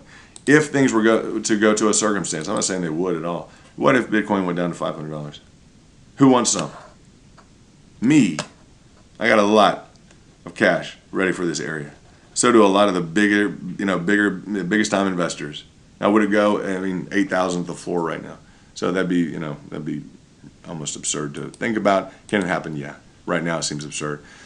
But what about at 40,000? What about at 30,000? What about at 20,000? Yeah, 10. What about those other levels? Yeah, I have more demand for this product as it continues to go down. And how is my philosophy of accumulation on the way down with the Fibonacci proven true? Because bam, look at that. Orders picked up. Precision, perfection. Okay, that's the philosophy. There's more demand at these different levels of Fibonacci. And this is not a concocted level. This is a perfectly drawn Fibonacci. It's just in line with the best skill set I could put forth. And I put my skill set forth to Harvard on a business basis to have them be a part of $1 billion equity fund, and they have said yes. So that's a level of product that you're looking at in terms of my ability to apply technicals to a financial situation. That's just it. Qualifies with some of the top guys around, and I hope it qualifies with you in terms of you're being a part of the team here, and just the team. Maybe a thumb up or something like that. If you guys like these videos and would like more of them, just hit me a thumb up to let me know and kind of support the channel. That would be helpful, and we might get to the crowd here in a minute in terms of who all's in the deal. Let's see what this is. BCH. That is. I want to talk about the dynamic here. BCH. Versus, and we did just reset, BCH versus, that's Bitcoin Cash versus Dogecoin. You guys think Dogecoin can win? Huh? Can it beat out the big name, Bitcoin Cash? You guys think it can take over Bitcoin? If it turns into the people's currency and people want to use it over Bitcoin, could you imagine there being enough popular pressure, it just takes over Bitcoin? It'd just be wild, wouldn't it? I mean, if it starts to make money it could turn into a quite a dynamic. We're going to stop before that and notice that on the candles, this is a dynamic. When I talk about you need to be careful with the programs, you need to know what you're looking at. Because when we zoom out, depending upon what you're looking at, and you guys conquered this head and shoulders, okay? You had a potential head and shoulders in here. You completely conquered it, all right? That's what a positively structured framework of thinking. We need this to go out. You guys remember before I called this price target, which you got, some people up to 80%, 70%, in line with the previous ones. Okay, so that worked out phenomenally well, right? We've been streaming for a while this morning, so you guys understand that. We came up with the pricing target and around here for the retracement, so that was something that's, attributed to the channel or just general. It's going to be the same thing to me or general market principles. It's going on it's going on. It's what happens in the market. It's how we trade. It's how we decide our investment entry spots, our price entry spots. Otherwise, what are we going to do? And I just bring this up. What are we going to do if we don't have any kind of a retracement theory or anything? What are we going to do? I'm just going to, I want to invest right here. Wait, hold on. I'm going to just invest at this. Well, let's see. I want to price around. I'm just going to pick a price. No. We base it on the Fibonacci's. Why? Because the Fibonacci's hit. The Fibonacci's consistently hit because it's kind of the standard of the industry. That's why they give us the programs to look at. But you need to know what you're doing. Why? Because, well, London, I don't know. And this is the crypto kingdom. Crypto with a K, all right? Crypto with a K. If we go back to the line chart, here's a little bit of a lesson for the day. Well, look, it's good. You're over the top. See, now this is a great example of something we can learn this morning. Well, you've hit it. Look at the line. Okay, now that's a majority of the market at that level. I'm going to say that the aggregate probably, let's say the aggregated exchange price, all right? Now, within that, you have set a new all-time high. Congratulations. 42. What's the problem? Well, let's look over at the candles. Because now we see we set a new high, right? Yeah, we set a new high. But that's cool. That's cool. A difficult time. People lost 50% of their money here. That's not to be skirted upon this issue of guys. They lost 50% of their money. Some of them got scared. That's reasonable to expect them to get scared. And I would caution you guys as you demand something of your fellow investors. Oh, only invest what you're willing to lose. You can say that and you can not get the price to $1. If that's the approach you want to take, you need to be prepared to lose everything you invest. If you guys get real caustic like that, real aggressive, you're going to recruit less capital. If you demand less from the exchanges in terms of like Binance and everything else to manage their expectations and their server software and their performance, if you don't demand better of these other exchanges, you're going to recruit less capital. You're limiting your upside potential. You guys get that? Because people are, well, we all fine. Here's 50 cents, man, or here's a dollar, or here's $200. That's fine. Instead of, well, here's all right, fine. That's fine. It's behaving well. It looks like a good investment. It's stable, and we demand that of the market makers. We demand that of the exchanges, that they put good, high quality systems together to essentially to allow this price to behave in line with its natural demand. Otherwise, it's too concocted. And people losing 50% of their money between here and here. We literally measure this. 50% of your money, guys, from the candles, okay? And I'm getting into that because that's a big deal. And when you limit the investment potential from other people, they don't want to lose 50%. You can't blame somebody. It's a server error. They're overloaded and you experience a 50% loss of your money. That's fine. You want to recruit capital. It's just, I mean, that's the wrong kind of shakeout. That's not doing only good every day. That's not. It's just not even. It's not. If that happened on like the floor of the exchange or something, we're gonna go over there and unplug such and such's computer. That's cool. Yeah, well, you knew you came in here. You had some risk. No, that's not cool. We don't appreciate that from the standpoint of the exchanges that had the duty to keep this thing going, and it's just been happening to Dogecoin. So I'm going to harp on it a little bit because it happened in January, February with Robinhood. Now it happened with an increased situation here, and in the meantime, it's spoiling people against the community, and I don't like to see that. I don't expect anybody to go through a 50% return now or a 50% loss on their amount of capital and still just be okay. We made it. I mean, you're trial by fire. That's not the way to build. In the upper echelons here and the institutional people and the career professionals here that are discussing that, I think you'll agree. Some of it's volatility, but I wouldn't, you're just going to get a light amount of money from me. at these levels. This is a perfect bull pennant, that's fine. But if you don't have these higher levels, and I'm talking about big resource foundational amounts of cash at these lower levels, guys, you're operating against the market theory. Just let that hone in. As you're into a new level of high here, that's great. And what are we noticing? Well, we have this here, right? So you guys know what you're doing on your charts, do you? You all know what you're doing? You're picking your own pricing targets? I mean, is any of this like irrelevant here? That this is my pricing target that got picked up? That I gave to you, this 24? Gave you this exact pricing target and you got up 70%? Okay, that's good.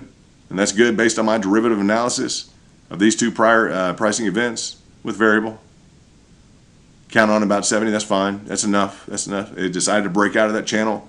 You're not going sideways, upward diagonal channel anymore. That's fine. Take that. You had two opportunities to get in. Both of these on the candles hit this pricing target twice. The market maker went down and picked those up. He took those he took those to market. He picked those up from you and took those to market. He didn't have to. All right? On those candles, he didn't have to come down here. He decided to. You had orders here. It doesn't look good for the price. But what? That's how you play the game. That's my pricing target. Bam. That's my pricing target. Bam. He didn't have to come down here and pick this up. But there's orders down there. There's people who want to play the game right, intelligently, to where we're getting a good price. We're playing in line with basic supply and demand. Lower price, more demand. Double or triple down in here. Bam. Compared to up here. Play it twice? Yeah, can. One, bam. Two, bam. Right? Understand, he didn't have to pick this up a second time. He did. He came down here to pick it up. It affects the nature of the curve here. It affects the whole nature of what you're viewing this as, right? Potential head and shoulders. But we also said we need some sideways consolidation. You'll feel like you're going to want to go up. It's exactly what happened. All right? So it's not rocket science, but you just need to understand when you see a decrease in price here, it's because the market maker, the exchange, okay, fine, they're going to come pick up these orders.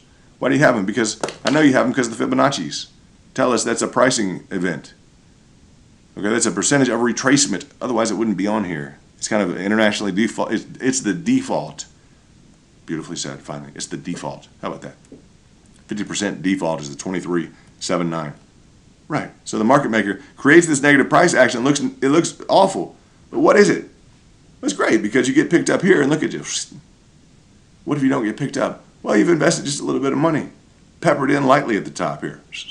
At the top, nothing available here. Peppered in lightly, maybe $100. $200. Double down. We double down again, this whole amount. $600. Why are we doing that? Because I'm trying to reinforce within you market principles, market theory. The lower the price, the higher your demand. Otherwise, you're acting against the market. You're acting irrationally. You're going to get shook out of the trees.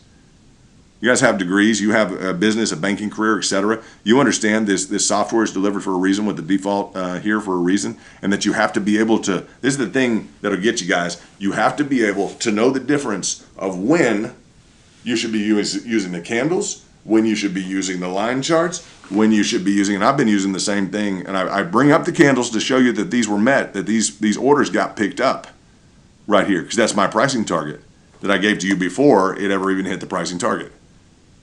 Okay, I'm telling you, I told you, I gave you the information, and then bam, you hit it. Made some cash, we talked about that, that's a good amount of money. Bam. You know what I'm saying? Yeah, that's a good amount of money. Based on, not my opinion, it's a good calculated return based upon a derivative or a derived variable approach, return calculation.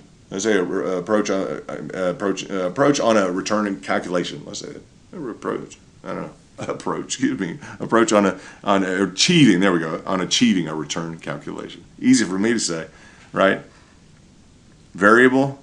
Okay, because a little difference in here. Okay. Derivative. What can we derive from these previous pricing events? All right. We're going to derive. Okay, and we're going to impute the variable nature of them, the fact that they're different. All right, and we're going to impute that. Okay, we're going to put that. What can we derive from this? Okay, along with the variables, the differences of them.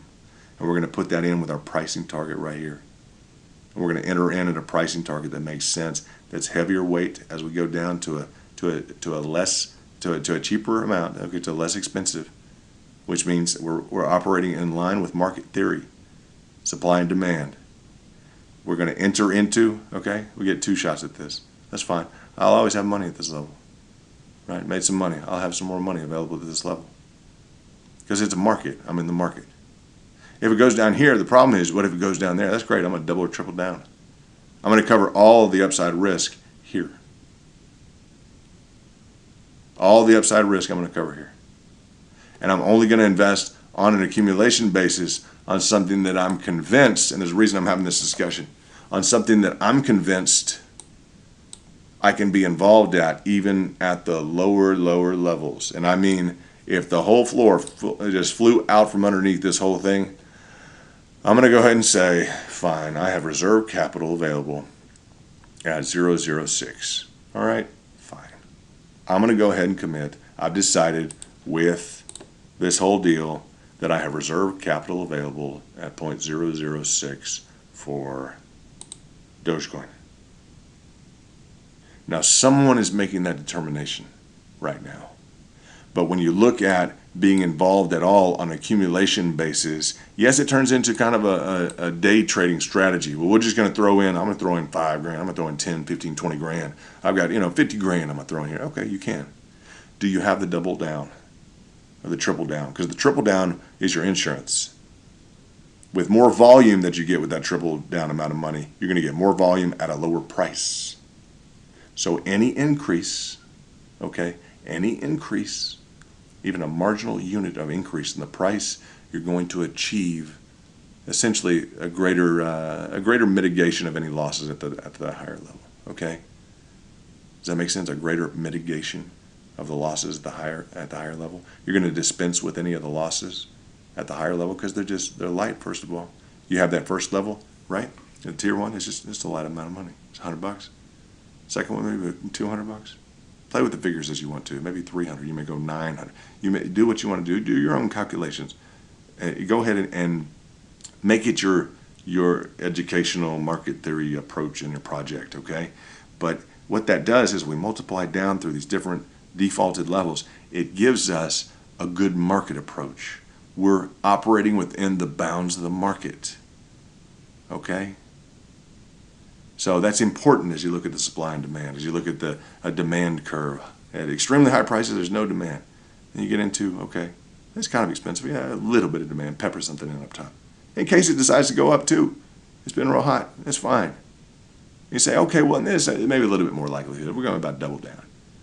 Yeah, and we have a chance twice here to double down. Now, you got $1 million at the bottom. This may be 10 grand. I don't know.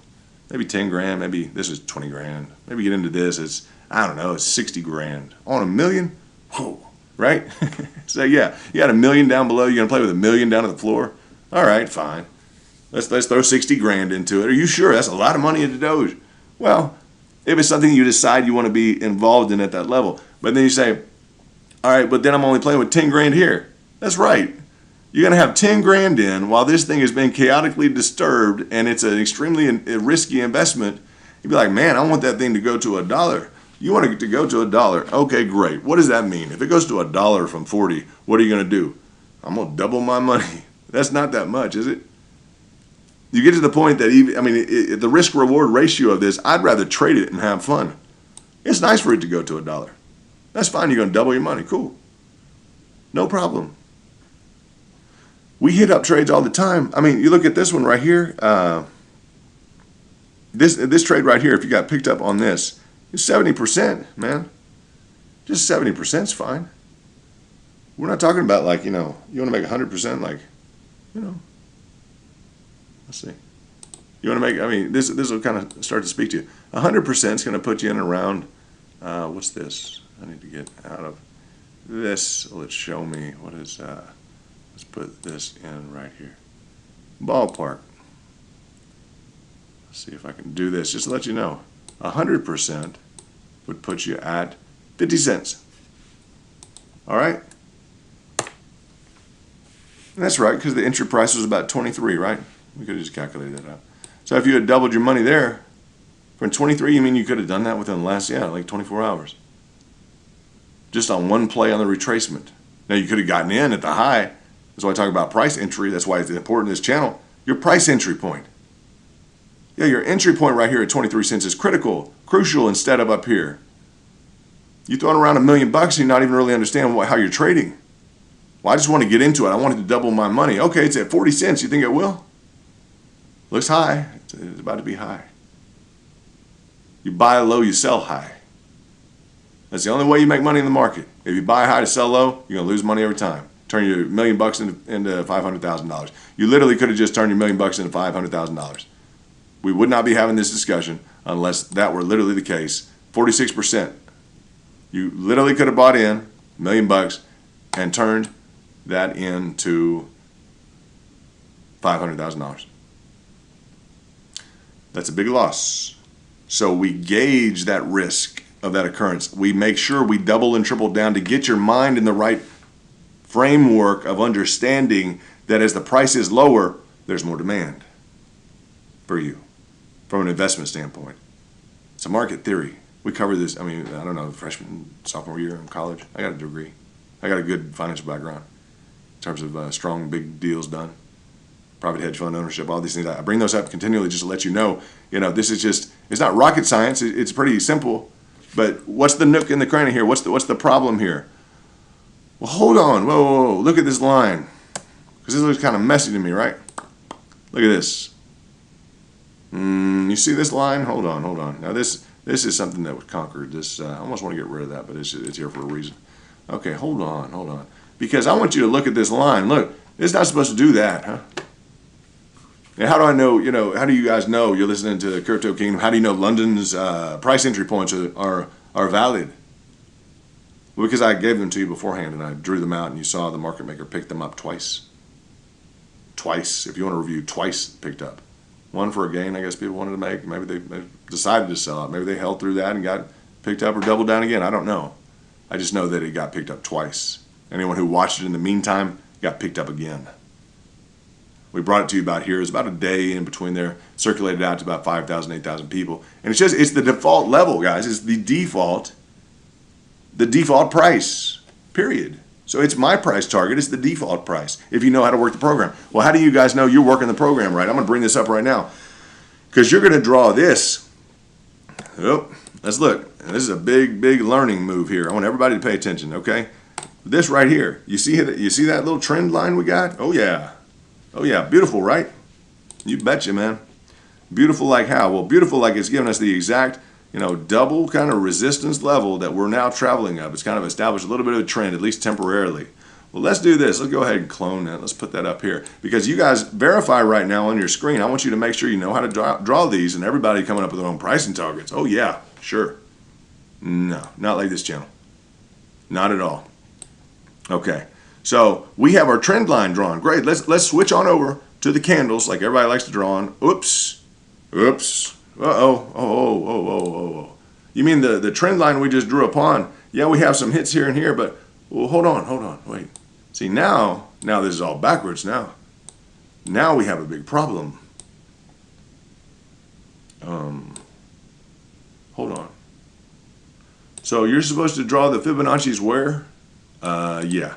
That's why it's kind of important. I just squeal out. Well, you get real confused real quickly in terms of where your pricing targets are. Right? Yeah. So how do I know how up front, and I delivered this in the form of nice commentary to you before the fact, that this is your pricing target right here at the 50% retracement, the 2379. And this is your golden pocket, the 618, right at the flat 20. How do I know how to do that? What am I doing differently than what you might do at home? All I'm going to tell you on your own program, on what you're doing, you may not have looked at as many charts as I've looked at. I've been looking at charts like this, guys, since high school. And while everybody's reading whatever they're supposed to be reading in class, I've got a big textbook, like a graduate-style business school textbook, and I'm just hammering through it when I'm like 14, 15 years old. That's all I used to do. I just love doing it. Got out of college, Duke University, $1 billion deal, working, across the table, Set her on the phone. Just fix this up. Great, no problem. We'll do that. Harvard endowment, $1 billion deal. It's what I love doing. So I happen to, maybe I'm good at doing this. I'll just say it. Maybe I'm good at doing this. I'd like to think I am. I know that I've been very accurate this week. I've been very accurate the last few weeks, and you guys know that. And so I'll switch to the candles to show you that when I informed you of this pricing target right here, was in and around here, was around here, I gave you this pricing target. Why is that important? Well, because the time and the duration went forward, right? But look, it didn't hit it. It didn't hit it, right? Wrong. Let's go to the candles. Bam, they came down there and picked it up. And this is where I need to get out the real magnifying microscope here. Really need to look at it and really look at that bottom, really look at that top, and really look at where that zone was, the 238, the 239, what was really picked up in here and what wasn't. Did he dropped down there to pick up, I guarantee he dropped down there to pick up the orders. Otherwise, he wouldn't have dropped down. Otherwise, you wouldn't have the candle like that. He's got to get the price down there to pick up these orders. Why else is he going down there? To pick up the orders. That's the only reason he's going down there is to pick up the orders. He's a market maker. That's his job. Now, he's not going to go all the way down. I mean, he's not going to go down. No, it has to be within a reasonable kind of defaulted, preordained kind of structured level event, right? That maybe they give us the program for and we can draw out and people who know how to operate the program. Yeah. Then he'll give you a ride, right? He'll get your product and he'll go out and he'll take it to the market. That's his job, right? Exactly. So you see, when I give it to you here, and what am I giving to you here? I'm giving you that, bam, right there, and you get to load up, bam, twice, for what? 80%, 70 to 80%. My threshold on this is 70%. Why? Because this was 70% here. This move was 70%. So it's consistent on a derivative analysis. If I bring that over here, let's get over that yellow. Okay, let's get and land over here. We have another pricing event. Okay, we just 70%, 70%, 270s. Bam, bam. Let's get over into this area. All right, now we got another pricing event. All right, bam, 70%. What do you guys think? That's a fancy way of saying a derivative approach to your returns. Correct? Yes. All right. 2 instances, 70% here, 70% here. Let's get over this. All right, let's get some pricing targets. Where are we going to land? Where are we going to land? Bam, right here. I gave that to you. Where are we going to land? I told you, right here. Bam, we're going to land right here. We did. Some people took some money. Then I said, I'd like to see some sideways consolidation. And then you're going to feel like you want to go up.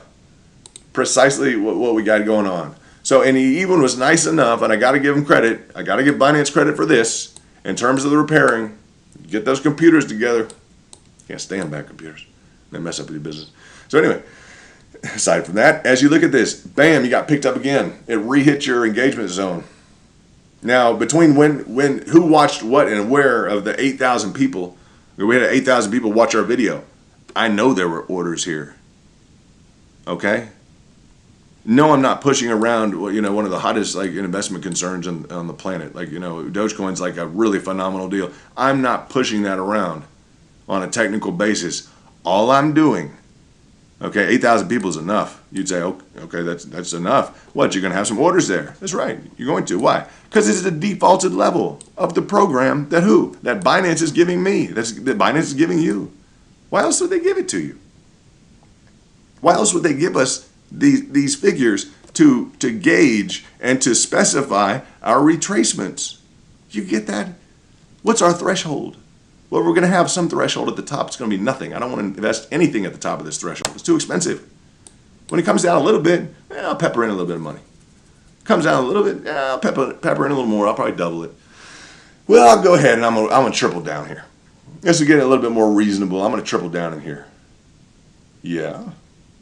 Cool. So in the time frame that we were able to release the video and people got these pricing targets, they came up with the pricing target, 8,000 people or so got into it and said, okay, yeah, that is reasonable. And I know, I tell you guys, go educate yourself on it. Tons of good books on Fibonacci, tons of good books on investment strategy. But applying them and seeing it live is a whole nother oyster, man. That's a whole nother ball game, guys. To be able to see it live and be like, yeah, that is a pricing target. Yeah, this is the target. This is the target action. If you want to look at the kind of the target, what's the We can get into duration intervals, etc.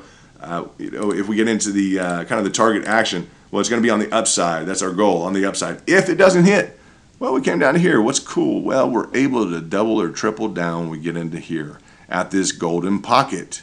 Golden ratio. There's a reason it's there. It's our backup. That's our insurance.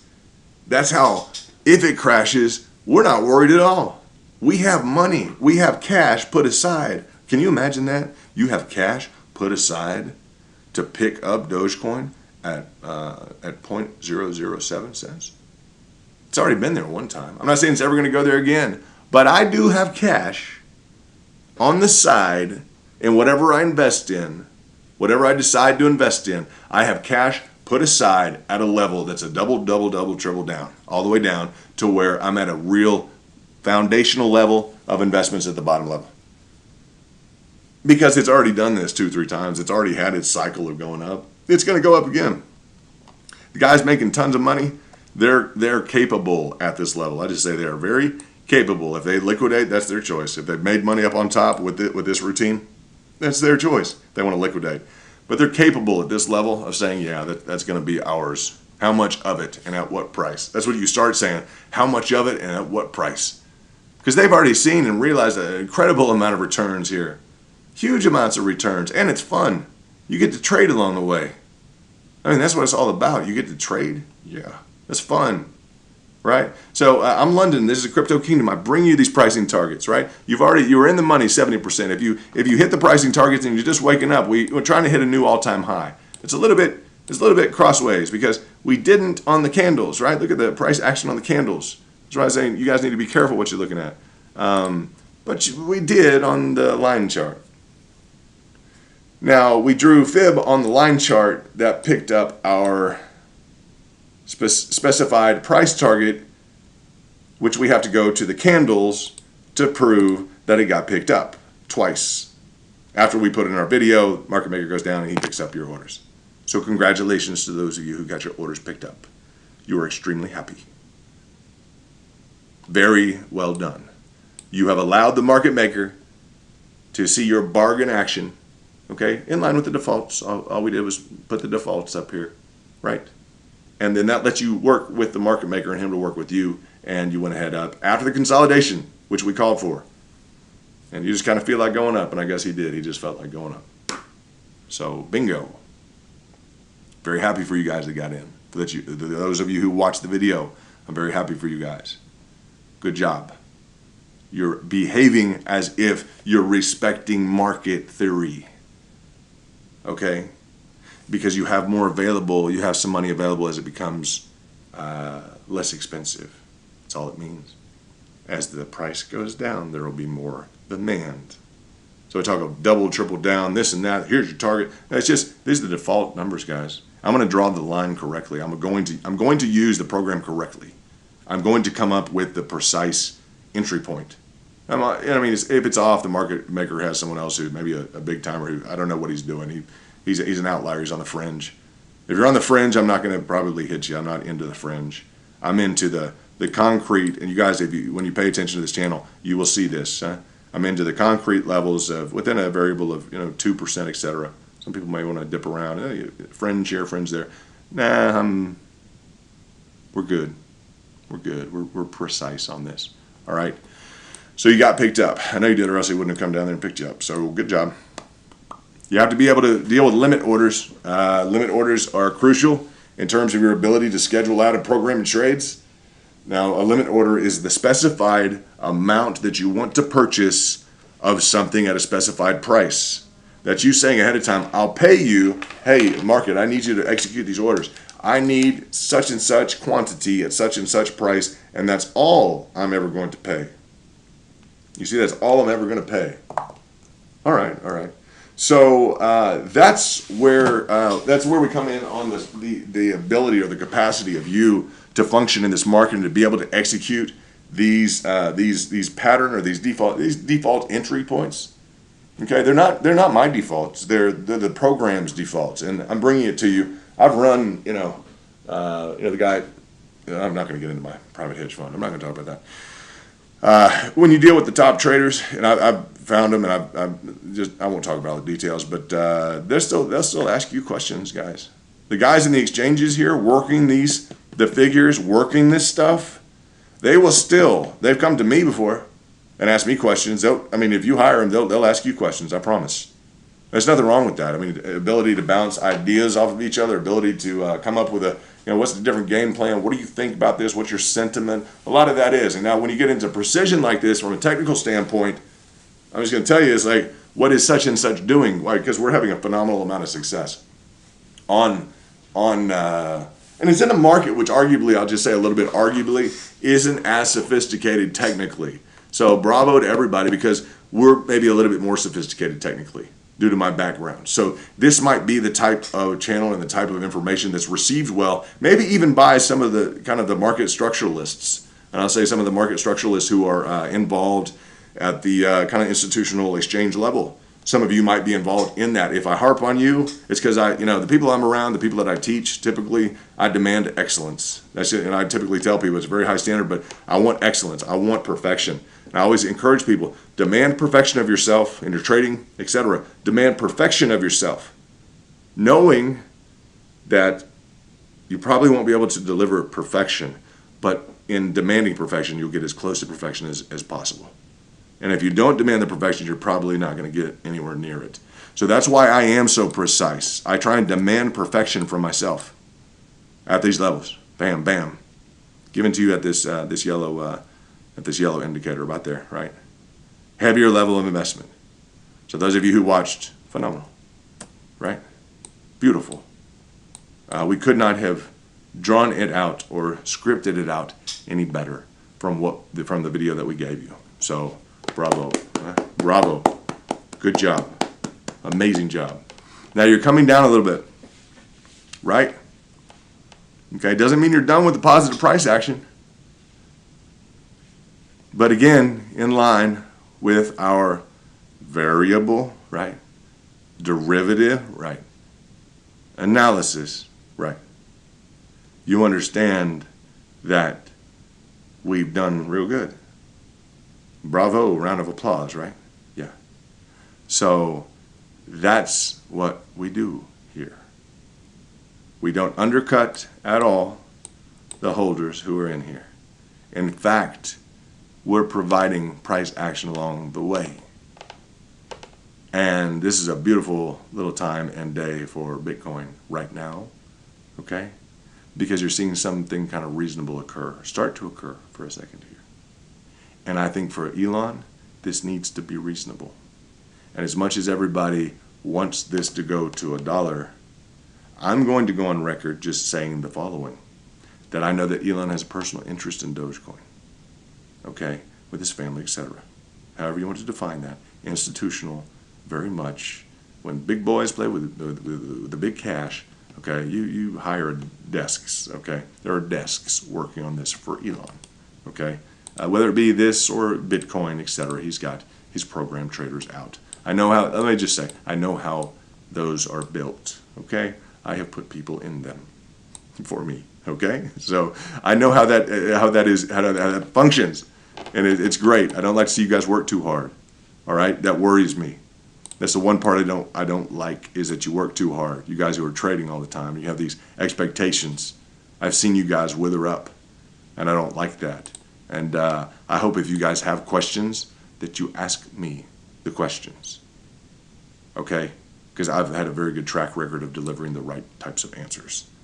And I'm talking about like saving people's, market meltdown in 4 days. Market meltdown 2008, right? Me, like 4 days beforehand. 2008, 10 years of market gains were wiped away. I went to an all cash position in my business like 4 days before that.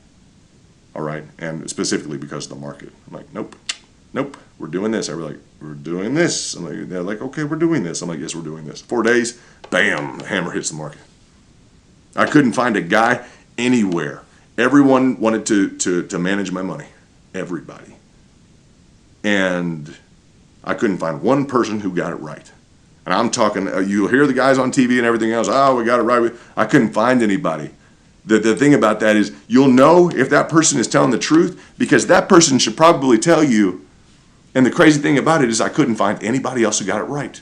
And I wanted someone to manage my money, but no one else got it right. So every discussion I had with all the banking managers and the wealth advisors, all this different stuff, I just asked them a simple question like, I just got the market right. I just timed it perfectly. Did you guys do that?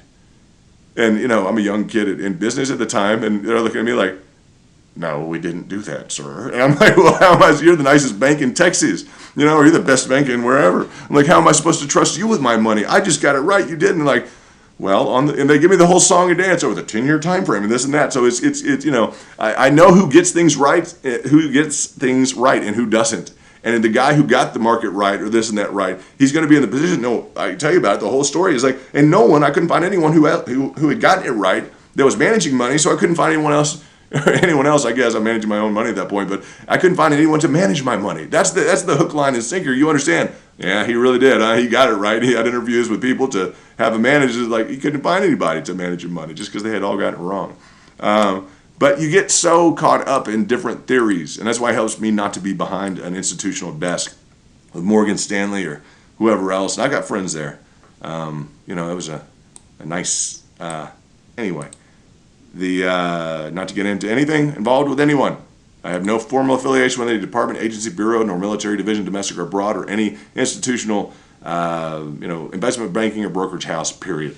That's it. That's it. So as we look at this, you guys see the reasonable nature, and this is just what we do here. This is what makes this fun. All right? I give you the pricing target at the yellow. This is why you subscribe and turn on those notifications. Because you get the pricing targets, everyone's like, yeah, that's what we do, right? Yeah. So you're still at 55%. Is that enough for you? Everyone's like, yeah.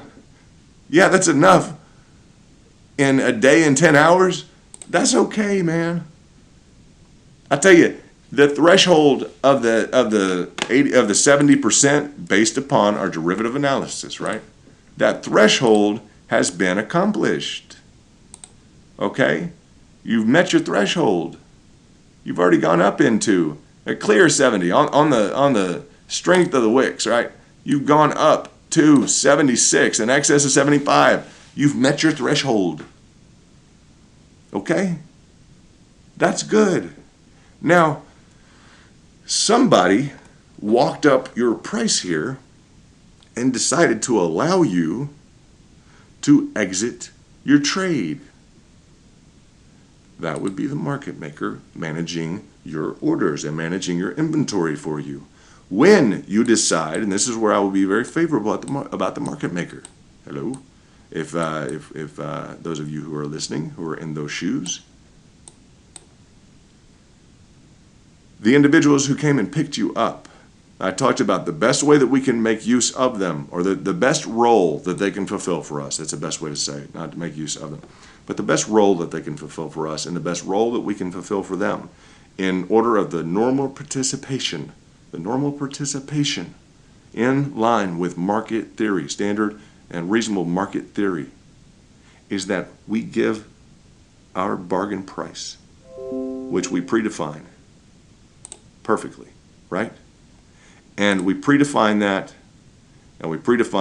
more people got in, and it may have been walked down here within the consolidation zone is beautiful. We talked about that perfectly. The consolidation and the slow, you're going to feel like going up perfectly. And really, the market maker saw participation at this predefined level that we discussed exactly.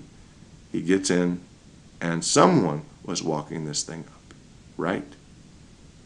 Institutionalized, organized.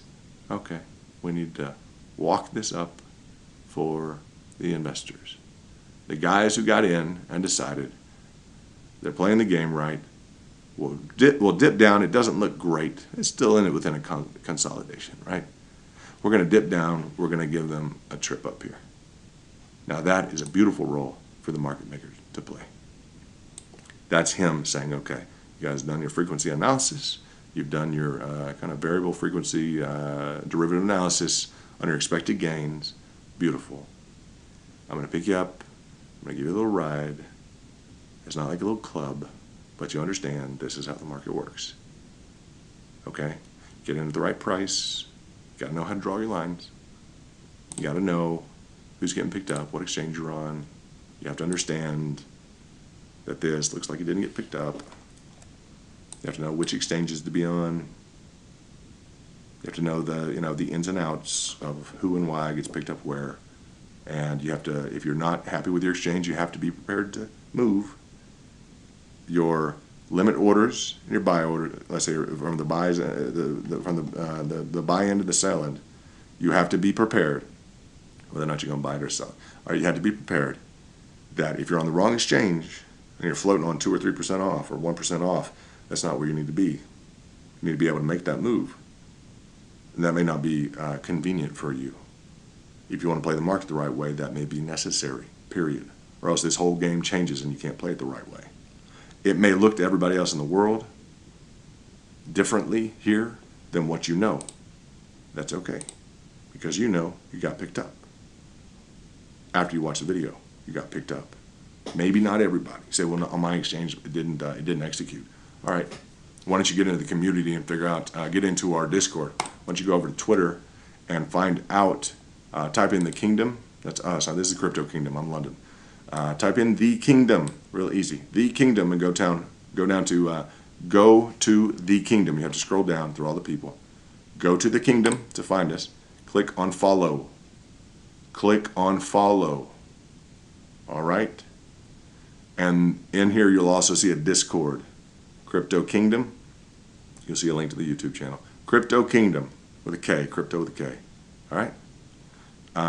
Make sure that you get into the Discord. It's just a chat room, and start figuring out if your exchange isn't treating you well. Figure out which exchange will treat you well. Start having some dialogue over the different exchanges. Okay?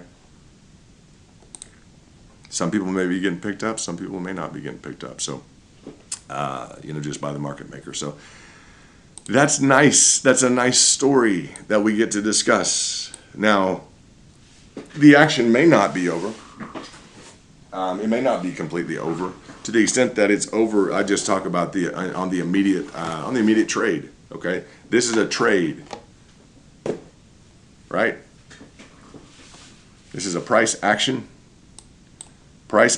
entry, exit.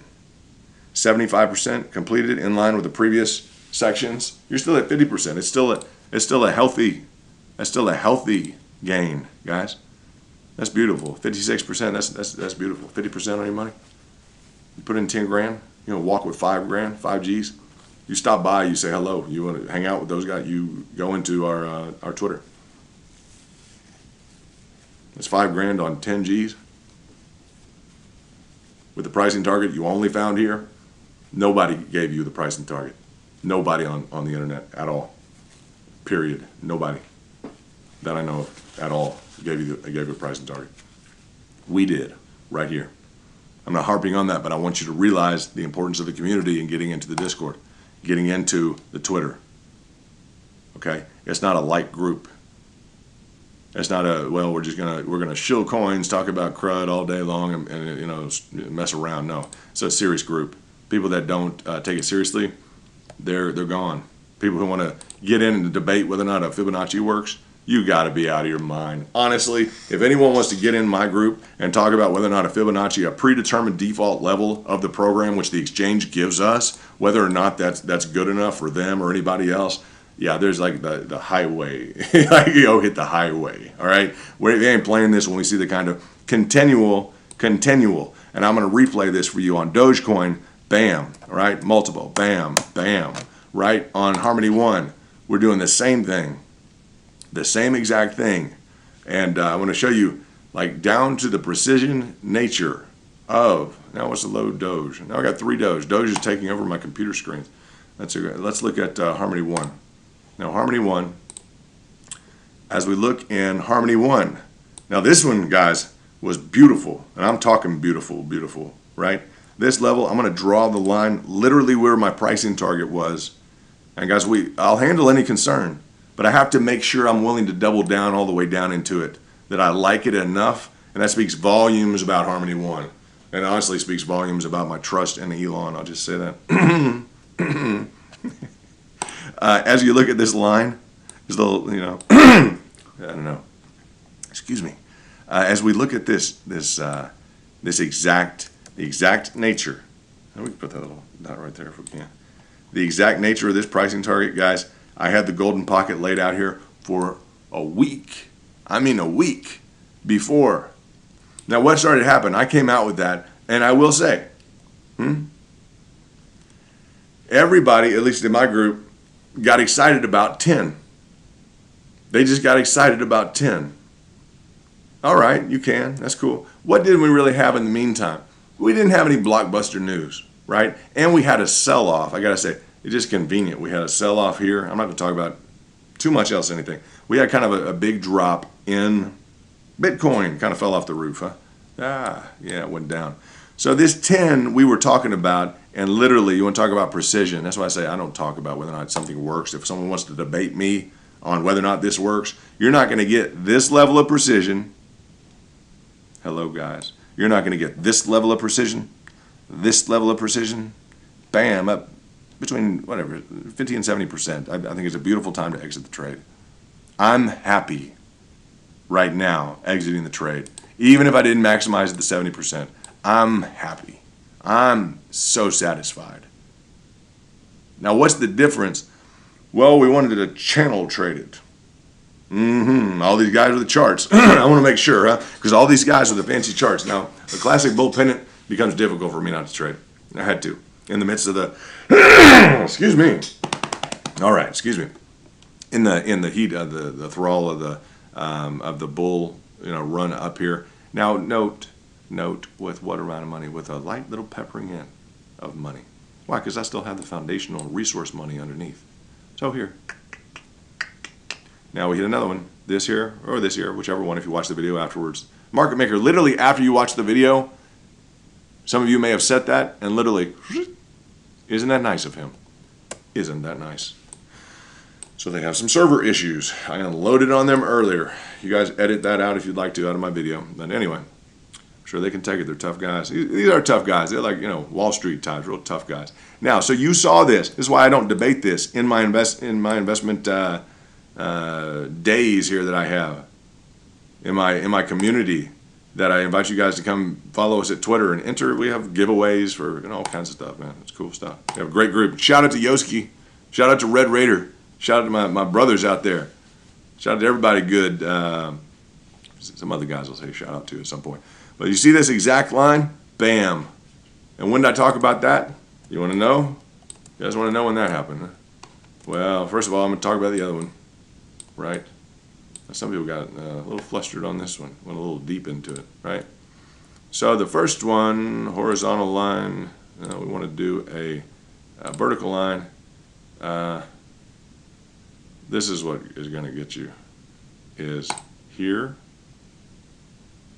here, there, and there, and there. All of these are areas where these are predefined. This level is predefined. This level, we begin to talk about this level, predefined.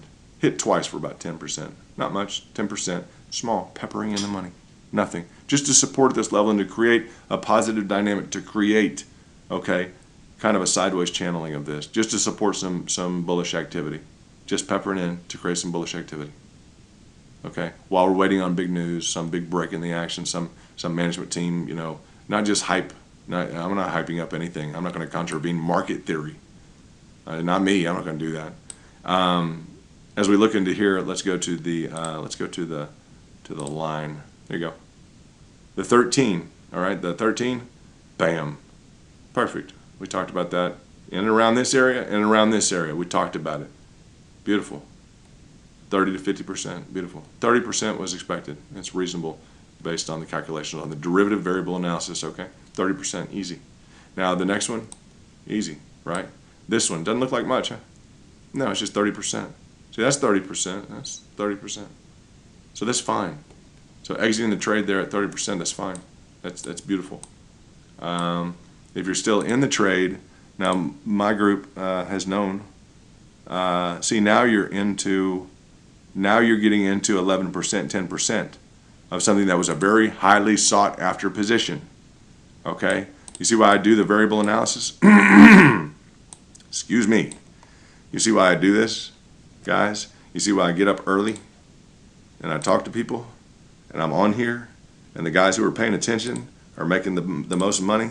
Because we're doing analysis. I have a history, financial analysis. All right?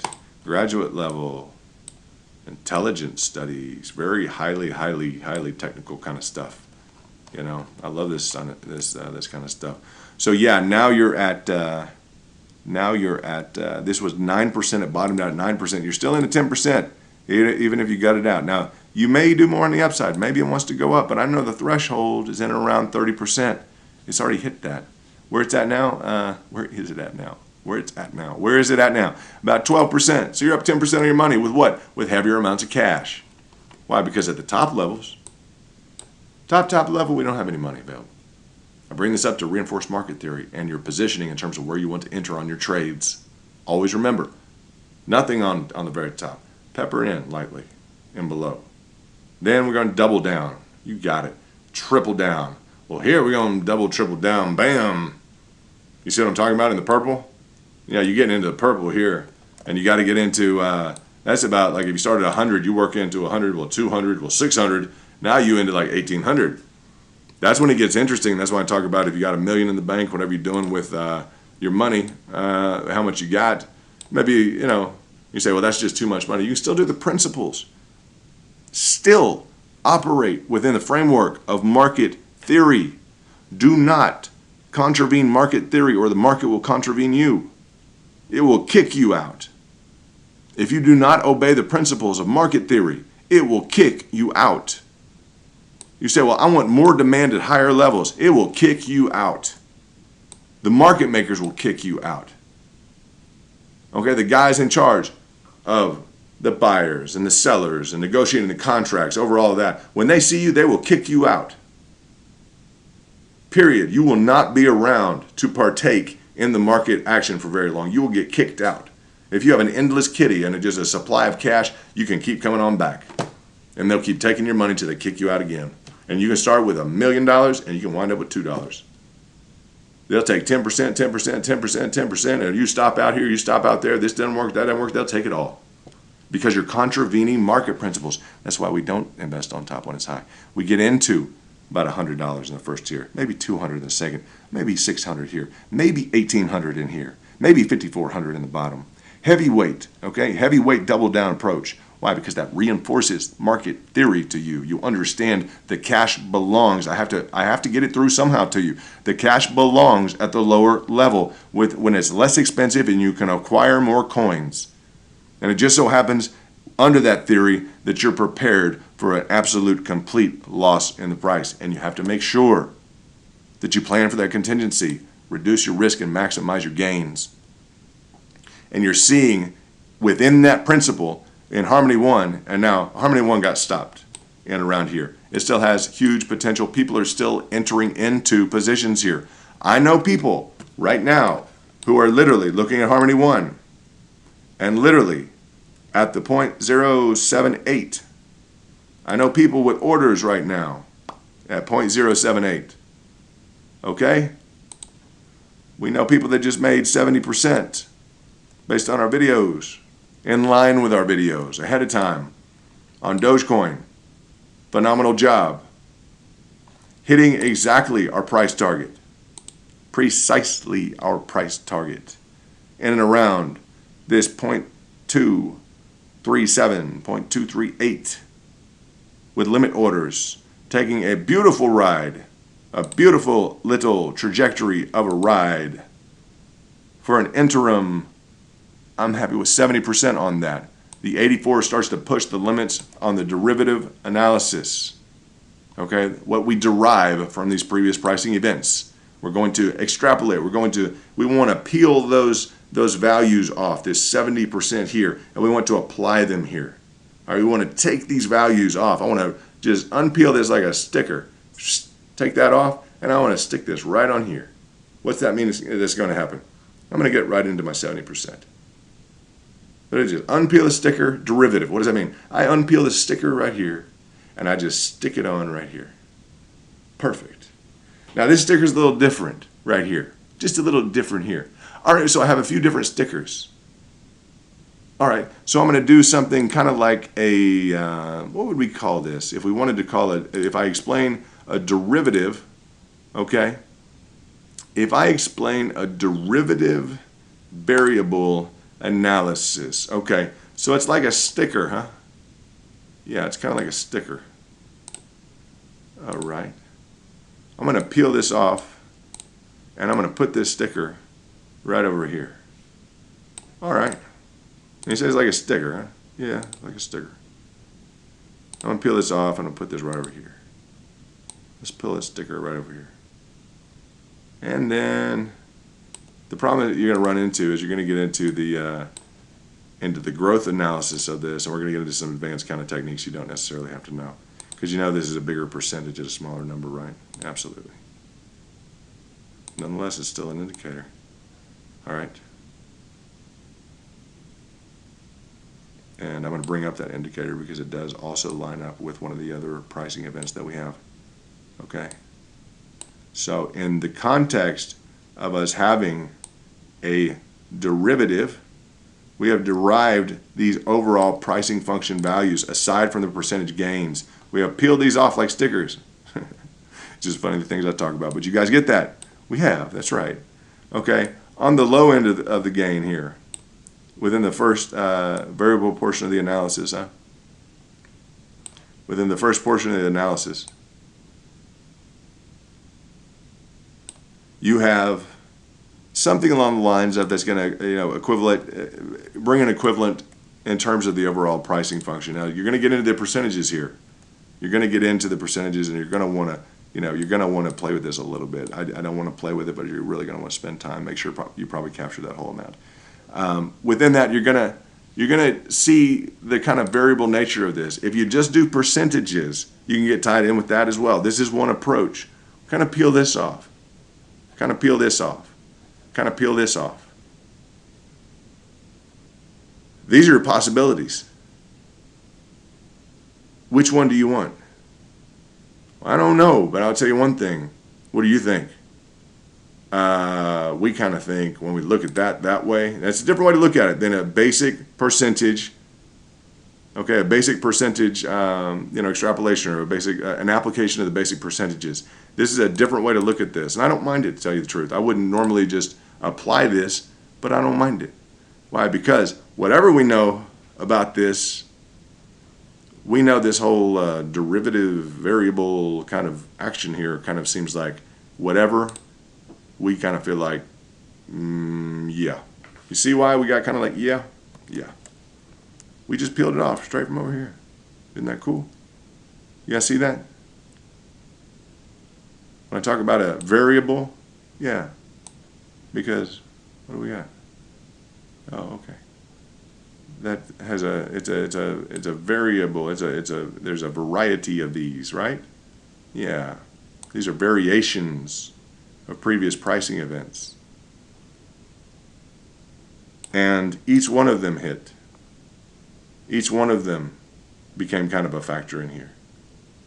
So when you've gotten to the point with light amounts of cash, okay, in this top level, we don't have any real interest. It's too high. But we're going to function as a normal market participant, okay? And we did. We told you at the yellow line. We told you this was the haymaker right here. Haymaker, we got it. I mean, haymaker like market maker, come pick us up. Put your limit orders in. 238. And he did it. After y'all watched the video. And around, original video published here, 8,000 people saw it. And around this area, 8,000 people saw this. What? They saw this right here. Bam. Now you'll notice, guys, the amount of people that picked up. The amount of people that picked up in here. That's a small percentage. You see what I'm saying? Yeah. Okay, hold on. The amount of people that got involved here. Look at this. The amount of people that got involved at this level. Do you realize the percentage of people that you represent? Now I gave this level here. There's more volume here, right? Maybe the ones that picked it up the second time, I don't know where you're at. typically, if you're on, if you're on target, point, front, and center with kind of some low volume stuff, I know you guys are acing something. You're just acing something. So this in here tells me this is a very highly refined crowd. You're just acing it. Bam. This was about the day after. A lot of action on everything. A lot of people, hammering in, etc. Heavier volume. But I look at this volume here, and I also look at this volume in here, right? When he comes down to pick you up. And I'm more interested. This is nice. This is in line with the video, etc. Everything. This is when we're starting to come out with really the news. And maybe this is why this is nice. Let's say this, because in line with the kind of the news event of these are the defaults. Everybody get prepared for the defaults. This is the market maker defaults. This is what they want people to look at. Why else would they give us the program? We understand that. Why else would they give us the program? Because they want us to look at it. That's why we have the tools in front of us, is to look at it and discuss it. Okay? So that volume is heavier here. That's when kind of news broke, this and that. We're just talking about it. What's the strategy, everything else. There's not this highly of a sophisticated crowd as you guys and me. There's a few other people that I can shout out to that seem to have a handle on some economics. I say some economics. And let's see, I'm not sure of the professional background of any of them. That's okay. It doesn't have to be. It can be anything it is. It's crypto. It is what it is. That's what makes it beautiful. So I appreciate that about everybody. And kindness, I appreciate anywhere. And so I should be never anything but kind in my description of anyone. And I will endeavor to always do that, and I hope you guys will too. So I appreciate everybody in the community fully. My experience may not match up with someone else's. This here is a nice move by your market maker, because he moved from here to here to pick up all of you who watched that video and said, yes, we want to be right there with some amount of cash. That's not a lot of volume to get down there, guys. That's real light volume. That's just okay here. But you have the orders there. You see, he showed that as red volume, right? That showed up as a negative.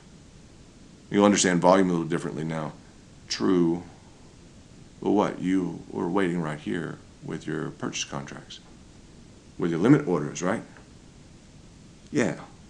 So now you see volume a little differently. Now you understand the market maker differently. You understand you're going to get involved in something. You want to invest in something. That's just the first part. Great. At what price? That's the question. Now you see your volume differently. You see the red candlestick. Huh? Now you see that differently. Why? Because that's the select crew. Along with this select crew in the red. Everyone sees red. Oh, that's bad. No. That's the market maker coming to get you, right? See, now you see that differently. Now you understand what he's doing. He's coming down here exactly to this predetermined area that we highlighted on Dogecoin. This 238. Listen to the first video. You'll pick it up. 238, right? Yeah. He's coming down to get you. He's coming to pick you up for a ride. Right? Now people watch the video again, they put in orders here. Well, he's got to come down there and get you, right? Yeah, he comes down to get you. And now that was really nice, huh? Because look at the volume. It's not a lot of people, is it? It's not real big, right? No, but he's nice enough. He's gonna come get you. People think, well, that's bad. That's scary. That's what's going on with the orders and the market maker. And then he takes you for a ride like that. Man, that's one cool market maker. I've got to plug me into a channel like that and with an exchange like that and everything else. I mean, I could get used to that. Could you guys get used to that? Yeah, huh? Because that's phenomenal. And you guys who are tuning in for the first time, those are our price targets. When I talk about a price target, anybody decide they want to get into Dogecoin, they want to get into Bitcoin, they want to start buying shares of Berkshire Hathaway. Amen, right? Okay, great. The point is, at what price?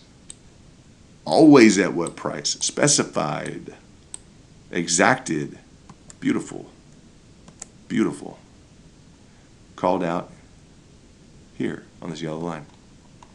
You guys see the importance of the pricing function and how we're able to cooperate, right, with the overall function of the market maker, and how now you're not ultimately as concerned right now about the price of Dogecoin. For a minute, it can just kind of relax. If it wants to go up, it's fine. Why? Because once it goes up, that's no problem, right? We're gonna catch it on our next pricing target. You see? So it is frustrating when things are interrupted. I don't like a lack of professionalism or a lack of in the technical space of crypto. I don't like it to have a reputation that it can't handle a load, whatever load that's going on. There's better tech. I've set up server rooms. I know it's a lot of traffic. I know things get crazy. I've been there. But I don't like the interference. I'll say on the flip side of it, once we cross this yellow line, okay, beautiful ride up, fine. But once we cross this, that's all right. What are we gonna do? We're gonna target. We're gonna work with that market maker. All right, we're gonna watch him pick us up. We're gonna call out this figure, watch him pick us up. I'm gonna see you guys make your the first round, and I know it's my guys. This is the funny thing, believe it or not. Because my guys that have been around with me for a long time, my guys, what do they want? They just want some cash. They just want cash, right? But I just say, they whatever they want. I'm not going to get into it. I know the trading patterns of what my guys want in the beginning, and about what the market maker may know as well in terms of what's their threshold. I don't know. We'll get into all those details. But what'd you make on the first one? Everybody's like, well, sir, we only made 45%. Maybe you made 10%, right? You had a stutter step in here, 16%, 10%, 20%, and then it's kind of stalling out. You guys want to get out then? It's just funny to me. So anyway, you get up to this point. Now, some of this is just normal market activity. I see what's going on a little bit differently than you guys. So if I laugh at something, it's just because I see what's going on with the market. The same way you would not have picked up on the fact that the volume, you're normally going to say the volume, well, that's red. That's red indicator on the volume. A lot of volume to the downside. Yeah, but what does that mean? He's coming to pick you up. Those are the people. Yeah, and of this, the whole fraction you can say, but it's a lot of the fraction. Guys, look, it's a lot of that fraction for this little movement in price. That's a whole lot of people who are either getting picked up or getting sold out, right? And we can get into that, but understand this red indicator, right? This red indicator right here. Look what a small indicator that is. You realize what a small fraction that is of people getting picked up for this whole ride? Now, those are the people who got it right. The people who listen to the channel got it right on Dogecoin. Yeah. And so listen to the videos. Take your notes. Write stuff down in terms of the pricing targets. Right. Good job. So, and great job to the market maker. The nice thing after you watch the video, I got to tell you, after you watch the video, this video talking about the pricing target, and that became common knowledge, you know for a fact you got in at the pricing target. If you set that limit order, said, okay, let's give this a shot. This sounds reasonable. Why? Because it's just the market theory. You're going to have more demand at a lower price. These are predefined default levels. You have to know where to draw your Fibonacci. I'm going to bring that up because I will lay this Fibonacci over right here on this. And on your candles, you guys got cooked. Guys playing with candles, you got, potentially is rail housed. You got, potentially, depending on whether you're not playing on wicks or what you're doing on the base of the candles, whatever you decided to do, I'm taking my route. I'm telling you that. 8 days a week, guys, I'm taking my route. That's just it. So it's always good to have people to bounce information off of and to do different things. This variable analysis, these stickers, just think of that. Just peel them off these other things and just stick them on here. It gives you some reasonable level of kind of anticipation. I say anticipation. You have these different tools at your disposal in the program. So use them. And as you get to kind of a different level of variable analysis, what I wind up computing to give me more certainty is I will take all of these, okay, and I'll measure them exactly, scientifically, like if I'm working on a big project, okay, this is a big project. I'll take them and I will lay them over like this, and I will find this zone of confluence right in here, okay? And when I do that, I'll have kind of a different approach and way that I can look at the variable nature of my anticipated returns. Okay, what is my risk tolerance? What am I trying to accomplish with how much money? with a certain amount of money? What are the demands? A lot of this gets into when we start dealing with institutionally, and like say the desk at Harvard's desk, their foundation's desk. A lot of this is, who's my client? In the past, who's my client? It's a Harvard institutional desk. Okay, what do they want? Well, they want this. They want, really? They want that? Well, okay, they want that, huh? Okay, well, they're gonna have to do that, huh? Okay. Well, who do we have? Well, it's it's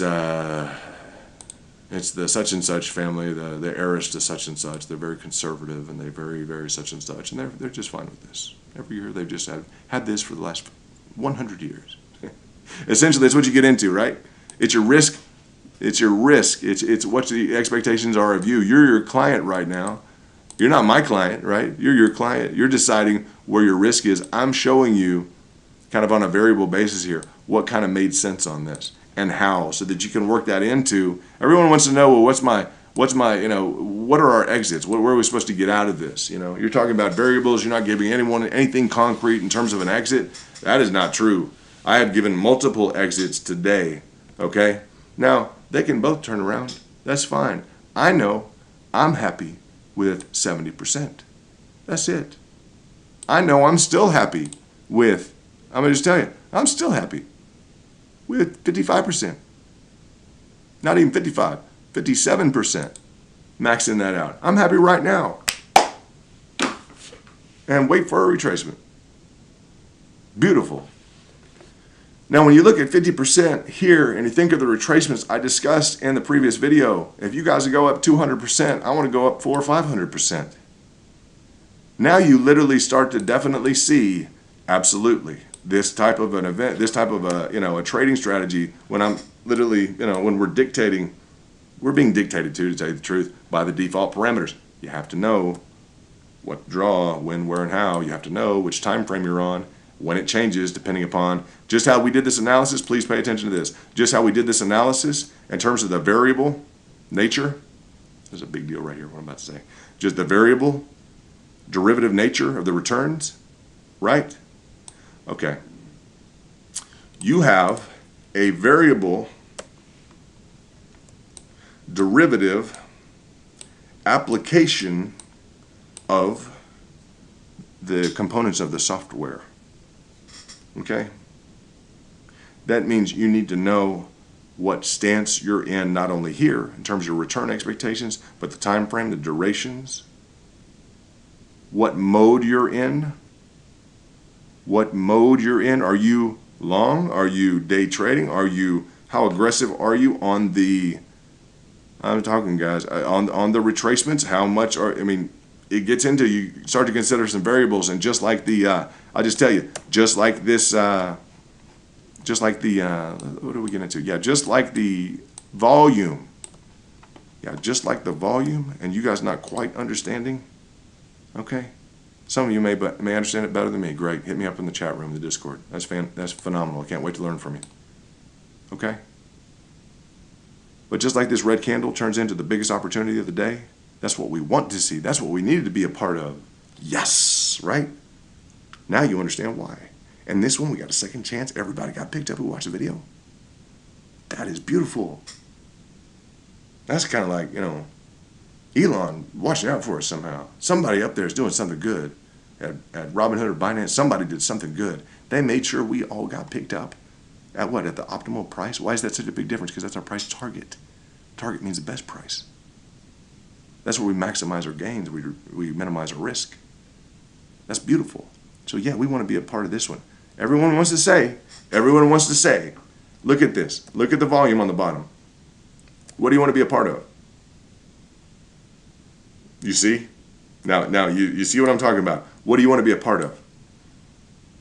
Look at the whole scope of this. What do you want to be a part of on the volume? Look at the right all the way to the left. What do you want to be a part of? Well, we want to be a part of this. Okay. All right. Wrong answer. Wrong answer. You need to be a part of this. You see? Yeah, now you get it. You need to be a part of this. Maybe a part of this. But when your eyes go and trick you and your sense of direction and the market is off, like you get driven around in a car in a city you've never been to, just hop on out and, we'll meet you back at the house. Whoa, whoa, whoa, whoa, whoa, what's up? Whoa, I haven't been paying attention at all. Some people beeline straight to it. I'm there. I'll be back there. 5 miles, I'll be there. I'll jog. Other people have no idea. You're in a position here, guys, with the market and level of technical application that it requires, you don't have a sense of direction. Most people don't have a sense of direction, particularly the new guys, the new people to Dogecoin or whatever else. You don't have a sense of direction. Because I tell you what you want to be a part of, and we're just geared towards, we're taught to for years, what this here, the green. Really? Because that's what we want to be a part of right there. That's all we focus on is right there. That is our primary number one focus is right there. Okay? Bam. Maximum value, huh? Maximum target on a retracement. This here is also nice. Okay? It's a small volume of people. I like to see a small little volume of people. Just get involved here, get picked up by the market maker, and there we go. Now the rest is just history. Now it's just an overlay of the application, the derivative, that application of your returns, which we've just peeled off like stickers. Literally. How'd you come up with that? How do we know when to exit? We can go through a laddering in, laddering out, all this stuff. If it's not in a certain library, I don't want to touch it. I'm not going to mention which library. I've already mentioned it. Business school. So we just take this, this rough amount here, right? We just take that and we're going to put it right in about here. There we go. You see that? Just like a little sticker. No problem. Yeah, this other one applies to the one down here. All right, yeah, it's real simple. Just a derivative. I want to be able to, like a sticker, just peel off that characteristic. And I kind of want to just set this in here. I just want to kind of say, okay, that's fine. Maybe that's a possibility in here. Right. After they picked us up on our pricing target. And, well, I don't know. I guess, this other one, something along the lines of, come here, you little sticker. Well, something along the lines of, like, right in here. Right. Yeah, okay. We're going to float that in right about here. Oh, right there. We're going to float that in again, give everybody another opportunity right in here. Conservative group, my group. Still what? This? Here's what?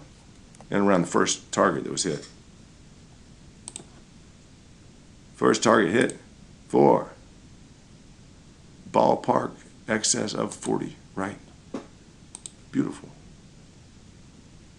Now you're more on line with people understanding that that the 40%, if you're going to hit that target, you're going to hold for a sec. You've got a bigger variable potential towards the 70 than you do have towards the, let's say this second amount, which is and I'm going to get into that. I'm going to start. I'm going to say 70, 50, 30. Let's say 70, 50, 30 ballpark. You have more towards the 50 in and around here than you do towards the 30, due to the exponential nature of the growth pattern, due to the general nature of a Fibonacci growth sequence, due to the. It is not going to make a lot of sense for me to describe some of this. You will agree that at least we have 2 instances of major, I'd say, variable gains, and variable vis-a-vis or in comparison to this original movement, right? So yeah, these are 2 differentiated gains. We're going to peel this off. Just that simple. Everyone wants to know, how are we going to our pricing target? Exactly identified beforehand. And I mean, at this point, you don't want to say something works. We got 10,000 people are going to probably beg to differ with you that have watched and just seen this work. And I bring it up very much so in the context of this, right? Because that's your trade, guys. That's your trade. We got in at the perfect price. We appreciate the market maker picking us up. He appreciates us using his program. You see, because then you're using the program and you're coming up with something that's coordinated and reasonable in line with the market theory. Lower price, there's more demand. So you're putting more demand in right here. You're giving him something to work with to create some price action. Right? Otherwise, no one's buying, there's no one to sell to. I mean, it's just, that's the pricing action you're giving him, the ability to do his job. Now, how do we know that this all works? This is not just a temporary phenomenon. Well, because we've been doing it, right? We have been doing it. It's what we do every day. This is how we have fun. Bam, you guys here, right? 30% on Harmony One, right? Yeah. Exactly, okay. 100%, zero question at all. Just zero question. The truth, you got it. People waiting down there, right? 30% this morning, I stated. That's probably good. That's probably good. That's a good trade. 30%. That's consistent with what, if I do a derivative analysis, if I derive and peel those stickers off, that 30%, I'm going to stick with the 30% because there's a lot of variety. There's a lot of, it's a highly varied, it's a highly variable, let's say that, highly variable derivative analysis and the nature of what's going on, including some of the dynamics here. We had a few 10s. I'm not going to discuss everything, but in between a 30 and a 50, I'm real happy with 30 right now. Okay? In terms of the reasonable expectation of reasonable probability of your return. It's not scaling and laddering out. It's not, it doesn't have to be that detailed. Get with a reasonable return. Get with something that's derived from the previous price action, and stay tuned, to your videos and whoever you're involved with on your investment community. Before you get into, short squeezes. Yeah, we're not going there. We're just not. Appreciate it if you guys went there. If you're still around and people didn't get hurt in the process. My approach, I don't want anybody getting hurt, guys. I don't want anybody getting hurt. That's why I talk about institutional resource cash down below. If you disagree with this whole philosophy, go find another one. There's plenty of other people yelling at you to look at a breakout of this pattern. We're going to have a breakout within 15. I mean, we can do that all day long. I can do that. I choose not to do that. Right? And that's okay. That's what they decided to do. They may have started off like this and they wound up like that, no problem. Okay? But as we're looking at the application of like a professional level of at least a diagnostic on the market, can we run a professional diagnostic on the market? I believe we can. And make sure we're in line with market theory and market principles. Lower price, higher demand. Higher price, no demand. I'm not going to buy high at all, ever. I don't care about market hype. I don't care about what's going on, what everyone else is doing. Because the market maker is going to kick me out. He's going to kick you out. You're going to get kicked out. And we don't want that. We want our traders to do well. We want you guys to be happy and enjoy your trading. And we're a community. We come together. We teach each other. We learn what we can. Right? Now, in terms of the kingdom, okay? You type in the kingdom, THEKINGDOM. You scroll down amidst all these names in the search box. You type in the kingdom. Scroll down. Go to the kingdom. This is us, the crypto kingdom, crypto with a K. All right? Click on follow. You plug in to us. Plug into us.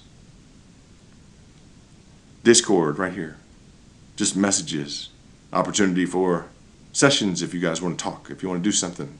All right, if you want to learn, we can go over a book. Let's go over an instructional book. Let's go over a strategy. Why do we know the strategy works? Because it just showed up front and center. Now, who was doing this beforehand? Was Bitcoin doing this beforehand? On the top level retracement, exactly down to that first level where I'm telling you we don't have any money in that top level. We have a little bit of money. We'll pepper in some money right there. Okay, this just showed up front and center. Front and center for the planet. For anyone involved in investments that follows us around the planet. We got some cool people around the world. Yeah, so the retracement, huh? Right to our pricing target. Very good. What does that mean? Well, that means on a basis of the hit and the carry. The hit and the carry within a period of hours was 12%. On a top level function in Bitcoin, beautiful. If you played futures on that, you don't want to start playing in futures. Don't go there. You don't have to. Guys, we're able to get in the intraday, etc., and capitalize on things. You may not get 10x, 20x that leverage, but while you're learning, just stick with things. Just stick with things kind of the way they are for a minute. Let's go through some more of these things as we watch the markets tell us what they're doing and how they're cooperating with our strategy. You see that? Bam. Now you can't say, well, it's just the same thing. The time before it did the same thing. You could do that at any point in time. No, you can't. All right. It is close. Is it that too? It's actually below there. I'm saying below here. It's actually, you'll know when you get in the zone, the potential top out zone. That's the big deal. And you'll know when they come down to meet you at the zone. That's the difference. All right. When you see this structured, this reach down, we got to go to this. When you see this reach down through, that's why you come into not just interpretation, when you see the overall pricing pattern, kind of this aggregate form, I want you to think about the line as what's kind of generally available throughout the market. Maybe everyone should be able to participate at that level, right? That's why I say find in the Discord, make sure you guys get in and let's start talking about which exchanges you're on. It's no fun for the community if some people are participating in this and some people can't, right? So, this is different because if you retrace it around here, you work down to, you get back up. This, I'm talking about my strategy. We have orders here. You hear that all the time. In the red zone above, we have nothing available. No money, too expensive. In this here, we have a position in Bitcoin, okay, from wherever. So, but I'm talking about new investment. I'm talking about playing the retracement and being involved. We have, what do we have here? Well, you come down here, we'll start to pepper in some money. That's our pricing target. All right. That's our pricing target. No one saw this coming. That's what I'm going to say. No one predicted this to this exact level. That's fine. What is it? It fits my it happens to fit my investment strategy perfectly. You guys can go back and watch my videos before this occurred on that date if you want to, distill it out. All right. So what did he do? Well, he jumped on in here, fell off a cliff, and he came to pick up some orders. That sure is nice, huh? You got to think about that, huh? For someone who had orders just right here, talking about a strategy for him to just pick things up, and maybe down here he comes down and the next one he'd want to pick up there. But that's real nice of him with my strategy and our strategy that we discuss to kind of know that, in line with what was drawn out beforehand. Because, when would you have drawn this line out? Well, I don't know. You probably draw it out as soon as you get to the high, right? Yeah, right. And we're going to draw it on the line. You see that? Yeah. And then, so hold on. He went all the way down there to pick up some cool guys, right? You bet it. Bam. See the difference between that? The difference between this? Cash, right? That's a cool market maker, huh? You start to think in the context of this, he's coming down to pick up that right there, like that. You're going to tell me somebody went down there to pick up the orders and just erased out, what, 400, what? $300 billion? Yeah. It's a market. There were orders here. How do I know? Well, because of the predefined nature of the Fibonacci. He's telling me, if you know how to draw one, on which time interval and et cetera, it tells me that you're going to have some more orders because it makes sense in line with economics. Nothing really available here. Yeah, I'm not real interested. Down here, I'll start to pepper in a little money. Right? Maybe 100, maybe 100,000, maybe. For some people, it would be like 100 million. Maybe it'd be, for some people, something else. 100, something else, right? 100 billion. They're dealing with kind of a spread spectrum at that level, guys. They're going to hit entire asset classes and distribute it. Okay, that's when he's talking about 100 billion into a market like this. But that gets swung around, like 300 billion just got swung around here. So the variable nature of this 300 billion swooped out and swooped up another, what? I don't know, 50, 100 billion? 50 to 100 billion? Or back to 300 billion? What do we, you see what I'm saying? So, yeah. It's a lot of money. But yeah, it's the nature of being able to describe and validate the strategy to use so that you understand on a Dogecoin, a OneCoin, a Harmony One, Vet chain, whatever in the world, BNB, whatever we're looking at, these principles apply. And the best principles to apply, guys, is the fact that, yes, these pricing targets are your key. That's where you make money. That's where you allow the market maker to come down and pick you up. All right? And guys, I've been saying this for weeks. So this just happened, but it's perfectly in line with everything on the channel. It could not be, I couldn't have drawn it out any better and said, here, look at this now. Look at what we have. It's unbelievable. No, it's just the way things work. Okay? It's a natural ordered process of the market. You're on the right channel. Okay? We're highly accurate like that. Now, we didn't call that out. We didn't make a video saying, hey, this is the place to place your order. No. This is just reconfirmation of the fact that the market maker comes down to pick up your orders. Where? Right about this first level. Watch the videos, guys. You'll see this repeated 1,000 times, all right, in terms of, well, the first level, the first tier, right in here, all right? That's where we start having some interest. Bam, 15%, 20%. Don't worry about it. Apply it to anything. Unless it's on the fringe. I don't deal with anything on the fringe, all right? So now you're seeing it very nicely. Huh? It seems like this is being very nicely applied. All right. Now, it can shoot back up to the upside, right? Absolutely. Without a doubt it can. And that'd be fine with me. Why? Because, well, we entered a pricing target on Dogecoin. Dogecoin's entered a pricing target. Exactly matched up with Dogecoin. Entered the pricing target, right? Kind of like Bitcoin. Entered perfect the pricing target with our first tier of investment, tier 1. Dogecoin, yeah. It was kind of tier 1 and tier 2. And yeah, hit tier 3, we double down right in here. From the first original pepper in, 100, 200. Wow, we really tripled down. We did 600. That's awesome. That's nice. Why? Just to get you in the framework of thinking of a market theory. More demand on the downside. Lower prices, more demand. More coin at a cheaper price, a lower cost basis. That way, every single movement up, you have more coins that move, and they eclipse any outstanding amount of exposure, risk exposure at the higher levels. Do your own fractions. Do your own multiples. Make sure you have survivability. It's no fun if you're not, I'm going to tell you, if you're not behaving in terms of, or if you're not properly ordering your trades in line with proper market theory and strategy, then your market theory and strategy is going to be, the lack thereof is going to be recognized. You're going to get kicked out of the market. If you think it's just fun to do that, you probably have fun in different ways. If you want to last in this industry for a while, personally, I recommend you pay attention to things like market theory and strategy. And it's real easy. We have the tools to do it. And we can communicate with each other and learn. And you just peel this little sticker off from one of these and say, here, pick it up there. And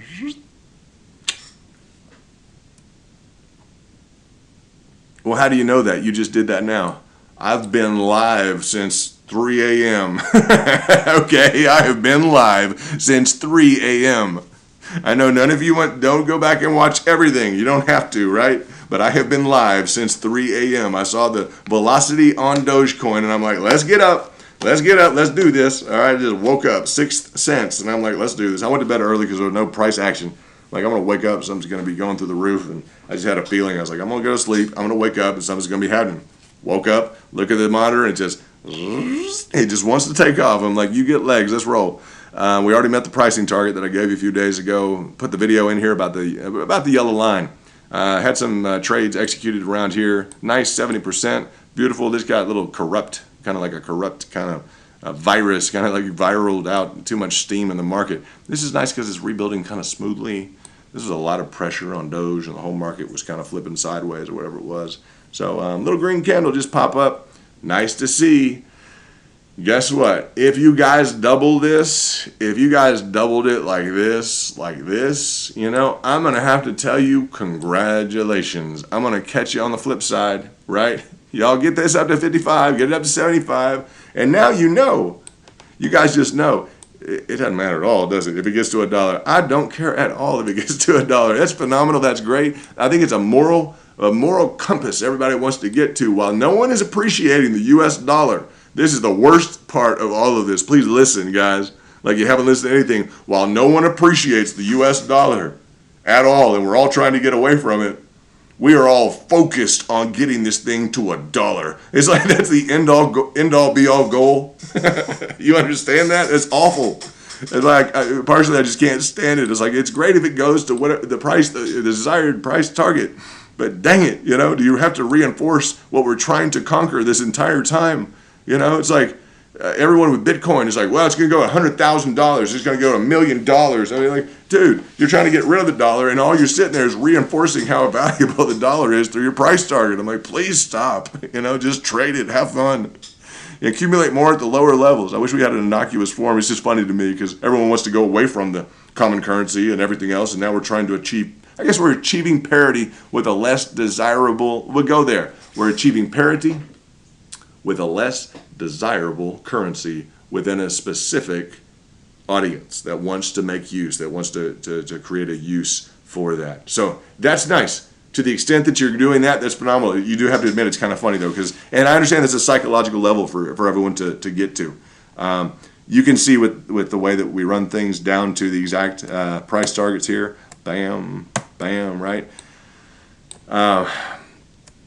And I know people watch the video, like 8,000 people, okay, 8,000 or so. That's okay. 8,100 people watched the video, so that's not everybody at all. But it's a highly technical. When you look at it, look at this. People are going to watch this channel. Look at this stuff. You see you see this stuff? Boom, boom, boom, boom, boom. Right. Doom, doom. Right. Okay, so it's a technical channel. The right people are going to watch it who want to put in price targets, right? So that's good. So he came down and got you here, right? No one questions that. He came down, market maker picked you up. Probably after you watched the video, he gave some people a ride for 45%. That's fine, whatever you just chose, 20% or whatever else. This one, holding pattern. You didn't hear from me. Holding pattern, that's nice. Getting out in line with this, I was up, right? We were discussing. We've been talking. So I wanted to get on board while you're wondering about potential pricing targets. If you decide to ramp it up from there and do incredibly well, phenomenal. That's beautiful. Let's get you to a point where you feel like you're retracing and in some kind of a mode where you can put people into acquisition. You can do an acquisition that's not on a run. Okay, not on a because this is a juggernaut up here. He came down here to pick you guys up again. And you have to think, after we did the video, for whatever reason, he comes down here to get you guys again. That's very nice. That's a very, very nice deal there. So congratulations on that. Looks like some of these things are just taking a brutal hit. All right, everything is brutally going in the wrong direction. Bitcoin Cash is going down 7. Some of these other are just it's Theta down 8. XRP, VET, everything's getting dumped upon, right? We'll need to maybe check out. That looks red, yeah. That looks red. We'll see what happens. That's Bitcoin right there. There's Dogecoin right here. So Dogecoin had been outperforming. Now, isn't it interesting if Dogecoin turns into kind of the front leader here? I wouldn't put it past Doge at all. I would not put it past Doge with where it's at to kind of be the forerunner because it kind of predicted, didn't it, in terms of what it did in terms of what, and there's a positive correlation, meaning there's like parallel activity moving in at the same time, right, in the same direction. But it was the forecaster really. So moving in the same direction was Dogecoin up and then Bitcoin up, right? So I read into those situations appropriately when necessary. So is it fair to say that maybe now that Dogecoin's kind of pushing ahead of the market, or what do you guys think about Dogecoin? I'd be interested to know what you honestly think about Dogecoin. So what I'll do, I'll ask you guys in the comment section, first of all, with the Twitter. Let's do a shout out. Do Twitter, go to the search, and I'll get to some more information. If you guys like these videos, please hit the thumb up. If you'd like to hear more of these videos, investment strategy and market theory and strategy, go ahead and hit the thumb up. I can bring you more of these videos to let me know how you like this. It is 9:30 in the morning Central Standard Time on March 19th, and we're looking at Dogecoin, which is has set a new high, not on the candles, on the actual trend, on the actual line chart. So that's phenomenal. A morning high. We got up very early, 43 cents. Hit again. Phenomenal morning. We got up early. And we're able to bring you live information dealing with kind of the trade that we had identified earlier in the week. If you like to make money and you like to get pricing targets, your entry and exit points, etc., we were here for the exit point. It was nice for the trade. So we got the entry points after this yellow line. That was essentially the release of our entry points here. And our entry points here, we are very proficient at the entry points. We have been doing that here. We've been doing that here. This is Harmony 1 here and here. So that's, and along the way, whatever. As we're climbing, we do a different analysis. This is upon the retracements. A lot of things are retracing now that Bitcoin has hit its high, and it even came down here. So that's, if we get into Bitcoin trading, it'll be a different animal for me to publish all this stuff on Bitcoin. It's a different audience. It's a little bit different in terms of their willingness to stick through the fundamentals. So I'm not going to put everyone through the Bitcoin fundamentals. But no, our strategy is perfectly in play here. There's not another example on this chart where literally he's just coming straight down at the top of the kind of the apex of the price action, and yeah, he's going to pick up. He's just going to dip all the way down there, and he's just going to decide to pick people up at the first level of investment. Okay, I can go over the strategy, etc. Top tier in the red, economics, market theory, strategy says there's nothing available for you. You're too expensive. There's zero demand for me. A little bit less expensive, that's fine. That's fine. I'll pepper in a little bit of investment, right? This is the Bitcoin chart. He comes down to pick this up. Market Maker does, gives you immediate ride up for 15%. It's, beautiful. It's like literally scripted to come down and pick up. It was just a heck of a day. And so you start to see we're making money when price goes down. Okay, the day when this dropped, we had 2 or 3 trades for 30%, 20-30%. When the market went down, we can recreate that. But 2 to 3 trades while things were going down, not on options. And that's the trick. If you can operate standard on standard contracts and purchase assets that are not on an option basis, and you're still making money when things are going down, the overall market's down. All right, that's what we want to do. That's some history in that. That's outsmarting the system by far. It's what you want to get into. So that's phenomenal. This is the 1. Now you're off on 1. It looks like you are going back down. That's in line with this morning's discussion, and that's no problem. I don't see a problem with that at all. People want to know, the overall market is shedding right now, so just understand that it had phenomenal gains. It had exponential gains. It has a good story. We'd like to support all the people in Harmony 1, become a part of our Twitter, and become a part of our Twitter's just the kingdom, and part of our discourse. And we'd like to be able to, be able to help you with Harmony 1 and staking. We're going to be having a new section. I want to announce a new section in the Harmony 1, and it's really the crypto kingdom, from everything from Dogecoin to Bitcoin to BNB. Shout out to those guys, BNB. We know they have a tough job, guys. They have a big business, but I'll give them an earful because I don't like people's money disappearing. I'll just tell you that. I don't like people's money disappearing. So that's why there's always a very conservative approach here. There's, in terms of when I talk about the different levels of investment, I'm talking about 0 available up top. This is the Harmony 1 chart. And I just use the Fibonacci's as a escalated, notion, an escalated notion of, keeping the, if my dogs start barking, that means it's time for me to go jogging, okay? It does it every morning. If the dogs start barking, that means it's time for me to go jogging. So I got up early to walk through the Dogecoin. The Dogecoin. They keep me in shape, by the way. So let's see. This here, we did a variable analysis, kind of a pullover of the nature this morning. People want to know when to exit. That's easy. That's real easy. That was like super easy, right? It's perfect, right? And we were able to give some pointers, and it's not advice. It's just an analytic. I'm a financial analyst right out of college, and a lot more after that. But originally, the $1 billion equity fund, I got really heavily into this. I guess the exacting nature of financial calculations at a very, very, very calculated level. This stuff's very, very mild. So we're talking about how it applies over to Bitcoin. You're seeing the price entry here on Bitcoin. So it's not just a phenomenon to smaller altcoins. It's something which has oddly demonstrated itself after we have come out with this kind of promulgated this, and it's belonged to a lot of the major investment houses. Okay, I'm talking the $1 trillion, kind of investment clubs, the BlackRock, let's say competitors, international extraordinaires, guys that are really, really doing well in the market over years and years, the guys that you emulate and you want to be like. These not the bad guys, these are the good guys, these are the fun guys. So they're doing really, really well. Some of them you know better than you think. And so we've been able to do that. We've talked about this exit in the strategy. We talked about in Harmony 1 kind of the exit in the strategy. What on the variable, the derived basis, that means we're going to derive, we're going to bring forward all of the information from these previous price actions. And we're going to layer them over, just like that sticker, right? We want to just create a sticker. I want to get in a framework that you can understand, okay? And we'll create some probabilities out of that. No, there's one there, okay? Well, that goes right in about there. So are you happy there, or do you want more? Because that's about the biggest.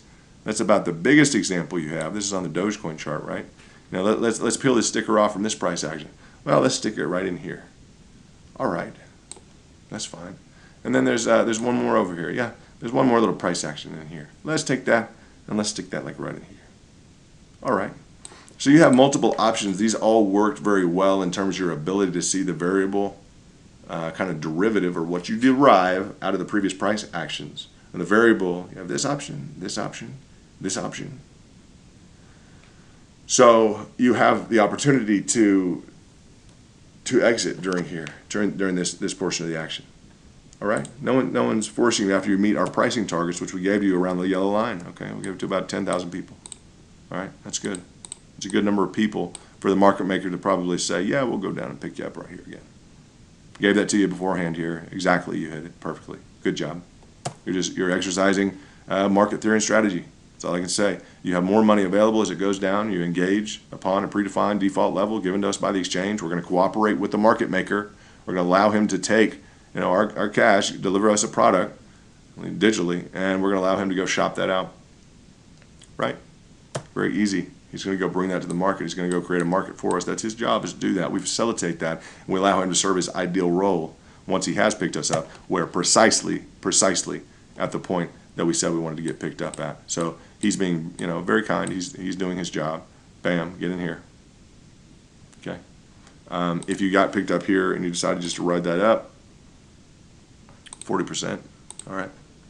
In and around there, if you want to cut out at 10, 20, 30, that's your call. He came back and picked people up here. All right. And I've been quiet. I've wanted to see what all you guys decide to do, because I don't want it to be, I'll give you the price target. I don't want to be exactly, specifying everything. This morning I got on just to, kind of tell you guys this is what's going on, to let you know what a reasonable, derivation is. Derivation is the derivative, right? We want to know what the reasonable derivation is of that fancy word, right? I guess so. So the derivative analysis, derivative variable analysis, variable meaning there's multiple possibilities here. Each one represents a different risk threshold. Okay? Once you've categorically achieved this, you have the option of moving to this. You have the option of anticipating this. This was the most likely, given the upward nature of the channel, and it just was not quitting. You had no reason to exit this. No reason to exit this. Okay? Until what? Look at this. You had no reason to exit this trade. These little suckers, huh? These little stickers, huh? They're hard to pick up. Okay, you didn't have a reason, and I lay these over because of the possibilities. When I get into this, I want people to see. That's kind of the layover effect. This is kind of a diagram of possible kind of your return ratios. You could even get into probabilities on that. As the opacity becomes stronger, that's the strongest nature of what you have to the highest probability is within that. If you look at it like a target, yeah. Then you look at this kind of outer ring, yeah, there you go. A little bit less. And this one, well, a little bit on the periphery. May also be, to tell you the truth, the number of people who maximized on this lighter gray circle. The number of people who actually maximized on the full potential of this. And let's go there, because this may be the majority of people maximized upon this, who hit this hit our pricing targets. Market maker picks us up, boom, right? Majority of people are going to function in around here. That's fine. They're out. They're fine. What's he going to do? He's going to walk it up to the next level. He is, yeah. A few more people do that. Maybe a good portion. Then it's kind of on the periphery. We're getting on out there. Huh? Seems like we're kind of getting out there. Yeah. It happens to be in line with the previous price action. And there was no reason to escape. This was a situation there wasn't a reason to escape. Why do you know that? Well, we were in the midst of an upward trading channel. That's why I didn't go live. Last night I could have. We were in the middle of a trading channel. I didn't because we didn't need to. He was carrying the magic of the move very well. I'm not going to get on and just talk while everything's just going fine. Just going fine. Do you see that channel? Generally kind of a resistance, line of resistance. A few hits there. We can go back to the lines, but I'll just do it on candles for a second. Right? Level of resistance, level of support. He dips back down here to pick you up. All right, right here. That's an aberration there. He's literally going down to pick you up. It's very, very obvious. All right, very obvious. Same Bitcoin, they're coming down here to pick you up. All right? Why? Because at the top level, we don't have anything to invest. I mean, I'm not investing at the top level. That's against market theory and strategy. That means I'm gonna at an extremely high price. I'm not gonna pay anything. Nothing. I have no demand. Get into a more reasonable area. Okay, I'll start to pepper in. That's fine. I'll start to pepper in some investments right here. No problem. Down here, I'm gonna double down. I'm gonna triple down. Well, I'm gonna do that because the top investment funds in the world do that. Okay, so I've got a history of analytics in line with some working in around and across the table from some of the finest. So that's it.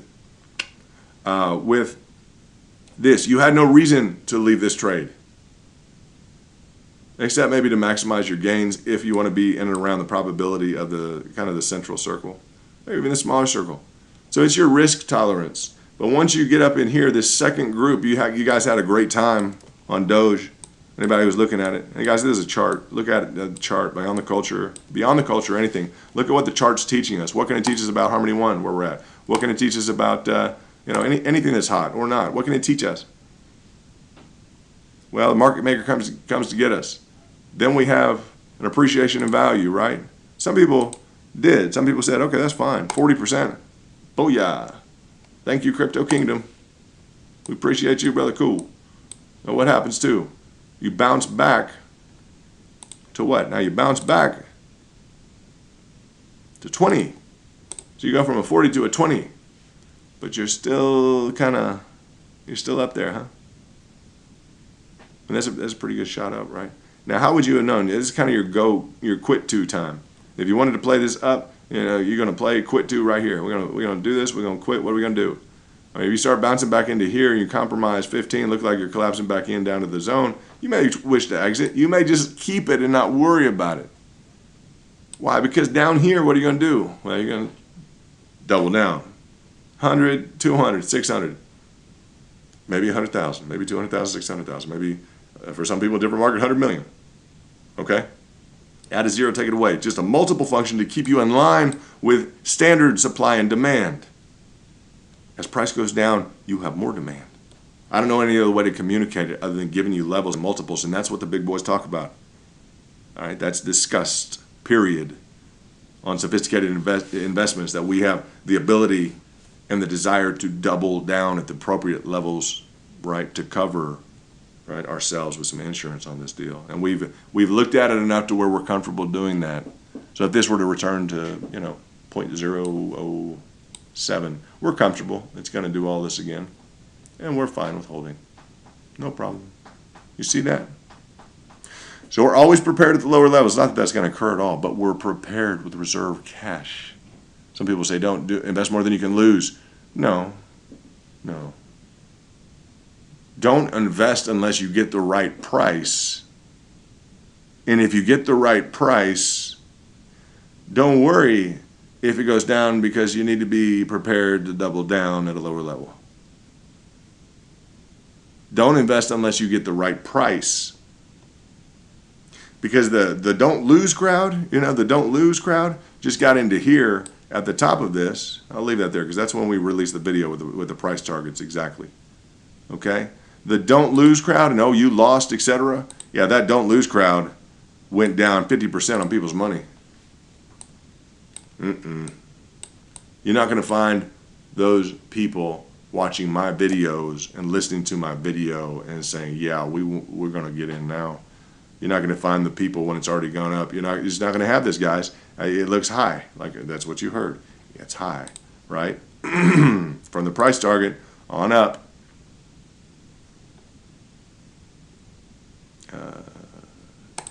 Ballpark 70%. Some people made out like a bandit on this. Very nice. Guys, that's a nice week. That's a beautiful week. Problem with you guys, you want this every day, right? There's nothing wrong with that. That's why we're here. We're here every day because we're going to have something on Harmony One. We may have something on, I don't care if it's Bitcoin Cash. We may have something on VeChain. We may have something on whatever it is. Something on XRP. Something on, just something on something. Okay? We may have something on anything. And what's nice, as things retrace, we're going to have more on something, right? We're going to have more at lower levels. And you're starting to think, are we playing for London, a crypto kingdom? Are we playing for a severe market correction? I'm fine with a severe market correction because I have ample amounts of cash down here, reserve money down here. And so do the big boys if it needs to get down into here at all, on anything. Anything you choose to invest in, make sure you're like that. If you want to hit it and quit it and you got a problem with, well, we're going to do a stop loss. Oh, you're going to do those. How many of those are you going to do? How many of these are you going to misplace? Because we've been hitting them just, like gangbusters, right? We just bam, bam. That's what we do. That's what we're very good at. You guys watch the videos. Yeah. That's all we do here. We give you price targets. So don't invest more than you can lose, huh? Because you may have lost, you get stuck. We told you, no. Don't invest unless it's the right price. It's all about the price. Period. You guys know that. It's all about the price. You guys have appreciated phenomenally in Dogecoin. Harmony One has appreciated phenomenally. All right? You're still at a 10x in Harmony One. Right? Beautiful. Dogecoin showing us some what for here. We can talk about what you guys see or what you think. I'd rather let it just settle out and relax. I'd rather go through what it needs to go through right now. Because I called this consolidation pattern, right? Yeah. And I said you probably feel like moving up. You get in the mood, you'll start to feel like moving up. Right. So I'd rather let it just kind of relax for a minute and let it see what it wants to do. Let it tell us, because why? Now we're not stressed at all. Why? Because, literally on two opportunities, maybe on multiples, maybe a 40% and then a 70% if you got re-engaged at that level. And I don't care if you're an outlier and you didn't. You wanted to hear, I wanted you to advise me to, you're not going to get that, right? You're not. Me, previous former presidential advisor. All right, that's the truth. Truth. Finance professional, former presidential advisor, that's fine. But that's okay. Since 22 years old, me, financial analyst, different, great, fun stuff after that.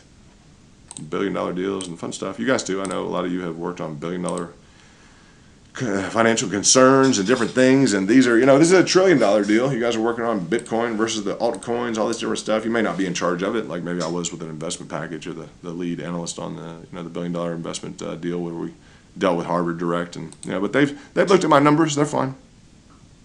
My numbers are fine. That's Bitcoin Cash. See everything hitting. That's fine. That's fine. It's retracing. It's wanting to retrace. It'll go to where it wants to go.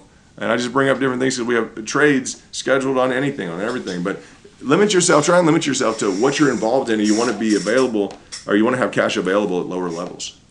Unless you want this whole idea, things get too risky and you're completely out of everything, that's fine. That's fine. When you really double and triple down the whole way and you get down to the bottom core, it's like, all right, you might be involved at higher levels, but you're going to school that. By the time you were to get down into here, you're just going to school it. I mean, in terms of your overall acquisition levels here. Okay, your volume that you accrue in and around this base level is enormous with the huge amounts of capital you pour in there. And then while the rest are trying to, whenever that happens, while the rest are trying to run it up to $1, now you guys see, while the rest of the world wants this thing to catch fire again and run it up to $1, you've got how many coins?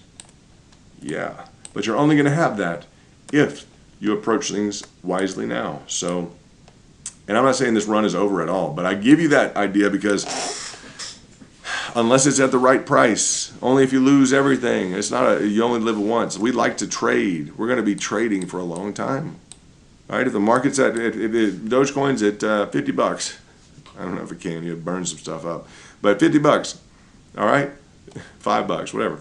If it's at $1.50, that's fine. If it's at 10 cents, or if it's at 0.010 cents, okay, that's fine.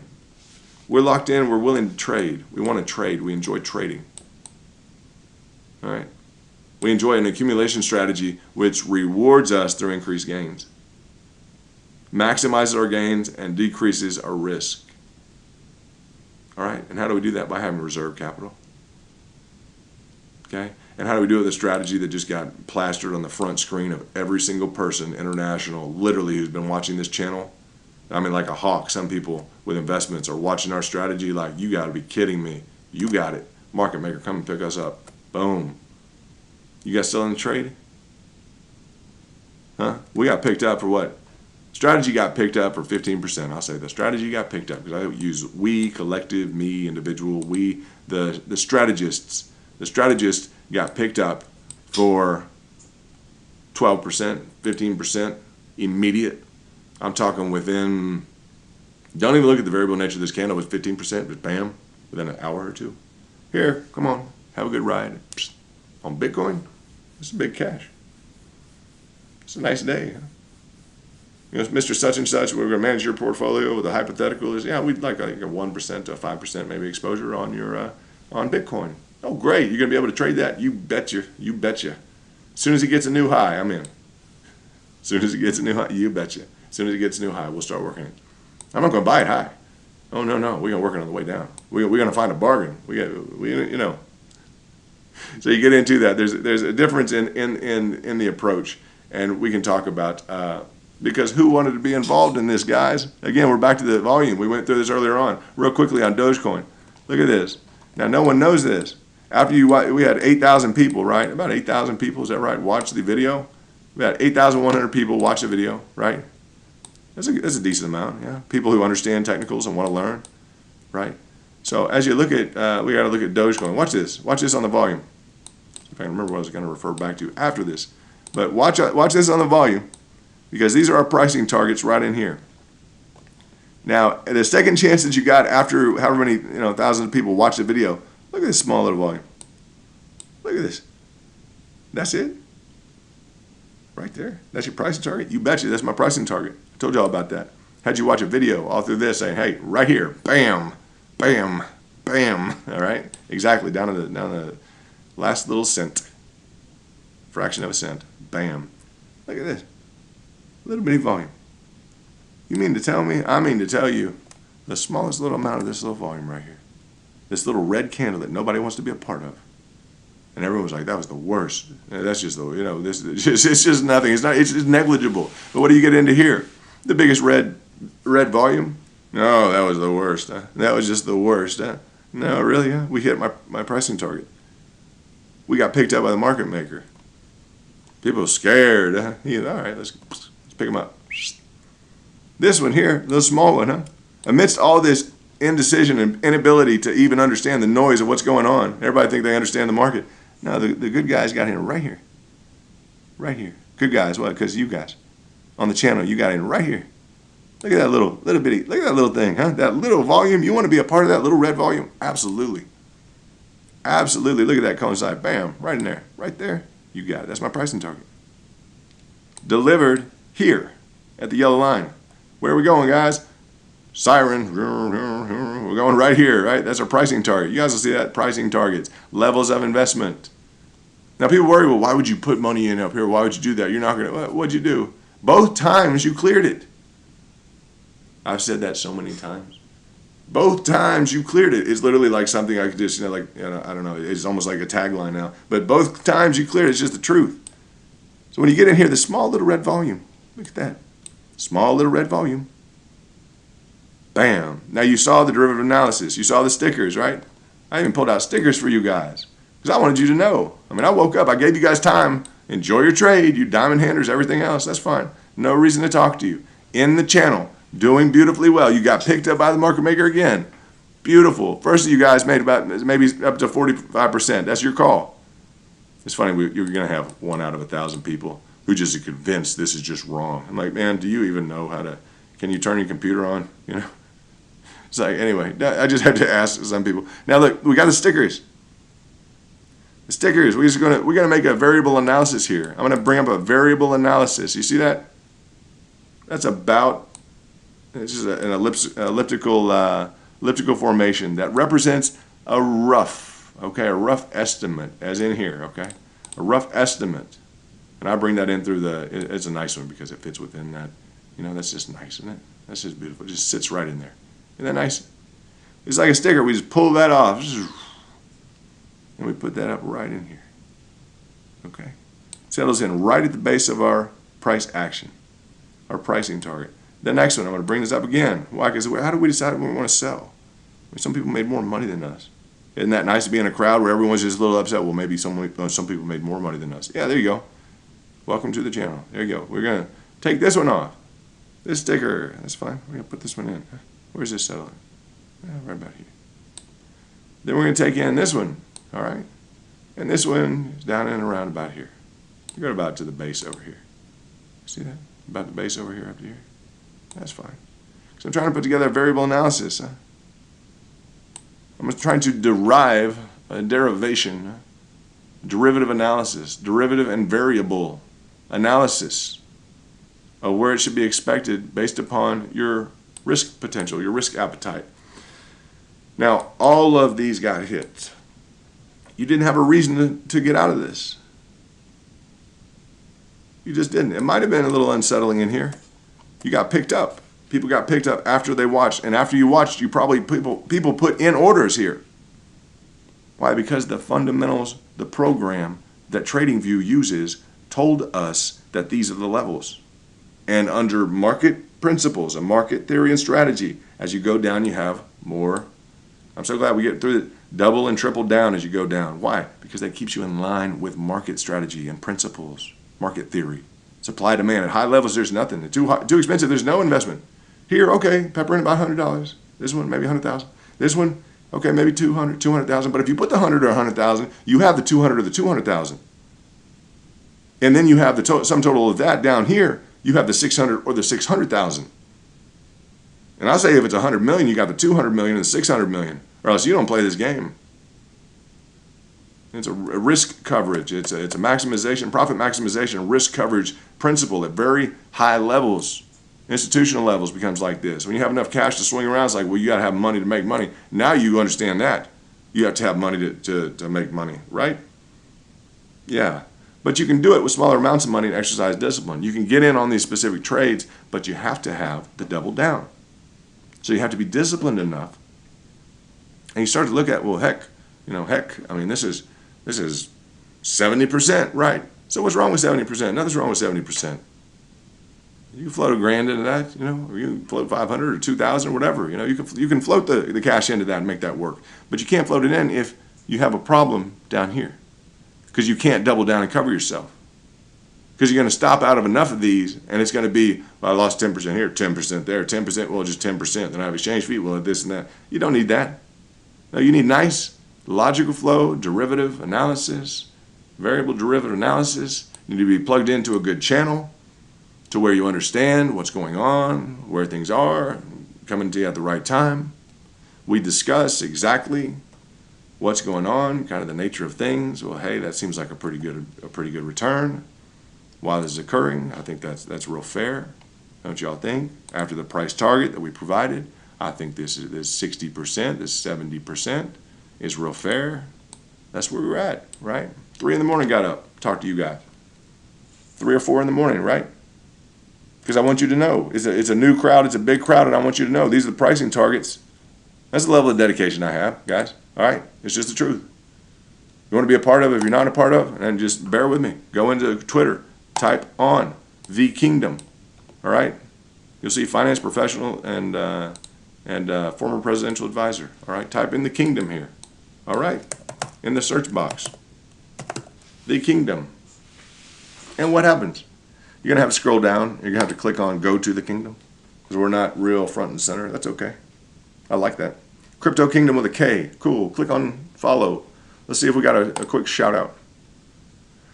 Let's see if we got a quick shout out. We got some different stuff going on. Yeah, we got a quick shout out. What's up, Doge crew? We got some politician crews involved. Very nice. JK Investor, what's up? Shout out. John Donnelly, shout out. Doge only, shout out. Light, shout out. Like those eyes, light. Lito, sorry. Captain Misa Lito, what's up with those eyes, those laser eyes? We got them on the charts, boy. Yeah. I always call people boy that I like. I like that picture. That's cool. I picked up that somewhere.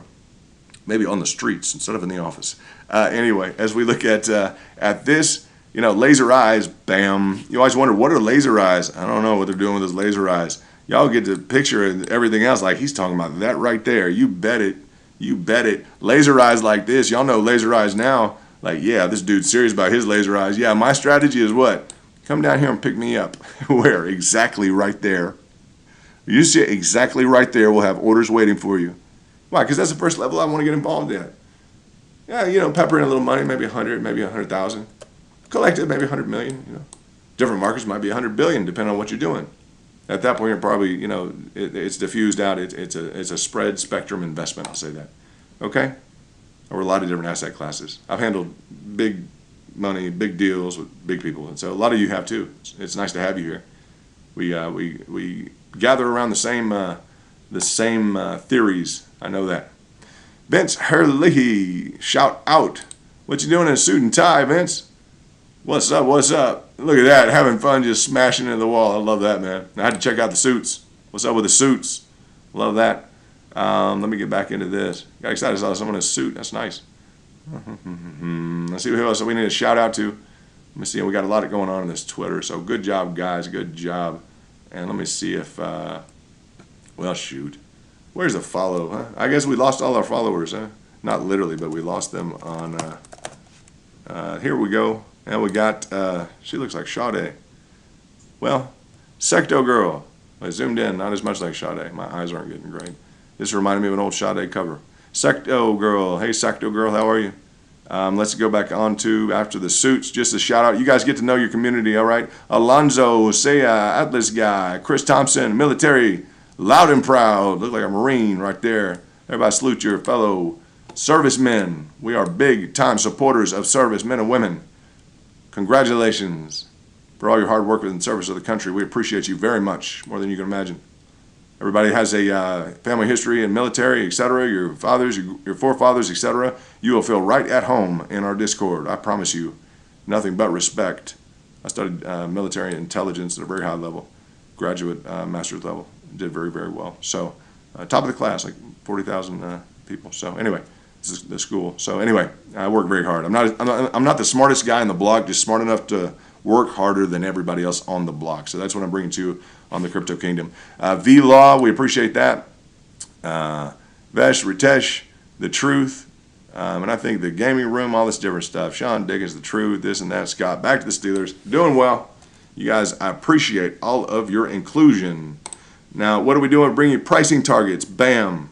They came down and picked us up right in front of the whole world. Because I have some people overseas that have been watching this. This may not mean like much to you guys. When I've been dealing with Harmony One, and I've been just doing day after day after day, and they were like, I guess he's just going to keep doing this. He thinks his strategy works. And everyone's like, oh, you think your strategy works? I'm like, oh, gosh. Do you think I think my strategy works? I know my strategy works. I've worked, and they don't understand when you tell them, you have no idea who I've worked with and around or who I've hired. I've hired the best guy on the street. He's worked for me, the best guy on Wall Street. He asked me questions. They're like, oh, yeah, sure. Oh, and now I'm like, oh, gosh. I had to re-explain this whole thing. Then finally we get a breakthrough and everybody's like, well, I guess London does know what he's talking about. Do you think I know what I'm talking about? Why? Because you just got, face planted. If I'm telling you, if you questioned what we're talking about on this channel, you just got literally face planted. okay, face planted into reality. If you questioned what we're doing in terms of a price target, you got face planted. Why? Because the market maker, bam, all the way down here. Boom. So no one's going to tell me that there's not some big money. And most people look at this, well, this is drastic. Drastically what? Drastically profitable. For who? For the big money sitting right here, guys. Boom. Watch my tapes. You see how much I've been talking about. On the first level, we start to pepper in. That's a big pepper, kids. You don't have that around here. You don't have a drastic. Pick us up. This is a $1 trillion asset class. So you can review the strategy of the last 2 to 3 several weeks. Consistent 2 to 3 several weeks. Yeah, because we got orders right here. Come pick us up. You're the market maker. That's your job, right? You see how this gets? A little bit interesting, doesn't it? Well, that's the market. You have to understand, we're not controlling the market. Not at all. We're operating within the design parameters of the market. And there's some big-time players that are listening to this stuff because they're interested on making the money from this pricing target. They're also interested in what kind of coordinated activity could possibly be driving the prices down. Excuse me. Excuse me on that. No. Driving a price down, whose authority is it to go pick up these prices? That's a market maker. It's his authority to go pick up the prices. I instill economic theory. I instill a market theory and strategy. That's all I do by protecting people from becoming over-involved at higher prices. You guys want to push. You guys get on the airways and push at people on Bitcoin up and around $60,000 to $100,000 to $200,000. Really? Whoa, well, guess where I'm going to be? While you're pushing into excess, I'm going to just be right underneath you. Don't worry about it. I'll be right underneath you at the beginning of a reasonable level with some peppered in money. And it's enough money collected. I guarantee you, my exact approach is enough whale money. I guarantee you, whale money for that market maker to come on down and perfect face plant. Anyone who has questioned us or anything else, that's a total face plant. Everybody's like, it's melting. No, it's just you want to question our theory and my acumen, the business rationale and everything else. That's profit, man. Everybody else is flipping out. The sky is falling. No, it's not falling. That's annoying. I won't misbehave online, but I'm trying to keep it a little bit light because some of the institutional people that are listening to this are like, this is just not structurally sound. We have 10,000 people that are going to put in orders where it begins to be financially and fiscally responsible, where it begins to be something that's sound within the principles of market strategy. Oh, gosh forbid we talk about that. Gosh forbid we talk about economic strategy and market strategy. Oh yeah, we're going to talk about it. Why? Because you want people to contravene, to go against and forget all of the market principles they've learned their whole life in increments of $50,000 to $60,000. Are you insane? Are you insane? We're going to be tucked back right here. Now, I took a position in and around here. I took a position in and around where? You don't need to know me and my group. My group is you, listening right now. So, yeah, we're going to be waiting right here. I appreciate you coming down to pick up the strategist. How about that? You picked up the strategist's theory. How about that? Whale money. Big time whale money. Yeah. Bam. Y'all watch the videos. Y'all see how far back this goes. I'm talking about this the whole time, guys. On and up through this whole event. Everything on my YouTube channel. So when this comes down to pick us up, everybody knows who watches. Every single person knows, like, you got to be kidding me. I'm like, nope. Why? Because it makes, okay, it's a market strategy in line with basic fundamentals of business and economics. The lower the price goes, at the higher levels, we have no demand. None. Zero. Zilch. Nada. When you get into here, hey, no problem. We'll start to pepper in a little bit. Maybe $100. Look like a little bit more than $100 though. Maybe so. Huh? Maybe so. Yeah, I told you different cases. Maybe like 100,000. You might get into a position where like it turns into, I don't know, maybe like 100 million in the right market. And if you get into something that's like 100 billion, it's probably going to be spread out, amongst different things. Like, diffuse amongst several asset classes, etc. Different sectors, right? Yeah, different sectors. So I appreciate everybody picking up and you picking up on now the fact I've been discussing this for a while, and that this is a big deal for you to learn. Market maker has the authority to do that. He has the authority not to do that. That's his call. There's no forced recognition of myself or my strategy. There's just the events playing out and the absolutely undeniable confirmation of its existence and its profitability. Period. Up until right now. With nothing involved in here, you're going to tell me it hasn't been profitable? No one's going to get me on this. No one's going to get me on this. You're going to tell me that it hasn't been profitable? That's my theory. That's fine. 10%, that's cool. What's your price right here? 51. All right, around 51, or something like that. That's fine. 5 grand, 5 G's, that's fine. On every 50, cool. Every mill's 100, right? Yeah, every mill's 100,000. That's okay. In 15, 20 minutes, that's good. We do that, 6, 7, 8 times, we double our money. That's fine. That was a quick play. That's okay. That's good. Now, we've been doing that different ways at different levels. Bitcoin may allow you to play a little bit more heavily upon the downside like that. Market maker may be willing to come get you because of the nature of who you are and how much cash you have, which makes it interesting for the institutional investors. And now I know the institutional investors, and I'll talk about this before things get sideways with like a MicroStrategy and a Michael Saylor or a Binance or a Tesla or anything like that. And they have a control division and a group of they have a storehouse right behind their front desk, and it's really not maybe even in the same hallway or something like that. Yeah, we all know about like the storehouse, kind of in the back, right? And they have their front desk where they sit around and talk about everything. Everything's nice. Yeah, because I've been there. They say everything out loud, open floor plan, everybody's happy, right? Then they have their storehouse. Where's the storehouse at? Well, we've been accumulating. You have to go on CNBC Live today. All right. We have an investment approach, says Michael Saylor. Love the guy. He's very positive for Bitcoin. Phenomenal guy.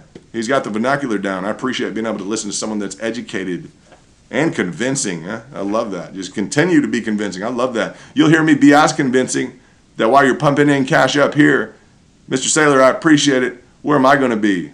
Now he knows London's going to be where? Right here. Bam. With what?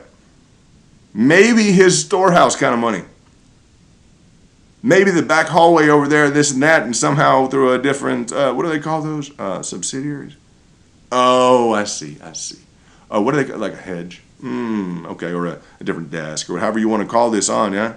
You're going to play an option against a hedge, against your, subsidiaries function. You're going to get into this. When you get into heavy money, guys, this stuff happens. But I've seen your storehouse.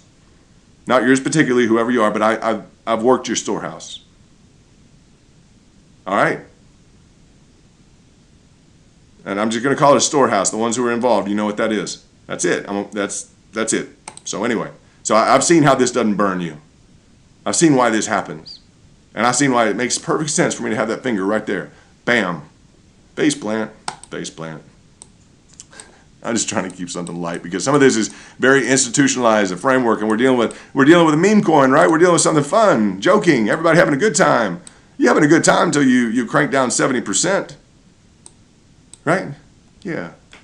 That's cool. I know guys who got in on the crypto kingdom, crypto with a K, right here, bam. Okay, they did 70%, bam.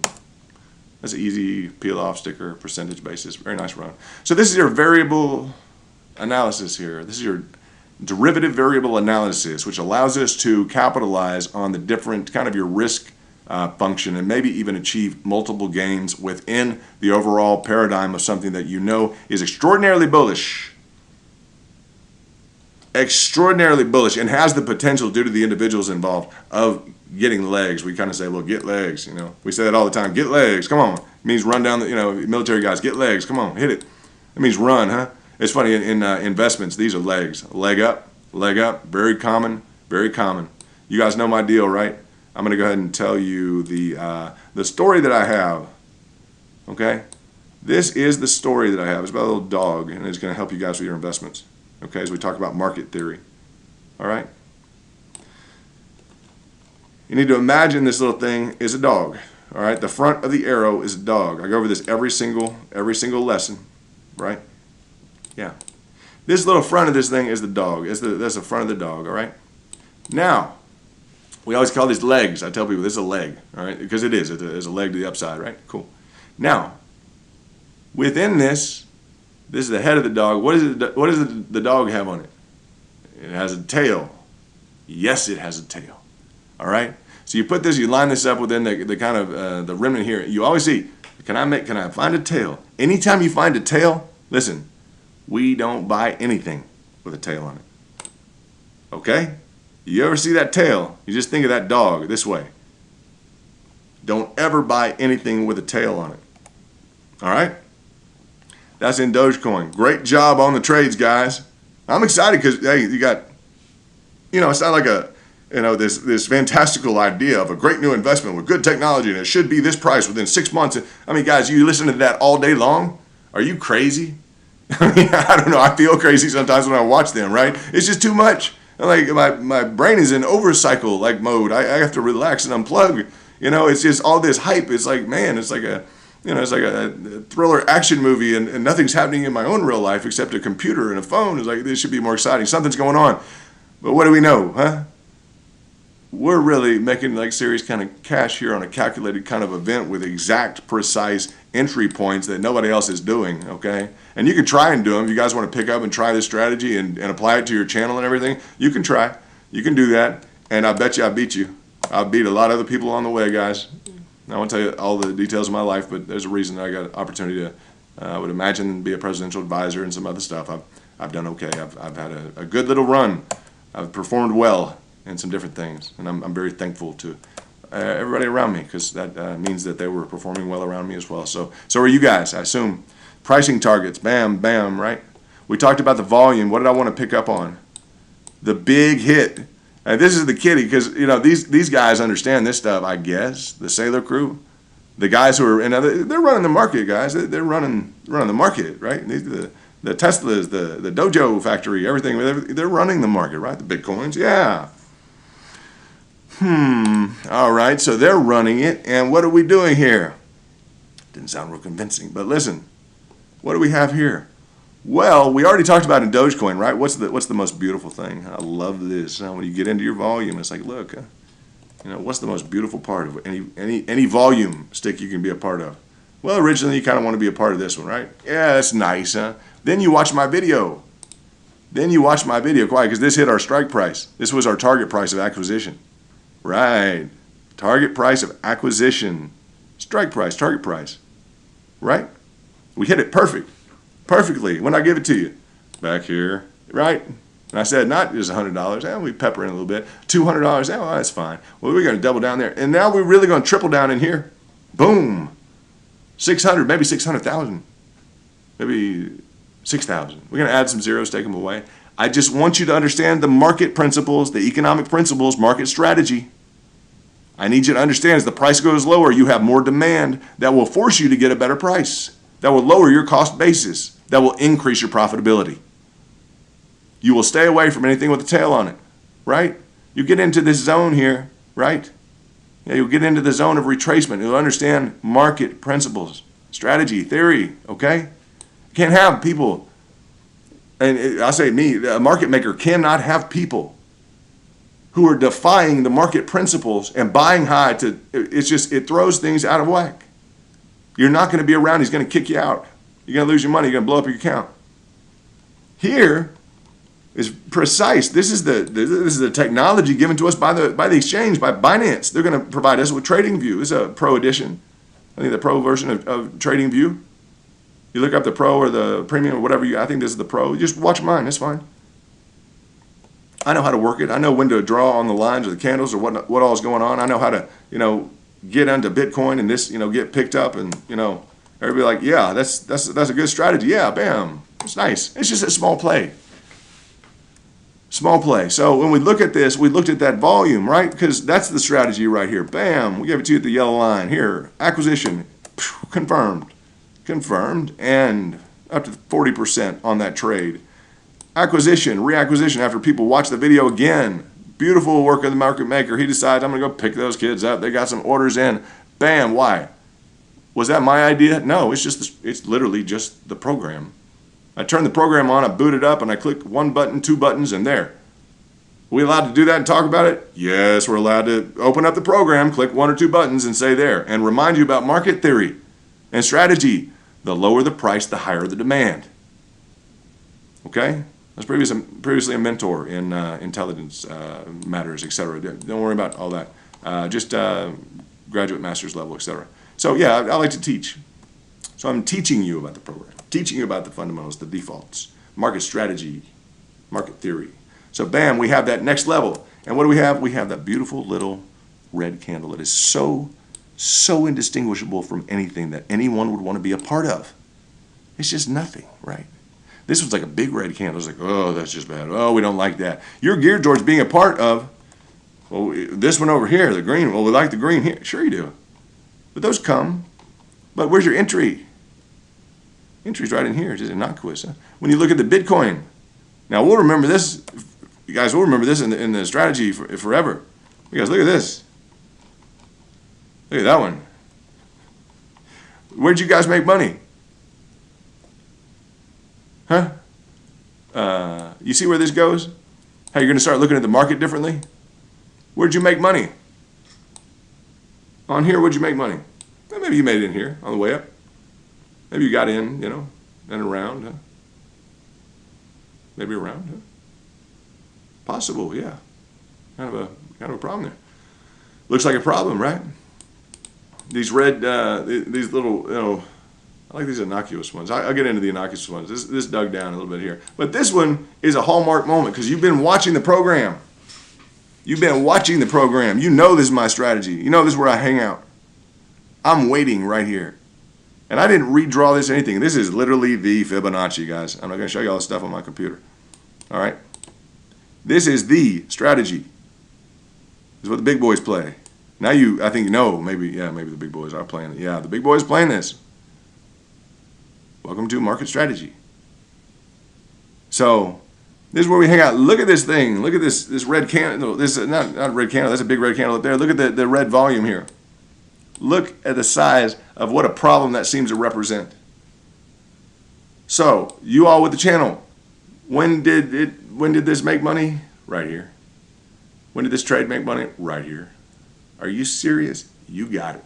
Now, not everyone's going to understand that at all who looks at this in the future. Very few people are ever going to understand the dynamic, okay? The dynamic of what's involved on this move to capitalize from here to here and the level of certainty you can start to have. Well, we're just going to pepper in at this level.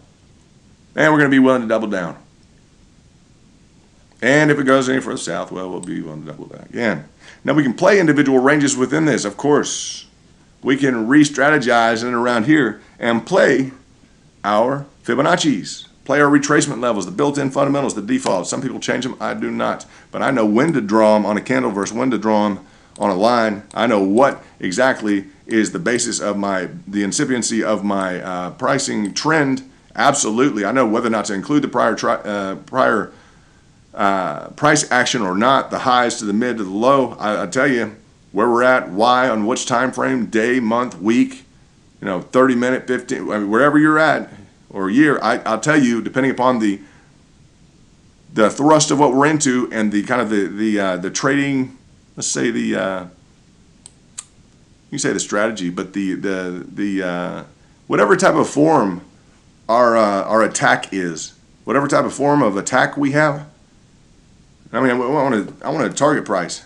I want a target price. Bam. I want a target price. They're gonna come pick me up. I gotta attack this thing. I can't. I have to be, you know, like laser guided. Literally, you guys like the laser eyes? I like those. Okay. I studied like laser guided missiles and, you know, different. I got into finance for a long time. That was a lot of fun. Started studying some different stuff, like laser guided precision. Right. Come pick us up. It has to be exact. It has to have that level. It has to have that level for us to experience and to understand the confidence. You get the confidence. This is where you start to get the confidence. You start to really be able to trade, guys. Because once you enter exactly, you're like, dang, I just watched that video and that, bam, that hit perfect. Like, well, he's been talking about this for weeks. Do you see this? He's been talking about this for weeks. It's never done that. I mean, look at that. Bam, they came and picked up. Market maker coming to pick up. You see that? With that big, long extension here, just, right? Laser guided, precision. This, laser guided on the Dogecoin, precision target. About 10,000 people watch those targets since this yellow thing. And then, bam, order set. On what? On my figures? No. On the program's figures. On the exchange software that they deliver to us to use to facilitate them building a market. So you want to know who's the best friend right now? I would think of the market makers, people who are willing to go ahead and stack some, you know, serious cash around this and say, yeah. Why? Because it's what the program's telling us to do. So you're allowing them to function. It's not a chaotic market. It's clearly defined by an organized behavior that's organized around what? Not me. It's going to do this whether or not we're here or not, guys. Believe it or not, it's going to do this whether or not we're here or not. You're going to partake in it or you're not. You're going to be up around here and you're going to draw your fibs wrong, up and around the wrong situation. You're going to either do that or you're going to be able to fall in line with kind of what the market maker and the exchanges need from you.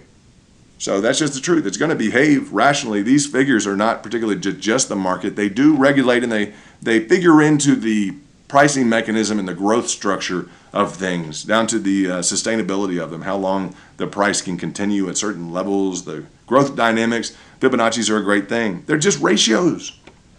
It's just a calculated ratio. Those are just the ratios that they kind of want us to use. Right? Yeah, and people have been using them for a long time in the market. Long, long time. So it's nothing new. It's not just like, you know, fresh idea out of the box, 2021, let's go for it. Not at all. Not at all. So, but this precision gives you confidence. Gives you confidence. Right? I know we just got picked up at the right spot. Yes, you do. He came down there and picked you up. Right? And then you got a nice little thing to the upside. Some people may say, okay, that's it. Some people are like, let's see. You didn't have a reason to get out. I didn't bring anything. You know, I didn't bring anything. There may be caution here. Caution, warning, you're in the money. Warning, you're in the money after the trade. You have hit the market makers. You know, required protocol to be picked up for a ride. He has decided, the exchange has decided to pick you up for a ride. You know, fantastic. You have, you know, warning, alert. You have achieved a 39% gain. The market maker has picked you up and you've achieved a 39% gain. Well, I have more confidence because we keep hitting these exactly on target. Ah, very good. Well, warning from this morning at 3 a.m. Warning. We're at 78% now. We're at 75%. Warning. Because that is about the same as what's in here. And now, extra special alert, given this derivation, the derivative analysis, these stickers we peel off and put over here. This sticker we pulled off from right here and put over here. This one over here. And it's variable because they're different. They're varied in nature. They're a different size of kind of possible returns. This one hit about here. This one possible here. This one over here. We just saw that. Right? Yeah. So what's our warning? Nothing earth-shattering, is it? But we're talking, right? And 10,000 people watch this. And I'm on for a minute because 10,000 people watched it. I've been doing this since maybe 4 a.m. or 5, I don't know, a while. But I want to make sure that, that people know It's like the coach blowing the whistle on the football field, right? At some point, yeah, it's like the coach blowing you can ask, all right, whether or not the game's beginning or it's ending right now. All right, the coach just blew the whistle on the football field. All right, now you dip down, you're at 56%. So the coach is he's blown the whistle on the football field. All right. Now, if you think this is the beginning of the game, if you think you're just getting started, we haven't been on the field for a while. You know, you're getting plugged in now, man. This is great. This is something. This is great. The coach just blew the whistle to end the game. All right. Now, it's the beginning, huh? It's the beginning of the game. All right. Yeah. There you go. That's all right. Do what you need to do. If you're convinced it's the beginning of a brand new game, I'll tell you, man, I'm gonna pass on that because I like kind of what this has done right now. Can it continue into infinity? It certainly can. If you chose to, what can you do? Well, I guess what we could do is to think about it. Let's think about it. Well, what would you guys do? Well, I'd say probably we already made what? For those guys, let's say 50 to 70%. Now, 70 is the easy derivative figure. That's a straight line carryover, 70. We were here. All right, that's good. Someone said, that's good. That's probably good where you're at. Exactly. So if you were on, if you were plugged in with notifications on, and you're willing to give a little bit into your investment career, then that's fine. And you heard that correct, right? Because that's a good amount of money. That's a good trade. 70%. You didn't get much more over here. This is in the cycle of the cycles, of all cycles, mother of all cycles. All right, and you got this crisscross chop shop on top. Now they may, you may get off the field and you may turn around and it may be the biggest, ugliest, strongest guys in the world that have all of a sudden taken over the football field. It is possible, huh? Like, man, there's a game right after us. That's not cool. You want to play some more? I'll tell you that. You guys want to play some more? I'll get to that point because, like, if you're really working on your strategy and working on your trading and everything else, somebody's like, I'm paid to do this, man. Like, okay, I understand you guys who are listening. That's fine. But others of you, so we got some professionals. That's it. Whoever they may be. But the other guys are like, no, man, I'm ready to go. It's like, you just played this whole game, dude. Like, you've been playing this game. Coach has blown the whistle. You're off the field. You are off the field. All right? So you can say, I got to go again. I'm ready to play another game. It's like, man, they may tear you up this next game. I got to tell you, worn down, you played a lot of football, man. You're going to play, you got 3 games on your belt in the last 2 days. Like, I'm ready, man. Put me in the game. You may get mowed over. You may fall asleep on the field. I don't know. I can't be responsible for everything that may happen to you. Take the analogy for what it's worth. It still looks like. This is where we get into, you guys want to play the game for a while? Yeah. Everybody's like, yeah. Why? Because, you can get into this and talking through situations. And we keep this game going on for a while. That's why I bring up, like, a dog start barking, it's time for me to go jogging, right? Because you can get into, is it? And the same rationale continues to apply. Is there a reason for you now to get out of this upward sloping channel? I tell you, yes. Why? Because the coach blew the football. He may have kicked the football, but he blew the whistle, right? He blew the whistle. All right, so, yeah. Still looks nice. It still looks great. But what looked really great, now I start looking at it. Well, that looked great. Yeah, that did look great. Now, if you start bouncing around up in here, I'm just going to tell you, if you want me to put together a polyline, I don't look at this one right here. Okay, the one I just highlighted, I'm going to bring this up because we have some derivative things going on here.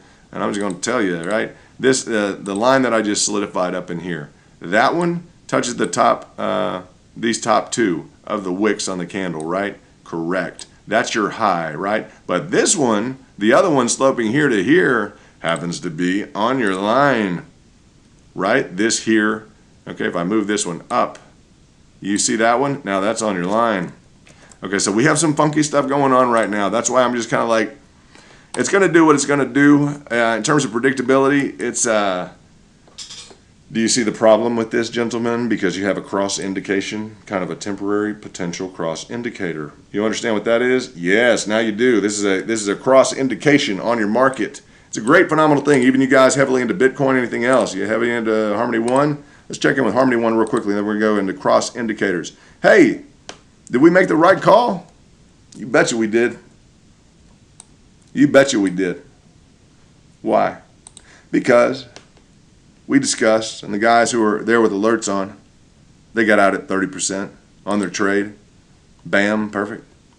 That's a good job. Where's the next place for orders? Well, let's see what we got. Y'all think it's going to hit again at 10, 10, 5? Maybe. I'd expect the company to come out with some news. That's what I'd say. Then I'd say, well, you probably have something at around 7, 9. Around 7, 9. Okay. Let's let this get through. You guys stay with your indicators on with the subscriptions and the notifications, because this has provided phenomenal pricing action to us. It just has. We've expected to see more real news from the management team. There's nothing wrong with the community. Nothing. It's a beautiful community at Harmony One. And we expect to see something from Binance, because Binance kind of interrupted things in the community and kind of caused a problem with the community. And I would think CZ and that whole crew would want to kind of maybe show a gesture of goodwill to the management team and everyone else. And I expect the management team to seriously address that issue to the extent that that's possible. That's what I would expect. And that's almost an expectation of what I would like to need to see right now. It needs to happen. But then again, we've gotten to this gray level. I got to tell you, we've gotten to the gray level of retracement. As you guys start thinking, well, that's so low. We've gotten there here during this little micro event. This little micro event, we got to the gray level. We might have even gotten close to it around here, guys. So now that it's on the macro level, it's a little bit different. This is the overall retracement. I'll tell you what, I'll make a deal with you. As you guys look at the Dogecoin, you look at the Bitcoin, I'll make a deal with you. I mean, let's just assume I like this investment, right? Yeah. And let's assume I know it's going to do well. Right? I've researched the fundamentals, and what I always say about something like this is don't get involved unless you're prepared to put money in, reserve amounts of cash, in at the lower levels. Do you see why I say that as you're looking at going from 20 to 7 as the potential next level of support? Oh yeah. Everybody's like, oh yeah. Because, do you like it that much? Have you held from the top? Have you just listened to what you wanted to hear from the whole strategy? Because if you're not listening to every single aspect like that, you're going to miss it. And you're going to miss it hard. When you hear me talking about only be involved in, if you just stood there the whole time, and something that you can double and triple down into, how else are you going to mitigate your risk if you're involved at a high level? Someone brought this up the other day. And I answered, how else are you going to mitigate your risk at a high level? I'll bring it up with Dogecoin, I'll bring it up with Bitcoin, I'll bring it up with anything. Any coin, any investment. How can you mitigate your risk at a higher level if you don't have any more money? And like, that's the problem. Well, the problem is you're spending all of it investing, and you can't even really invest. You're overextended, and the problem is you're not abiding by normal market theory. Okay, market strategy. Market strategy is the higher the price, the less demand. Okay? It's high, less demand. That's it. You want to play around with Bitcoin right now? You want to play around with Dogecoin? What are we going to do? Well, Dogecoin is high. All right. I'll still ride it around. I'll have some fun here. Yeah, it's not an insignificant amount of money by any means. But whatever it is, that means I got double and triple heavyweight down here. My strategy works with this. I've been talking about it for weeks. It works right here. Whale money. I'm telling you guys, I used to, have a private hedge fund. You can understand, I have some little bit of insight into kind of what works. Yeah, market maker just come down and pick us up. We got orders here. Per the strategy, this is where we have orders. The first level, we don't have any money. It's too expensive. That contravenes market strategy. You see? It's down to the first level of economics and first level of business you've ever had in your life. Every single one of you, as we look at the Bitcoin chart, every single one of you know high price, low demand. I don't have much demand for that, but not much quantity. I'm going to say get into quantity if we want to. I'm going to extrapolate those two. I get into the quantity on the double and triple down into here, okay? We talk about cost basis. I bring that into cost basis. Okay, we're at a point in the demand curve. High price, low demand. Start to get in here. Well, it's still kind of high price, but a little bit of demand. All right, I'm going to go ahead and put a little bit of money in here, maybe 100. This is on Bitcoin, guys. This is whale money. This is my strategy.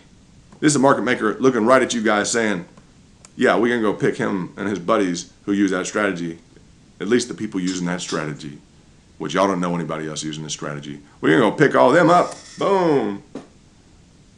Beautiful. Immediate. Boom. Money. During what? During this day you made money, you bet it. Off margin, we didn't have to risk, you got it. Boom. Precision. Laser guided. You want to know what those eyes are for? That should get your attention. What are those eyes for? All those laser eyes? We're going to dig into this. We're going to figure this out. I'm going to zoom into this. I want to know exactly. Okay, I want to know exactly, precisely. I'm getting into this. I want to know exactly, am I on this? Okay, how far away am I? Okay, now I got to go back. Now I got to go into the, I got to go and redraw my fib on top. Okay. Now I got to go back to the line chart. Now I got to do that here. Boom. Now I got to do it here. Boom. I got to literally laser, you see, laser eyes into that and this. It's got to be precision, a precision instrument. If you zoom in enough, guys, you can go ad infinitum and you're never going to get it.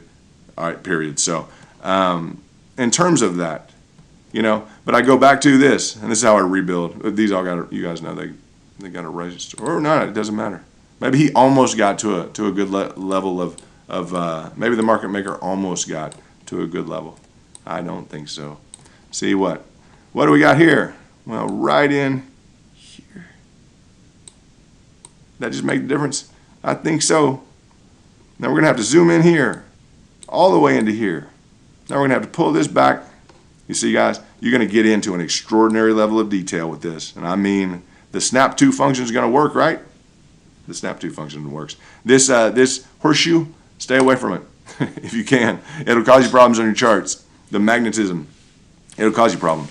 You can click it. We can just, that's the easy kind of way. Let's go ahead and let's function onto this. All right? Is it working? It'll work right there.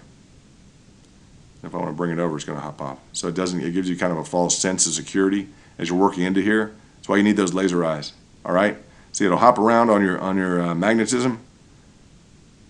63, 5, 6, 4, 4, 8. And then can you find it again? This is where you get, guys, zooming in, pushing, zooming in, cranking, zooming in. I'll just tell you, there's different ways to do a lot of different things. Is all I'm gonna say right now. This is the version of the software that everyone is being shown right now. All right, nothing wrong with it. Nobody's missed out on anything. In terms of your exchange, that's what you mean laser eyes. I mean, we're going to zoom in times 100. Okay, you're going to zoom in times 100? Yeah, and I want it to match up. Anyone shows me a chart for any reason, etc., if it's based around something in a possible investment just that I would look at from anyone who would give me advice, yeah, I'm going to zoom in. I want to know exactly, is this exactly going to be met? Do you have any leeway? It's a good thing to discuss. Do you have any percentage, typically, guys, that you would say, well, let's give them a percentage point here. Can you do that? Sure, you can do that. The general thing, I want to make sure I get picked up. Yeah, I mean, I don't want it to be close. Okay, that's a good thing we discussed that. We can get into the probabilities. I'll dig in with all my extra time when I get up at 3 or 4 in the morning and start getting into the Dogecoin. What are we going to get into now? Give yourself a cushion if you want. Give yourself a percent, half percent. Draw your lines that particularly when you're doing your orders, or give yourself a 0.5%. All right, give yourself a 0.5%. Whatever that percentage is on you, give that percentage price uptick to make sure you get included. The closer that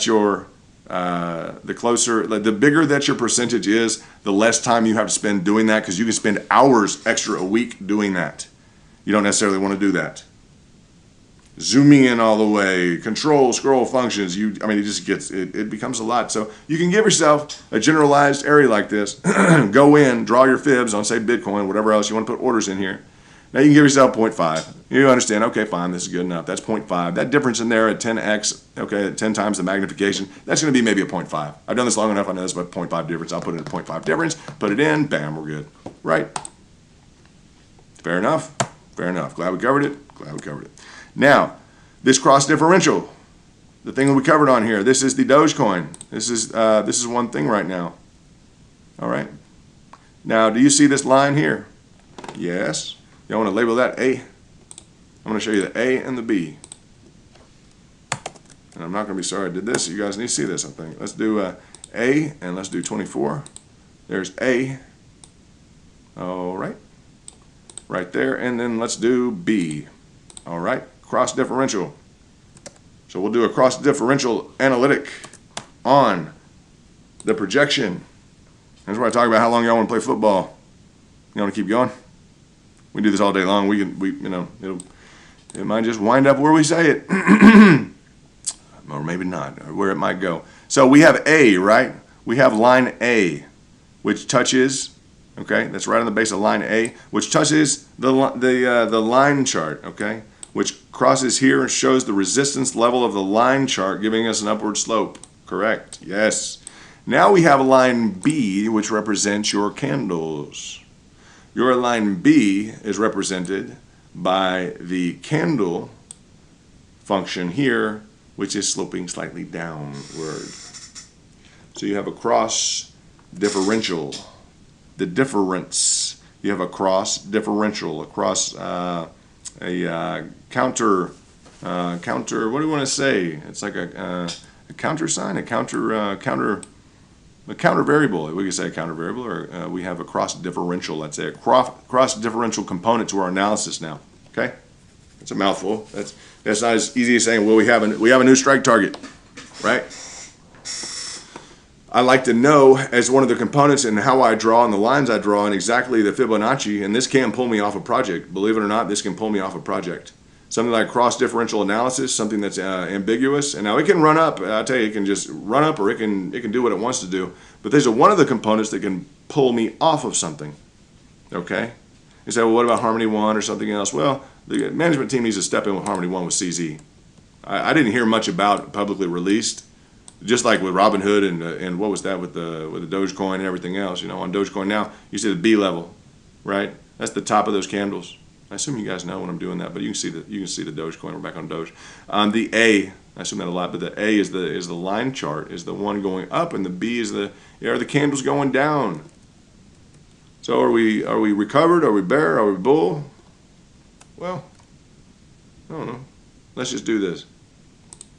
Let's appreciate that we got to the area of consolidation, and we got to a great trade based on our, what was that? Based on our pricing target. Here's why it's not always about what you want to invest in, is it? No, it's not. It's about what price you want to invest in it. I'm going to mimic this line up here. I'm going to kind of go through this of what we've created down there. If I can get that, let's do this. Let me create a little more space. I'm going to do this, and we can do it here, and then I'll look at it. How about that? This is the polyline. If you guys ever need a polyline here, and it'll allow you just to click along, kind of hit some of the indicators, hit some of the pricing actions that you think are significant, you know are significant. Okay, let's do that, and let's do that, let's do that, and let's do that, and let's just close that out. Visibility, I think that's okay. Now I want to bring that up. All right, I want to bring this up, and I want to look at that.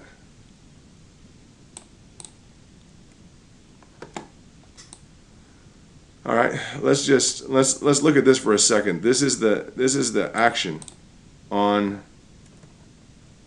This is the action right now as we just recreate this and kind of take a step back on the Dogecoin.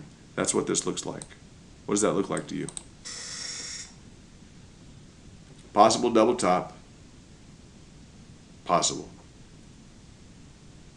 Possible general bullish. Possible we need a little bit more information, right? We would like to see this maybe decide to do what it's going to do. If I'm looking at an extension here, let me do this. If I'm looking at this from right here, I want to know, and I just want a little more information. That's all we're really going to need. I don't like when people tell me that, because there's enough institutional interest in this. I'd like to know from my investment approach if I can pick up more down here. That's my primary concern. If I can pick up more down here, because we just hit this price target. It's not that I don't have an ongoing interest or that you don't long term here, right?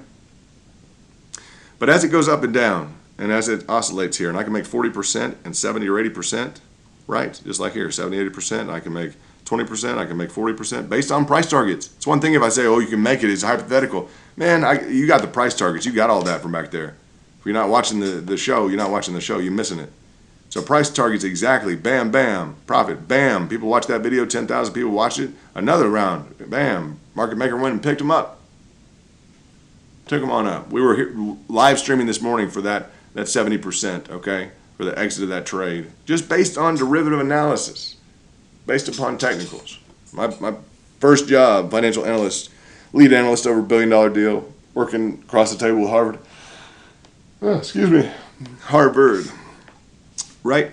Harvard Foundation. During some of this, there are more profitable years. Some of their most profitable years, they were very demanding.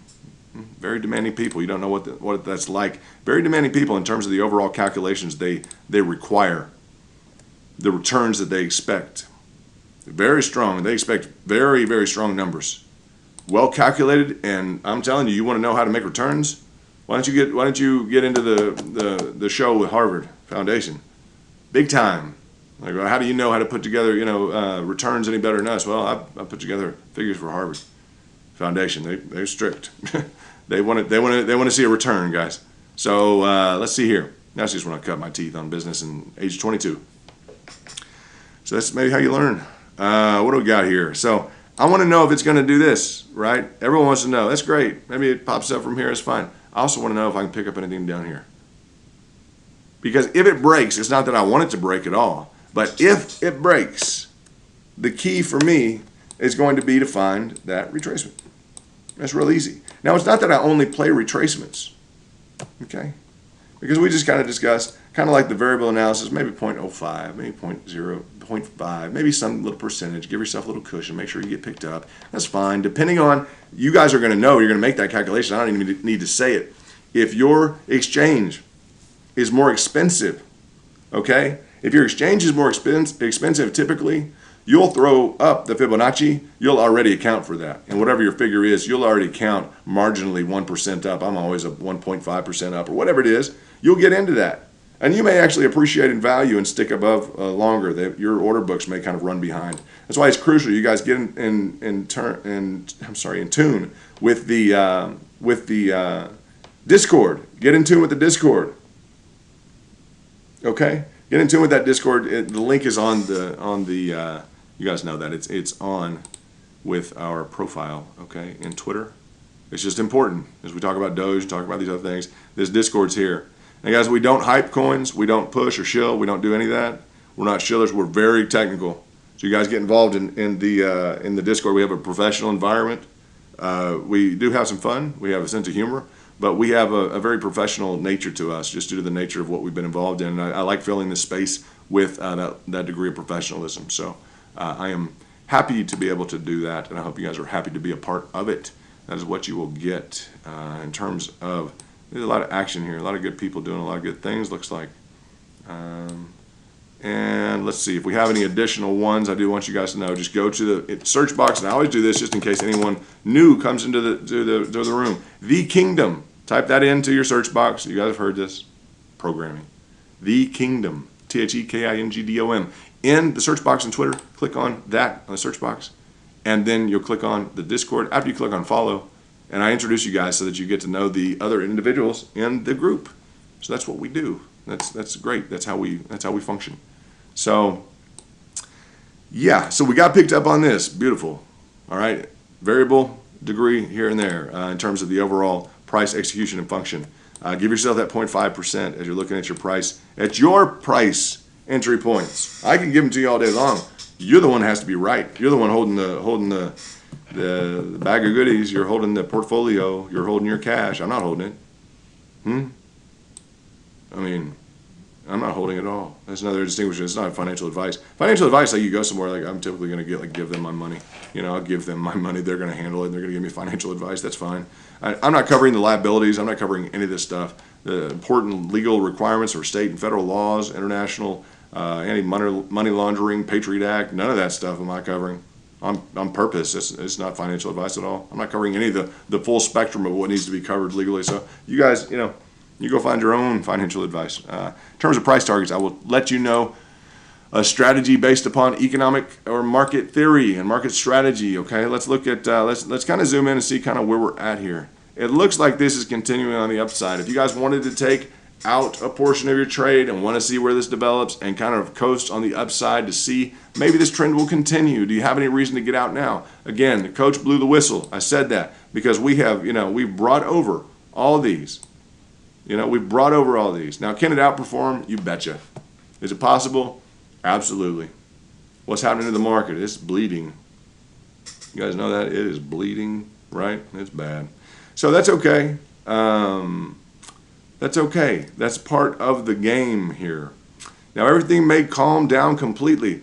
One thing that Dogecoin showed us this morning, the glimmer of hope for the market was through Dogecoin. At the same time, it may have been the death knell.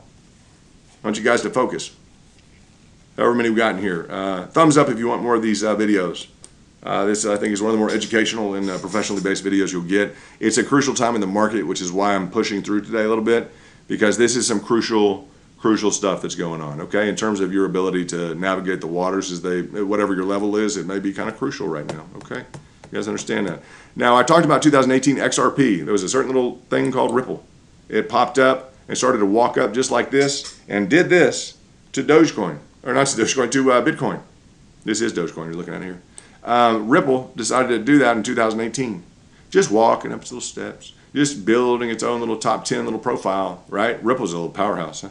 So it was the one that was correlated in time in 2018 with doing this. And when it went up, boy, I tell you, what went down? It literally just shot up into Bitcoin, and Bitcoin just, and I'm telling you guys, it was one of these deals like, all right? Yeah, that's 2018. I believe we're at a different point in time. Okay, I believe we're at a different point in time with the institutional levels of interest in Bitcoin, although it's still marginalized, guys. It's still marginalized, and I'll say it's marginalized because it seems kind of like, well, on the periphery, 1%, I don't see enough products surrounding it. That's still developing in the marketplace in terms of ETFs, in terms of different, the integration with the banking and the visas and everything else like that. I have a visa coming. That's cool. That's nice. Different stuff like that. I haven't had one, so I got my crypto visa, all that stuff on its way. But that's not really integrated. It's only, 1%, maybe. What are those guys at the big banks? What do they want to do? They probably want to get a good price. This is an interesting discussion, guys. What do they want to do? We're talking about strategy, right? We're talking about like traders, we're talking about like hedge fund, we're talking about like all these guys. And it's interesting what does Michael Saylor think behind the lines? You guys listen to him. He's out there. Bitcoin is a hurling ball of orange fire. I love hearing that stuff, dude. Honestly, if Saylor and company are listening, I love that stuff, man. Just keep it coming. Honestly, I love it. It's just great. It brightens my day up. So anyway, it's nice to hear. And that with all the bond talk, everything else, it kind of takes me home. It's nice. So Bitcoin this time is getting hit by Dogecoin. Everything's getting hit by Dogecoin, right? Yeah. So that's okay, except in 2018, when Ripple stepped up, it squashed Bitcoin. Now there's more institutional ownership and interest. Nothing has been adopted like Bitcoin in terms of corporate strategy. Nothing has been. There's billions of dollars into it. It's doing well. The more that that's pushed, it'll continue to do well. But the big guys are ready to double down at the lower levels. So what does this mean? It doesn't matter where it goes, guys. If it goes down here, guess what? There's probably be another group, just like there was, incidentally, while I was talking about this strategy. Correct. When someone came down here and picked us up, for what? For a nice little, I don't know, 10%. On how much? I don't know. Is that $100? Maybe $100,000? Maybe $100 million? Depends on what your level of investment is. But it sure is nice for the market maker to step on down all the way down to here. Same thing just like what he did here with my pricing target. I mean, that's right on the line, guys. That's Bitcoin. Bam, coming down. It's not, I mean, it's a big deal. I guess $300 billion move. That's nice for him to pick us up.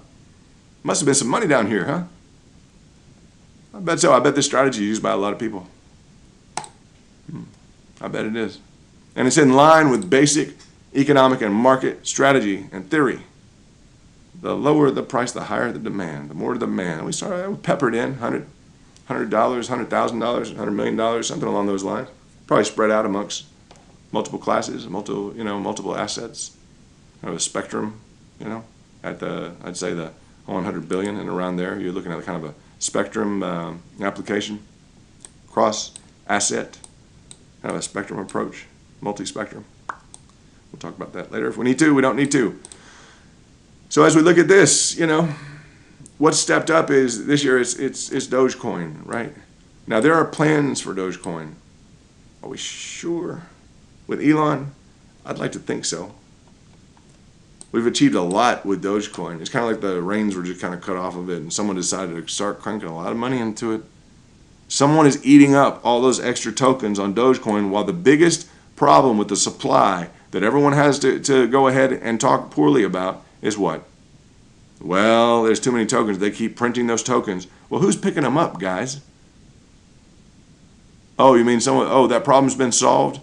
It's an inflationary coin forever. Well, someone has figured that out. Do you think that someone has figured that out or not? Because the price is not continually going down. It's been extraordinarily stable between 5 and 6 cents. We have to talk about that. Yeah, it has been. For a long time, it stood around there with a floor. So someone's buying up all the Doge. Someone's buying it up. There's a framework. Now, you get to decide. Is it so they can sell it? That's scary. That's scary if what? It's scary if you're over leveraged at the top. That's why at the top level here, okay, on the Dogecoin chart, and I'll move these little stickers. I put these stickers in. Those are your returns. You see that? Wham! From where? Right here. Wham! How did I know we were done with this morning? Wham! Okay. It may go up. Did you leave some residual in? We discussed that. Possibility. You guys want to keep playing the game? Coach blew the football whistle, right? On the field. That's okay. You don't have to listen to coach. You do whatever. Am I coach? I don't know. Maybe, maybe not. Well, here you go. You're going back up. Can you run through? Absolutely, huh? Now, are we going to sit here all day, or are we going to go with kind of a reasonable anticipation of, okay, the other option that you have? I will tell you, the other option that you have is that this is now a breakout. All right, great. Everybody's like, oh, great. Your 3 different options are that, and this is good in terms of me not limiting your function. The people who are on the Bitcoin side are like, can you please quit? Why? Because I'm talking about Ripple. What did Ripple do? Seriously, there's some people heavily involved in Bitcoin and everything else like, oh gosh, what is going on? Well, just listen to me. Hear me out. Because this is the other option. Now, the coach blew the football field off. He called everything off. He blew up the field. If you want me, some of these guys who hold Bitcoin, they, everyone's evacuate now. They don't want that moment. Because what? Well, Dogecoin decides that really these layovers, I don't know. I mean, there's a few different ways we could apply them. This is kind of a further differential analysis because, this return, just peel this sticker off. All right, because you don't always know the technical charts. I try and make it real simple so that you understand kind of what's going on. But, it's just like a laminated little label here, huh? Little sticker that goes here on this positive price action. Well, let's just peel that off. All right, now we already showed how it was, you achieved that within that area, okay? It's down in through this price target. Our price target right here we gave you. At this yellow line, we gave everybody price targets. Warning, warning, alert, mission alert. We have a price target, right? We have price targets. We have price targets. Yeah? and nothing invested here. We have $100 in here. We have $200 here. We have $600 here. Heavier price targets here. All right, building in support. Reinforcing economic and market strategy, period.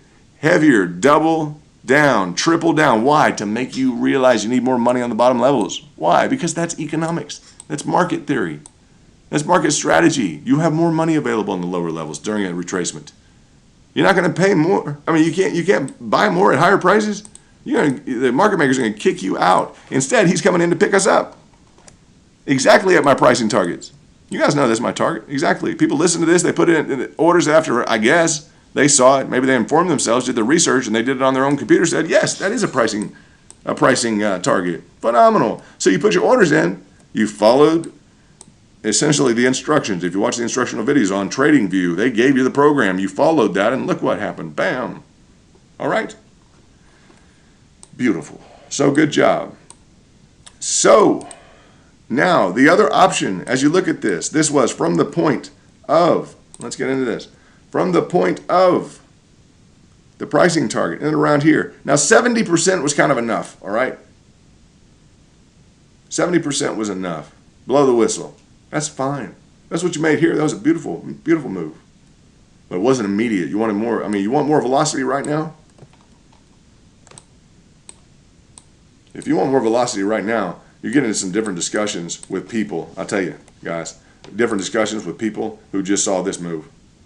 All right, because this is a $300 billion move, something like that. 200 billion, 100 million, or 100 billion. I'm not real concerned with it. 10 billion, it doesn't matter. It's a big move. 25 or 20. What is it? 23.6% retracement. All right, I think from around ballpark 10 to 60. So 50, 20, 10. All right, so get into the market cap if you want to. I'm not going to do math on the fly. Don't have to. You don't either. So as we look at this, if we want to apply these on the upside after we broke out of a channel, it's possible. It is possible. Now, channel breakouts are a little iffy, right? Why? Because we have a contraindication. Okay, you see why I'm on the sidelines right now? Y'all want to play football? That's fine. You want to kick up a 50-yard field goal? Well, you got the leg. You can do it. Right? You do. On this one, you got the leg. You got this leg. You can do it. There's a leg. Leg. Positive price action. Right here. Prior pricing event, right? Bringing this over. Derivative analysis. You already made that here. In a line with your previous price target on the way up. No reason to leave this channel. Now, you're going to think, well, the reason to leave the channel would be because it broke down, right? Maybe. What if it's high instead of down? What if it's already high enough that you realize a good gain? And that's your reason for leaving the channel. That seems like kind of good, nice second opportunity to leave that channel. Depending if you got in here. Now, if you invested in here, now you bought in high. That's in my red zone.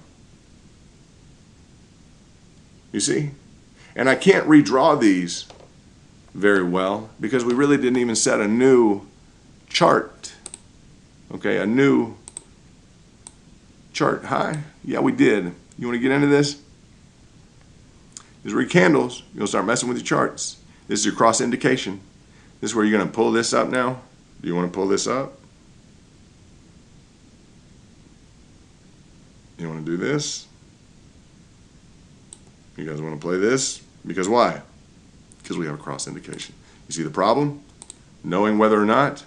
Now you fulfilled this right here. You fulfilled the full length of this on that when you look at your candles. Now what's the problem here? What's the problem, guys? Your cross indication. Correct. Meaning what? Meaning on the line chart, you are, on the line chart you're going up, right? But on the candles you're going down. So you're going to leverage into a potential cross resistance. Do you understand what that becomes? You can thrust through and make a new high. You can do it. The money's on the street, and it's in the pocketbooks of some people like Elon and some other people else that want to play this market heavy. That's fine. It's in the pocketbooks of the rest of the market right now. Yeah, it's in the pocketbooks of all these different coins right now, and people looking at Dogecoin. Right? Yeah. So, but it's at the point of resistance of essentially a cross-indicated, almost a double indicator. You get into it and I don't want to count it twice. Okay, that's that's why I say a cross indication on the resistance. Okay, not that that matters that there's two different areas, but it's kind of a level of there's kind of a level of, if I look at this here, if I look at one, and please pay attention to this, as I look at the instability created while there was a problem with the market and the exchange at Binance, and they stepped in and started prohibiting withdrawals, yeah, I started thinking about, well, this was so beautiful, then it got real chaotic and volatile, right? Yeah, okay. Well, this is a different sign to me that there's really some outlying activity here. Remember here, what happened? They got involved with having problems with their servers. This is on Dogecoin, right? Yeah. So this achieved this is back to Harmony 1. This achieved a new high, barely, right? Yeah. On the candles, I think, let's see, it doesn't have to be like this. It achieved a new high as well. So we just have a cross indication, however you want to do kind of a further level, and we've already been through the derivative variable analysis, etc. If you want to look at a cross indicated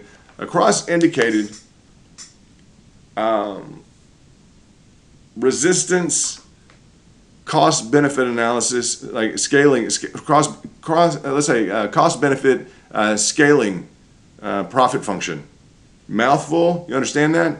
Okay. Cross indicated profit to the upside that's going to go up. Scaling, meaning the portion of money that you have potentially involved in this. After what? After we really don't have that positive is when you get back to your fibs. The fibs should save the day on this. And you see the problem now is, are we going to work off the lines or are you going to work off the candles? So on the line, you have been forming higher highs and higher lows. We always go back to the basics. Since we meet our pricing target, higher high, higher low, higher high, higher low. Getting back into, right? We're going to get a higher high. It's possible. The market dynamics may support it. Okay? There are people with program functions on this that know probably where they're going. My appetite has been satisfied. I will wait for a positive dynamic, and I won't what? Remember when I told you guys I won't buy anything with a tail on it? I will not buy something with a tail on it. I want you guys to know this starts to go up straight, and I'm going to tell you guys, if it goes up straight at all, and all this money starts to flood in, or it's already flooding and it hasn't been processed yet, that's the other thing. And these brokerage houses are going to stack that cash. They're going to stack all that. I got something at 0.97. All right, if they stack all that, if you start seeing this thing going like this, guys, stop and realize what? It's only a double. That's it, man. Don't get all excited about a double. You're not going to risk more capital chasing something like that than what you're intelligently focused enough to risk capital on. And I just tell you, with a small amount of capital, it's only a double. The time to get in this was at 5 cents. Now we'll trade on the bounce. We'll trade like this, and we'll make 70%. Okay, but you're trying to make 100. Maybe you make 100%. Maybe you make from this point. That's where you get to the point. From this point, if you're already in, you've made good money, but from our pricing targets that we gave you 2-3 days ago. Now, if you look up another 70%, that's what I'm saying. The coach blew he blew the whistle on the football field. Okay, why? Because you're gonna have to get up to 66 cents right now from this point in time to recreate. I'm sorry, you're gonna have to get up 2, let's make this exact. I want you to know from the trade that we just created in around the 70 take position on our entry, you're going to have to get up 2 to recreate that, guys, to get over 70% of where you're at. You're going to have to breach 65 cents. Okay, right now you're at 40. Guess what? When you breach your 65 cents, you guys come back to us and you let us know. Now, if you decide to let it ride in terms of a cross indicated, you want to look at the cross indicated, meaning you got a B that's going down. You got a control line that on the B on your candles, you're headed down. On your A line, that's on your line chart. It's going up slightly. This is how you rebuild a chart, though. This is a massive amount of interest shown in this product. To recover this quickly and do this, it is such the example of what the rest of the market can do right now, of what Bitcoin can do right now, but Bitcoin's down. It's such an example of what Harmony One can do right now, except for what? Harmony One is down. It's such an example of what VeChain can do right now, except for what? It's down. XRP is down. Theta, down. Hot, down. Everything down, down, down, okay? And bleeding. Bleeding, guys. So you guys know we call this 30%. Good trade. And see, and it's down now. Like Harmony One's down. We came up with this from these yellow lines out here. We came up with this price target, 30%, bam. This price target, 30%, bam, right? Beautiful. Now, we're not trading against the market. What do we need? We need solid fundamentals. We need a management team. We need things plugged in together. We need, huge announcements with Visa and with, major corporations. We need business to be transacted, not just taking in people's money. I'm going to say not just facilitating a way to take people's money in. That's not, that's nice. That's okay. But we need business. We need to hear business news. And that's okay for us to expect that on a sophisticated level of individuals that have a business background. We're expecting to hear business news and not just, this is going to work with such and such technology. We're going to use it and put our money into it. All right, that's going to carry you so far. But, I'd like to hear real business news. I want to hear about major alliances, major relationships. All right, so on the off chance, or on the chance, I want to call it off chance, that you can stack this up here. All right. Y'all going to need to call me when you get to 55 to 65. That's fine. And whenever you get there, unless you have some amazing pattern, I'm going to bring this up. I've saved this because we have a cross indication on the highs right now. We also have an extension of what I would call just like a really kind of a misbehaving upward channel, right? It's just kind of nasty, right? If this thing wants to fall down here, etc., upward channels, an upward sloping channel that you have achieved, which has been very nice, it's typically bearish. Now, I wrote that last night and I said on it, Dogecoin does not like to abide by the typical rules. Okay? So I said that, but you're going to have a hard time telling that to Dogecoin. And what happened? It went up. Sure enough. So that's fine. You got a lot of potential in here from just orchestrated. That's nice. They saw it was kicking. It's up at the top. It just kind of kick out. Someone throw some cash in and then so good. That's nice. You've done well on your trade. You guys see? You're still arguably within a channel, an upward channel. It can break out of that, and you can't just keep saying, well, now we have another, we're not going to keep playing that game, right? We're not just going to go there. So that kind of made sense. We're just going to say that made sense. But you get trapped up in this, trading around the channel and everything else. You don't want to do that. So it kind of broke out of that channel. I'd rather see where it wants to go, and it tell us where it tell us where to guide us. After he gets through this cross indication, I'm not prepared, nor do I really want to sit around or you guys for the next 2 hours or 3 hours. Let's figure out our next pricing target. Let's see if it's still down here. Because we got this stacked, right? Everyone does. The market does. Okay, it's telling us where to stack cash below at double down and triple down levels. All right? And they'll float this out 22%. You're going to keep doing. They're going to keep your eye on the ball. 22%. Everyone focus. 22%. All right, 22%. Give me a break, man. These people even know who we are. I bet you they do. I would if I were them. Don't you guys think?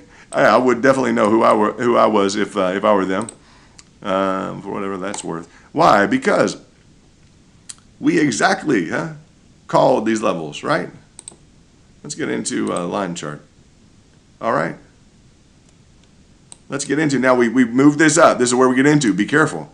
We moved that up, right? Yeah. So be careful. You see what I'm talking about? You make a wrong decision like that, you won't catch it. You'll make an error. See, I had redrawn the Fibonacci. I'm looking for my contact points. Always be careful. Always know what you're doing. You have to have that level of, what are you going to make on the test? A 100. Are you sure? I know I'm going to make a 100. I know because I know this stuff. I'm going to make a 100. Man, I made a 95. You made a 95? Nice. How would you make? I made a 100. Absolutely. Precision. Laser guided. I made a 100. Every time. What'd you make? I made a 100. You made a 100 on every test. That's what you do. That's the level of precision you take to the game here. Not a 95? Nope, not a 95. 100. So, in the context of this, we're looking, pricing targets. We delivered this. We delivered this. Went right here. The yellow wall right here. Bam. We gave you this. Now, they want to tell us, I want to know, because they want to tell us, I know the time frame, everything else, 23%, but they're going to get your eye even with the 23%. Now, the world doesn't know, do they? They honestly don't, huh? What? We pulled out our pricing targets. Yes, we did, here on the Crypto Kingdom. I'm London, this is what I do. We pulled up the pricing targets, and look at us on our trade with the people who watched ours. If you're still in it right now, whew, you're making money. 70%. You may have cashed out. We were live on 70%. Heck yeah, everybody's like, yeah, that's right, up since 5 a.m. You don't need to watch all that. 4 a.m., whatever it was. But it was in here, and I'm like, guys, we got a good trade. Good job. Some of you may have sold out and bought back here lower. I don't know. But I know from our pricing targets that we specifically delivered the exact pricing targets, not rough estimates, ahead of time. Boom, boom, Excellence. I love that. I love that. Facilitating the trades. Market strategy, market theory, right? So you're going to get into that. 70%, you got it right. So what does that mean right now? Well, that means this 23%. Well, I don't know. What do y'all think about that? Because, I don't think those rules exactly apply right now. I know it's going to create a lot of attention, but for us, we all know our trade is maxed out at 70%. And I didn't contact anybody about anything. I didn't make anything last night. I went to bed early. I had a feeling you're going to have to get up early. Wake up and see something good. Now, the first trade in here, 42%. Y'all figured out something. I'm sure you figured out something. Now, after this, he came down and picked you up again. I'm going to go through this real quickly because we have new people in. After I gave you this target, okay, it's based on Fibonacci, based on extreme level of details in my charts. We're the best channel, period. The best channel in terms of delivering accurate information. I'll put my background, my financial background up against anybody's. I don't think anyone's going to beat me in terms of background. And you guys know who've been watching, no, it's on like, yeah, what'd you get on the test? 100. What'd you get on the test? 100. What'd you get on the test with BTC? Bitcoin. Bitcoin? The big one? Oh yeah, $100. Or not $100. That's the investment level, $100. I'm just telling you ahead of time. You go in light at the top, but a 100. For you guys who've been listening, you probably laugh at that. This investment, we don't have any investment at the top levels. Here, about $100. So I always tell you, just $100. Maybe it's $100,000. Maybe $100 million, depending on what asset class you're in. But you see how they just came down and pick us up. The strategist. We're going to go. Market maker says, we don't care. We're going to have to spill all this stuff out. That's fine. Looks like we got whale money down here. Boom. Right? Because that's a long way to just come on down with it. It's a $1 trillion deal. That's fine. Done them before. Worked them before. It's all right. We'll get through it. They'll get through it. It's part of it. That's where our demand is. Why? Because it's in line with market theory and market strategy. The lower the price, the more demand we have. So we stack up our demand down here. This first level, this first green zone. We stack it up. Whether it's on BTC, whether it's on Doge, whatever it is, we stack it up at lower levels. We are in line with market strategy and fundamentals of business. The lower the price, the more the demand. At the high price, we don't have any demand. I'm sorry, I just can't help you. But right here, we're going to stack, the strategists are going to stack our orders right there. We're going to start to play. All right, says the market maker. I know it's going to look bad. Everybody's going to flip out, but here. Thank you, market maker. You just made us 15%, 11%, 12%. Calculated on a derivative, okay, basis. Same types of things. Same types of things that we got into here. You know, we just pull the sticker over, do some derivative analysis. We're going to take this over here. Just peel that sticker off from that previous high, that previous positive price action. Take that off there. And we'll just throw this right in here. You see? How do we know how much we're going to make, that 15%? Well, there's always a technique. This price action right here on Dogecoin, we got hit right here. Boom, we got picked up by a market maker, 40%. And boom, we got picked up again after the video played 10,000 people. You saw the information here. You knew exactly this pricing, 239, 238. You knew exactly. Figure in your extra 5%, 0.05%, not 5, 0.05%. Bam, market maker takes out of his channel, comes to pick up everybody again. Loving people, right? He's loving his investors. He's loving them, looking for a bargain, using his software and looking for a bargain. Right? Because then he can go out and he can go up and he can sell them at higher levels. He generates more. Right? He generates more purchase and sales. He generates more activity in this, right? It's nice. Now what do we got? It looks like we have a green candle. Looks like we have a green candle. All right. What is this? That just filled in. Well, it looks like she's not done. Now, what did I say? Well, the coach blew the whistle and said, get off the field. All right. Well, they're going to put a tail on that? We've already been through this, right? Because what? That's 70% right there. From here to there is 70%. Hey, y'all want to make 70% on something? Yeah. That's a good trade, right? If you can make 70% on this and you got another trade that's going off for 30%, you know, and you got another one's going off for 15 or, you know, let's say 50, that's all right. That's a good day. Now this, let's see what this wants to do. Why? Because we're running right into this cross indication, right?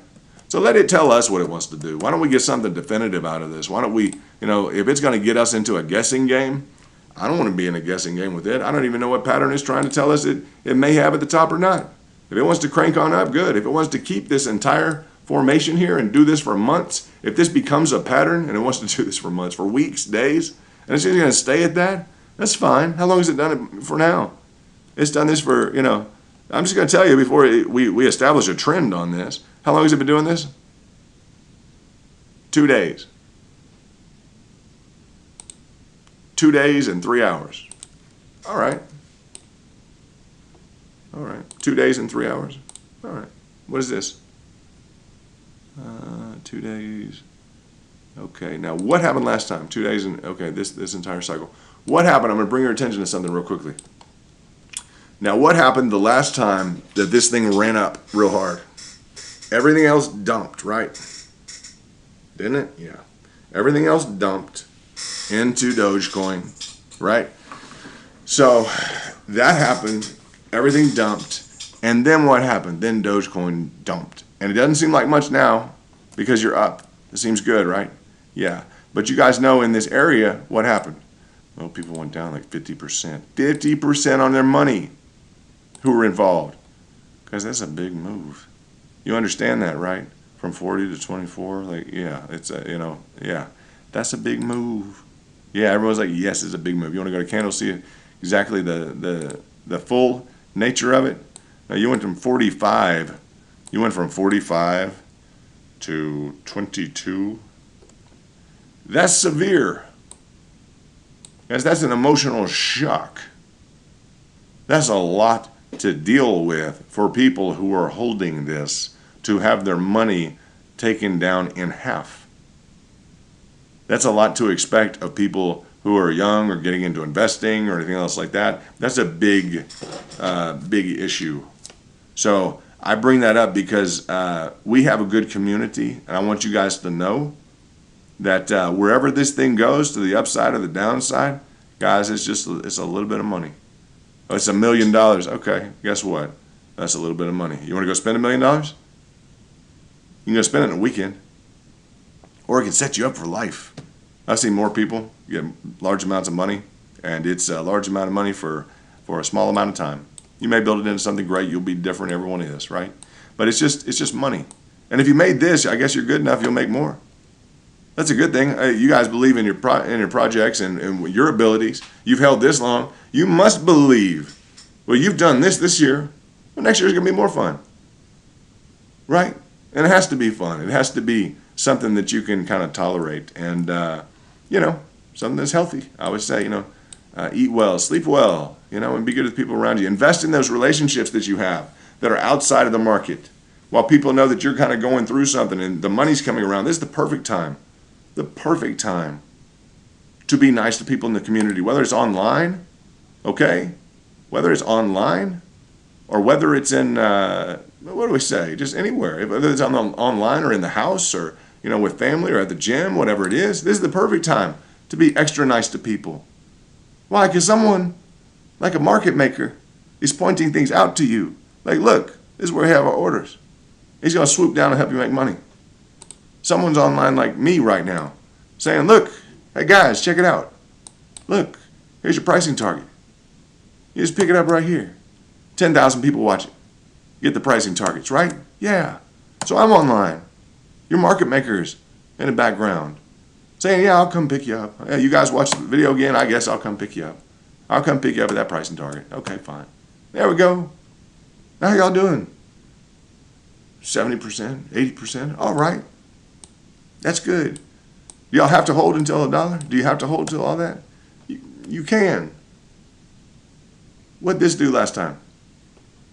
For the record, that overheated the servers, right? Yeah, and then what also happened around this time? Well, it seemed like somebody else wanted to come down and just rocket ship down to pick up some guys that were just hanging out at, start to pepper stuff in. Kind of strategists. That level of strategists that you listen to this channel. That's where we start to have some interest. Well, someone thought that was interesting enough, I guess, at that level. They dropped the whole thing, whole thing down there. It must be like whale money, huh? Yeah. So that's good. That's what works. So this is Doge. So just remember, whatever happens, I'm not worried about it. Okay. Top level is what? Just real light, man. Just real light. Light amounts of money.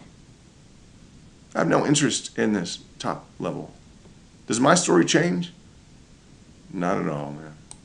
I've already exceeded, or I've already met my derivative analysis. My dog again. I missed the first call to go jogging, so this is the second one. I'll go in about 5 minutes or so. But y'all listen to this. Now, I've already matched up with my mathematics. What are you going to get on your math test? 100.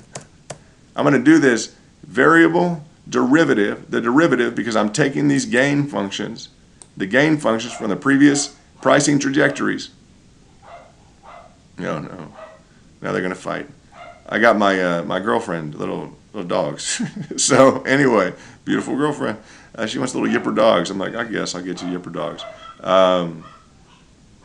They just go nuts. You hear the yuppers. Anyway, it's Dogecoin crowd, so you guys must like dogs. Huh? What if that was just sound effects, huh? And I really need to get off the air, and I'm just tired. So I started playing sound effects for you guys. Well, I got to go. That'd be funny. Anyway, as we get into this, I did a derivative analysis, okay? Derivative analysis. And what did I do? What I did is I took these stickers. I call them stickers, just so you know. This is my mathematics. This is why I'm not going to feel one way or the other in terms of the actual, they're real dogs, all right? So I'm going to take this. This applies right here. This is that gain function, the gain function, what was gained in and around this area, okay? As we look at that. Yeah, that fits right in about there. That's that sticker that fits right there. Just peel that off, and I stick that where? Right in here. All right, and what?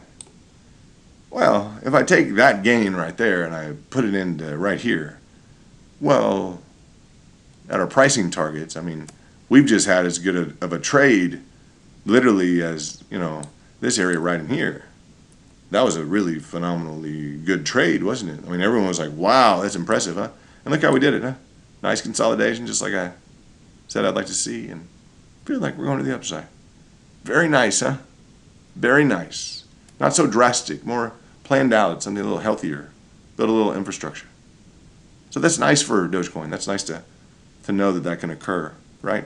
So As you want this parabolic, you want this strong move to the upside, it can happen. The extent to which it's going to affect these other coins, it's a big deal. Will it be a mad rush? I don't know. Is there long-term potential to Doge? Someone's buying up all that excess. So before people say, no one has a plan for it, if the plan is to liquidate, the only problem, if the plan is to liquidate, okay, and that's why, guys, I'm always involved up at these levels at a very, very light level. I double down, I triple down, and what? I'm ready with foundational money down here, reserve money. That just means you're willing to lose what you invest. No. Only invest what you can afford to lose. No, only invest in something at the right price. And if it's not in one of my zones, in my tiered zones, it's not going to get my money. All right? So if we do this, let's catch up here, and let's catch up with where the price action is right now. Let's see, did we get into, if I want to stretch this up, if I want to look in this, if you want to gauge a lot of times, okay, what are we going to say? How do you know if you've fallen back into even a potential area? Because we can say this, that you had enough price movement up to where you're actually in a zone where you could look at kind of investing in something. Well, it wasn't big enough to really get down into that, right? Nah, so it hasn't gotten down to our first level. So yeah, profits, fantastic. 70%, phenomenal. Does it want to keep doing this? If it does more than 2 days and it wants to keep doing this like kind of a extended like V-chain straight up through the wall and slowly people are just bleeding profits into it or someone's just accumulating. I woke up this morning, it just looks like a planned accumulation. That's fine. That's fine. We'll see how this cross indication works. We'll see how that works. Lightly involved. Lightly involved. I'd rather pick it up here because between here and here at a price target, I mean, that was just 70%, right? And 70% on 4, what's 7 on 4 is 2.8, right? 2.84 is 6.8. So you're looking at $6.80. Or not 6 cents, that'd be great. That'd be great. We go $6.80, 68 cents, I'm sorry. Okay? If you're looking at 70% on 40, because 7 times 4 is 28, right? So 28 plus 4, 28 plus 40 is 68 cents. So to get where you want to go from here, if you're going to sprout this up on top of this channel or do something kind of crazy, you're going to have to get to 68 cents. So check back with me. This is what we're going to do, and we're going to call it quits. I might check in and see if you guys have. First of all, on the actual stream right now, can you guys put down in the comment section right now, where are you guys from? What part of the world are you from right now? Can you let me know where you're from in the world?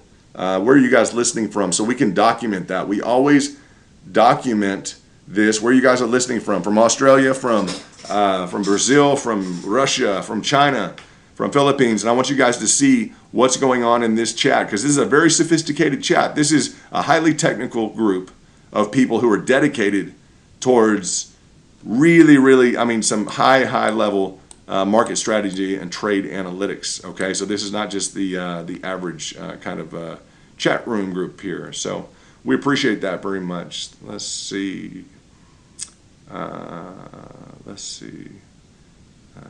this happened. Let me see what we got here. Perk up when he hears your dogs. Oh, that's funny. Isn't that great? Someone has a dog with them, and when they heard my dogs, their dog started chatting or started putting his ears up. That's good. Okay, let's shout out, and this is for the record, guys. This is your group. This is your Dogecoin. This is your Harmony One. This is your group right now. Listen up to where we're going. It's Atlanta, Georgia, East India Coast, Columbus, India, California, Michigan, Bahamas, California, woohoo, North Side, Quebec, UK, India. We got Dubai in the house. We got Ecuador, Colorado, Dublin, Ireland, Maryland, Michigan, California, Denmark, Seattle, Washington, Malaysia. We got Packwood, Washington, Alberta, Canada. We got Louisiana. We got the Coast Best from McGregor's. San Diego, California, home of the Navy SEALs. What's up? We got hoorah. We got Portland, Oregon, Albuquerque, Chesapeake Bay, New York City, France. Before I go through the rest of them, I want to make sure that you guys know, in terms of staying in touch with these people, you guys have got to go to Twitter. You have got to do, and we'll do some shout outs for some people that signed up in just a second. Go ahead and do the Kingdom.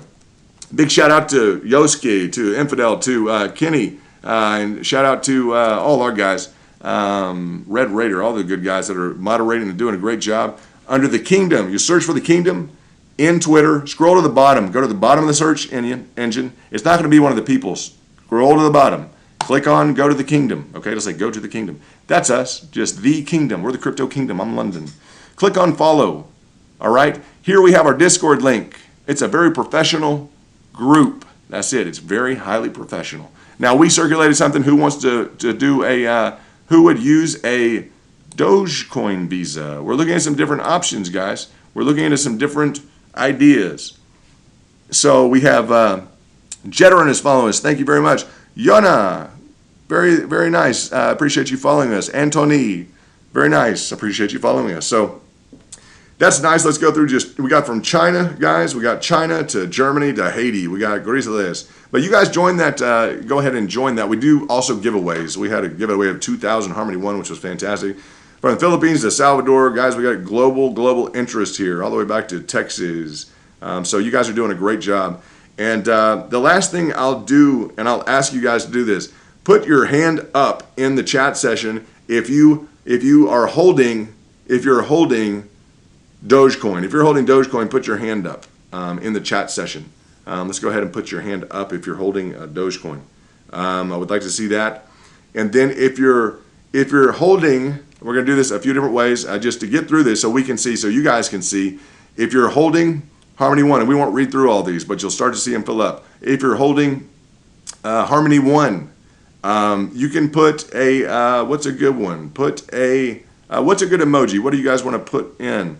What's a good emoji? How about a smiley face or something like that? Can you guys just put a smiley face if you're holding Harmony One for the whole mood of Harmony One? And let's see how many hands start to pop. The hands are going to be for Dogecoin. The smiley face is going to be for Doge. And for, I want to do for Bitcoin. For anyone that holds Bitcoin, there's the hand starting to go. For anyone that holds Bitcoin, I want you to put a rocket. Just put a rocket on there if you can find a rocket so we can see kind of what people are thinking there. The hands coming up. Those are all the Dogecoin holders. And that is fantastic. Good to see.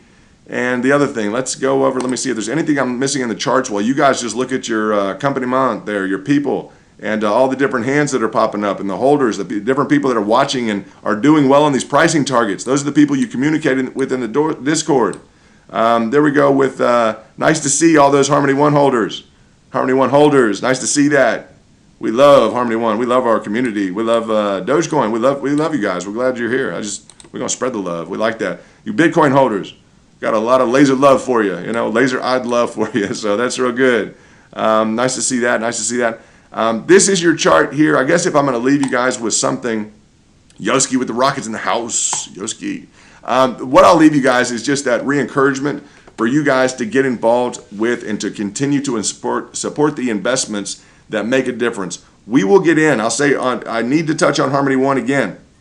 Okay, what will affect us is if we get in around to this 07, there's going to be orders there. I know there's going to be orders, maybe another 30% if we want to break down past this golden pocket. That's just the truth. That's the way it's going right now. We need to see some institutional investment. We just need to see that. They were good enough to order up and to gather some financing earlier on, 15 million financing. We got to see it, man. Harmony team, we got to see it.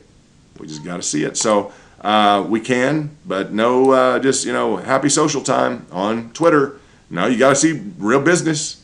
Everything else with the, what do we got? One USD. We got the Dogecoin. Just the parting is such sweet sorrow, but what we'll say is we're parting on a good executed trade. And I like that 100%. What I want to know now for the people with residuals in here, for those of you who are interested in, thank you for bringing that up, Martin. For those of you who are using targeted pricing and you're looking at putting in targeted trades to maximize your return on anything, and that's why you're here for a technical kind of lesson, and that's what's going on. Will you put a 100? Put the 100 like you just saw there in there. Put a 100 in there, like the emoji 100. Put that emoji in there so that we can see exactly that you're involved in wanting to trade and getting your price targets. Because I have a feeling it's a lot of you. That's why we're a strong group right now that's looking at price targeting and not just buying the dip. This is a very sophisticated kind of precision level, price targeting. So that's a good thing. Put those in there. The other issue that I'll ask is whatever your other favorite coins are, so that we know and we have we can have a way to bring this into our other discussions. Put your favorite coin down aside from right now that's performing well for you, or you anticipate it to perform well, and not one that you're just sold on the hype. Nothing like that. Put your favorite coin down, the symbol for your favorite coin underneath. If we get these hundreds, I'd like to see that. Look at you guys coming through with the 100s. Okay, that's good. That's all guys that are looking at precision trading. That's why we're here. That's why we're here. That's good. It's real good. There we go. I like to see that. Good job. Now, put in your favorite coin. Put in your favorite coin so that we'll have the list of it while we're on with this many people. We have kind of where everyone's from. We have the number of Dogecoin holders. We have the number of Harmony holders. Rough guesstimate. We also have now the number of people who are targeted pricing. Okay, target pricing. We like that. That helps us a lot in terms of where we're headed with things and kind of the way that things are looking. That's real important for us. Beautiful, very good. So let's get through your favorite coins. And the other, I guess the only other thing that I would say is that I don't know if you guys could click on the thumb up. And you can just let me know that if you've been in the chat. You guys are doing a good job of chatting up. But if you would like more information like this and you've been in the chat and you haven't been able to do anything thus far, can you click a thumb up so we can break 200? If we could get 250, it'd be amazing. It would be really amazing. I'm not sure how many people are new, but that'll help get the information out to other people, and it'll help give me an incentive to get up when you are on the rocket ride up, give you more price targets, etc. That'll just help us get that information out to you. So if we can break 200, that'd be great, and we'll just get to kind of wherever that goes. We'll see wherever that goes. So it looks like all you guys there's a lot of people. That's really good on these 100s. That's good to see. That's real good to see. And you guys are involved in everything. I anticipate seeing you guys around. So that's it. We've been through a lot of discussion today. I don't wish it upon anyone to have to re-listen to all this. I guess when I get up at 4 in the morning and I'm talking about, pricing differentials of Dogecoin, it's kind of serious, but I don't want the market messing with you guys if you do skyrocket up. I just don't want to see that. So I want to fight for you guys, and those guys can listen to it. So we haven't broken out of this upward channel. Okay, Dogecoin's still in this upward channel. If I just leave this here, dare say I just leave this here, it's going to maybe act as a line of support. But yeah, I guess we could kind of do this, and kind of say that channel was kind of eliminated, but you still have the floor here. So that with the contraindication, you're just running into some weird dynamics. And I don't want, for instance, let's draw out a big wedge. I don't want to do that. That's just to let you know there was no real reason for you to get out of the trade that you entered into with our price targets. That's phenomenal. That's great. I anticipate that you guys will do well. So we'll take a second and we'll I guess go over to the Discord. We'll do that for a minute. If you guys have questions for me, just know I'm in the Discord. You can ask me general questions. If you have questions about the strategy, okay, we can schedule sessions. All right, we can schedule sessions, and we can spend a little bit of time together, and I typically do that on a 1 hour to 3 hour kind of basis, and we can set some time aside. I'll do a screen share.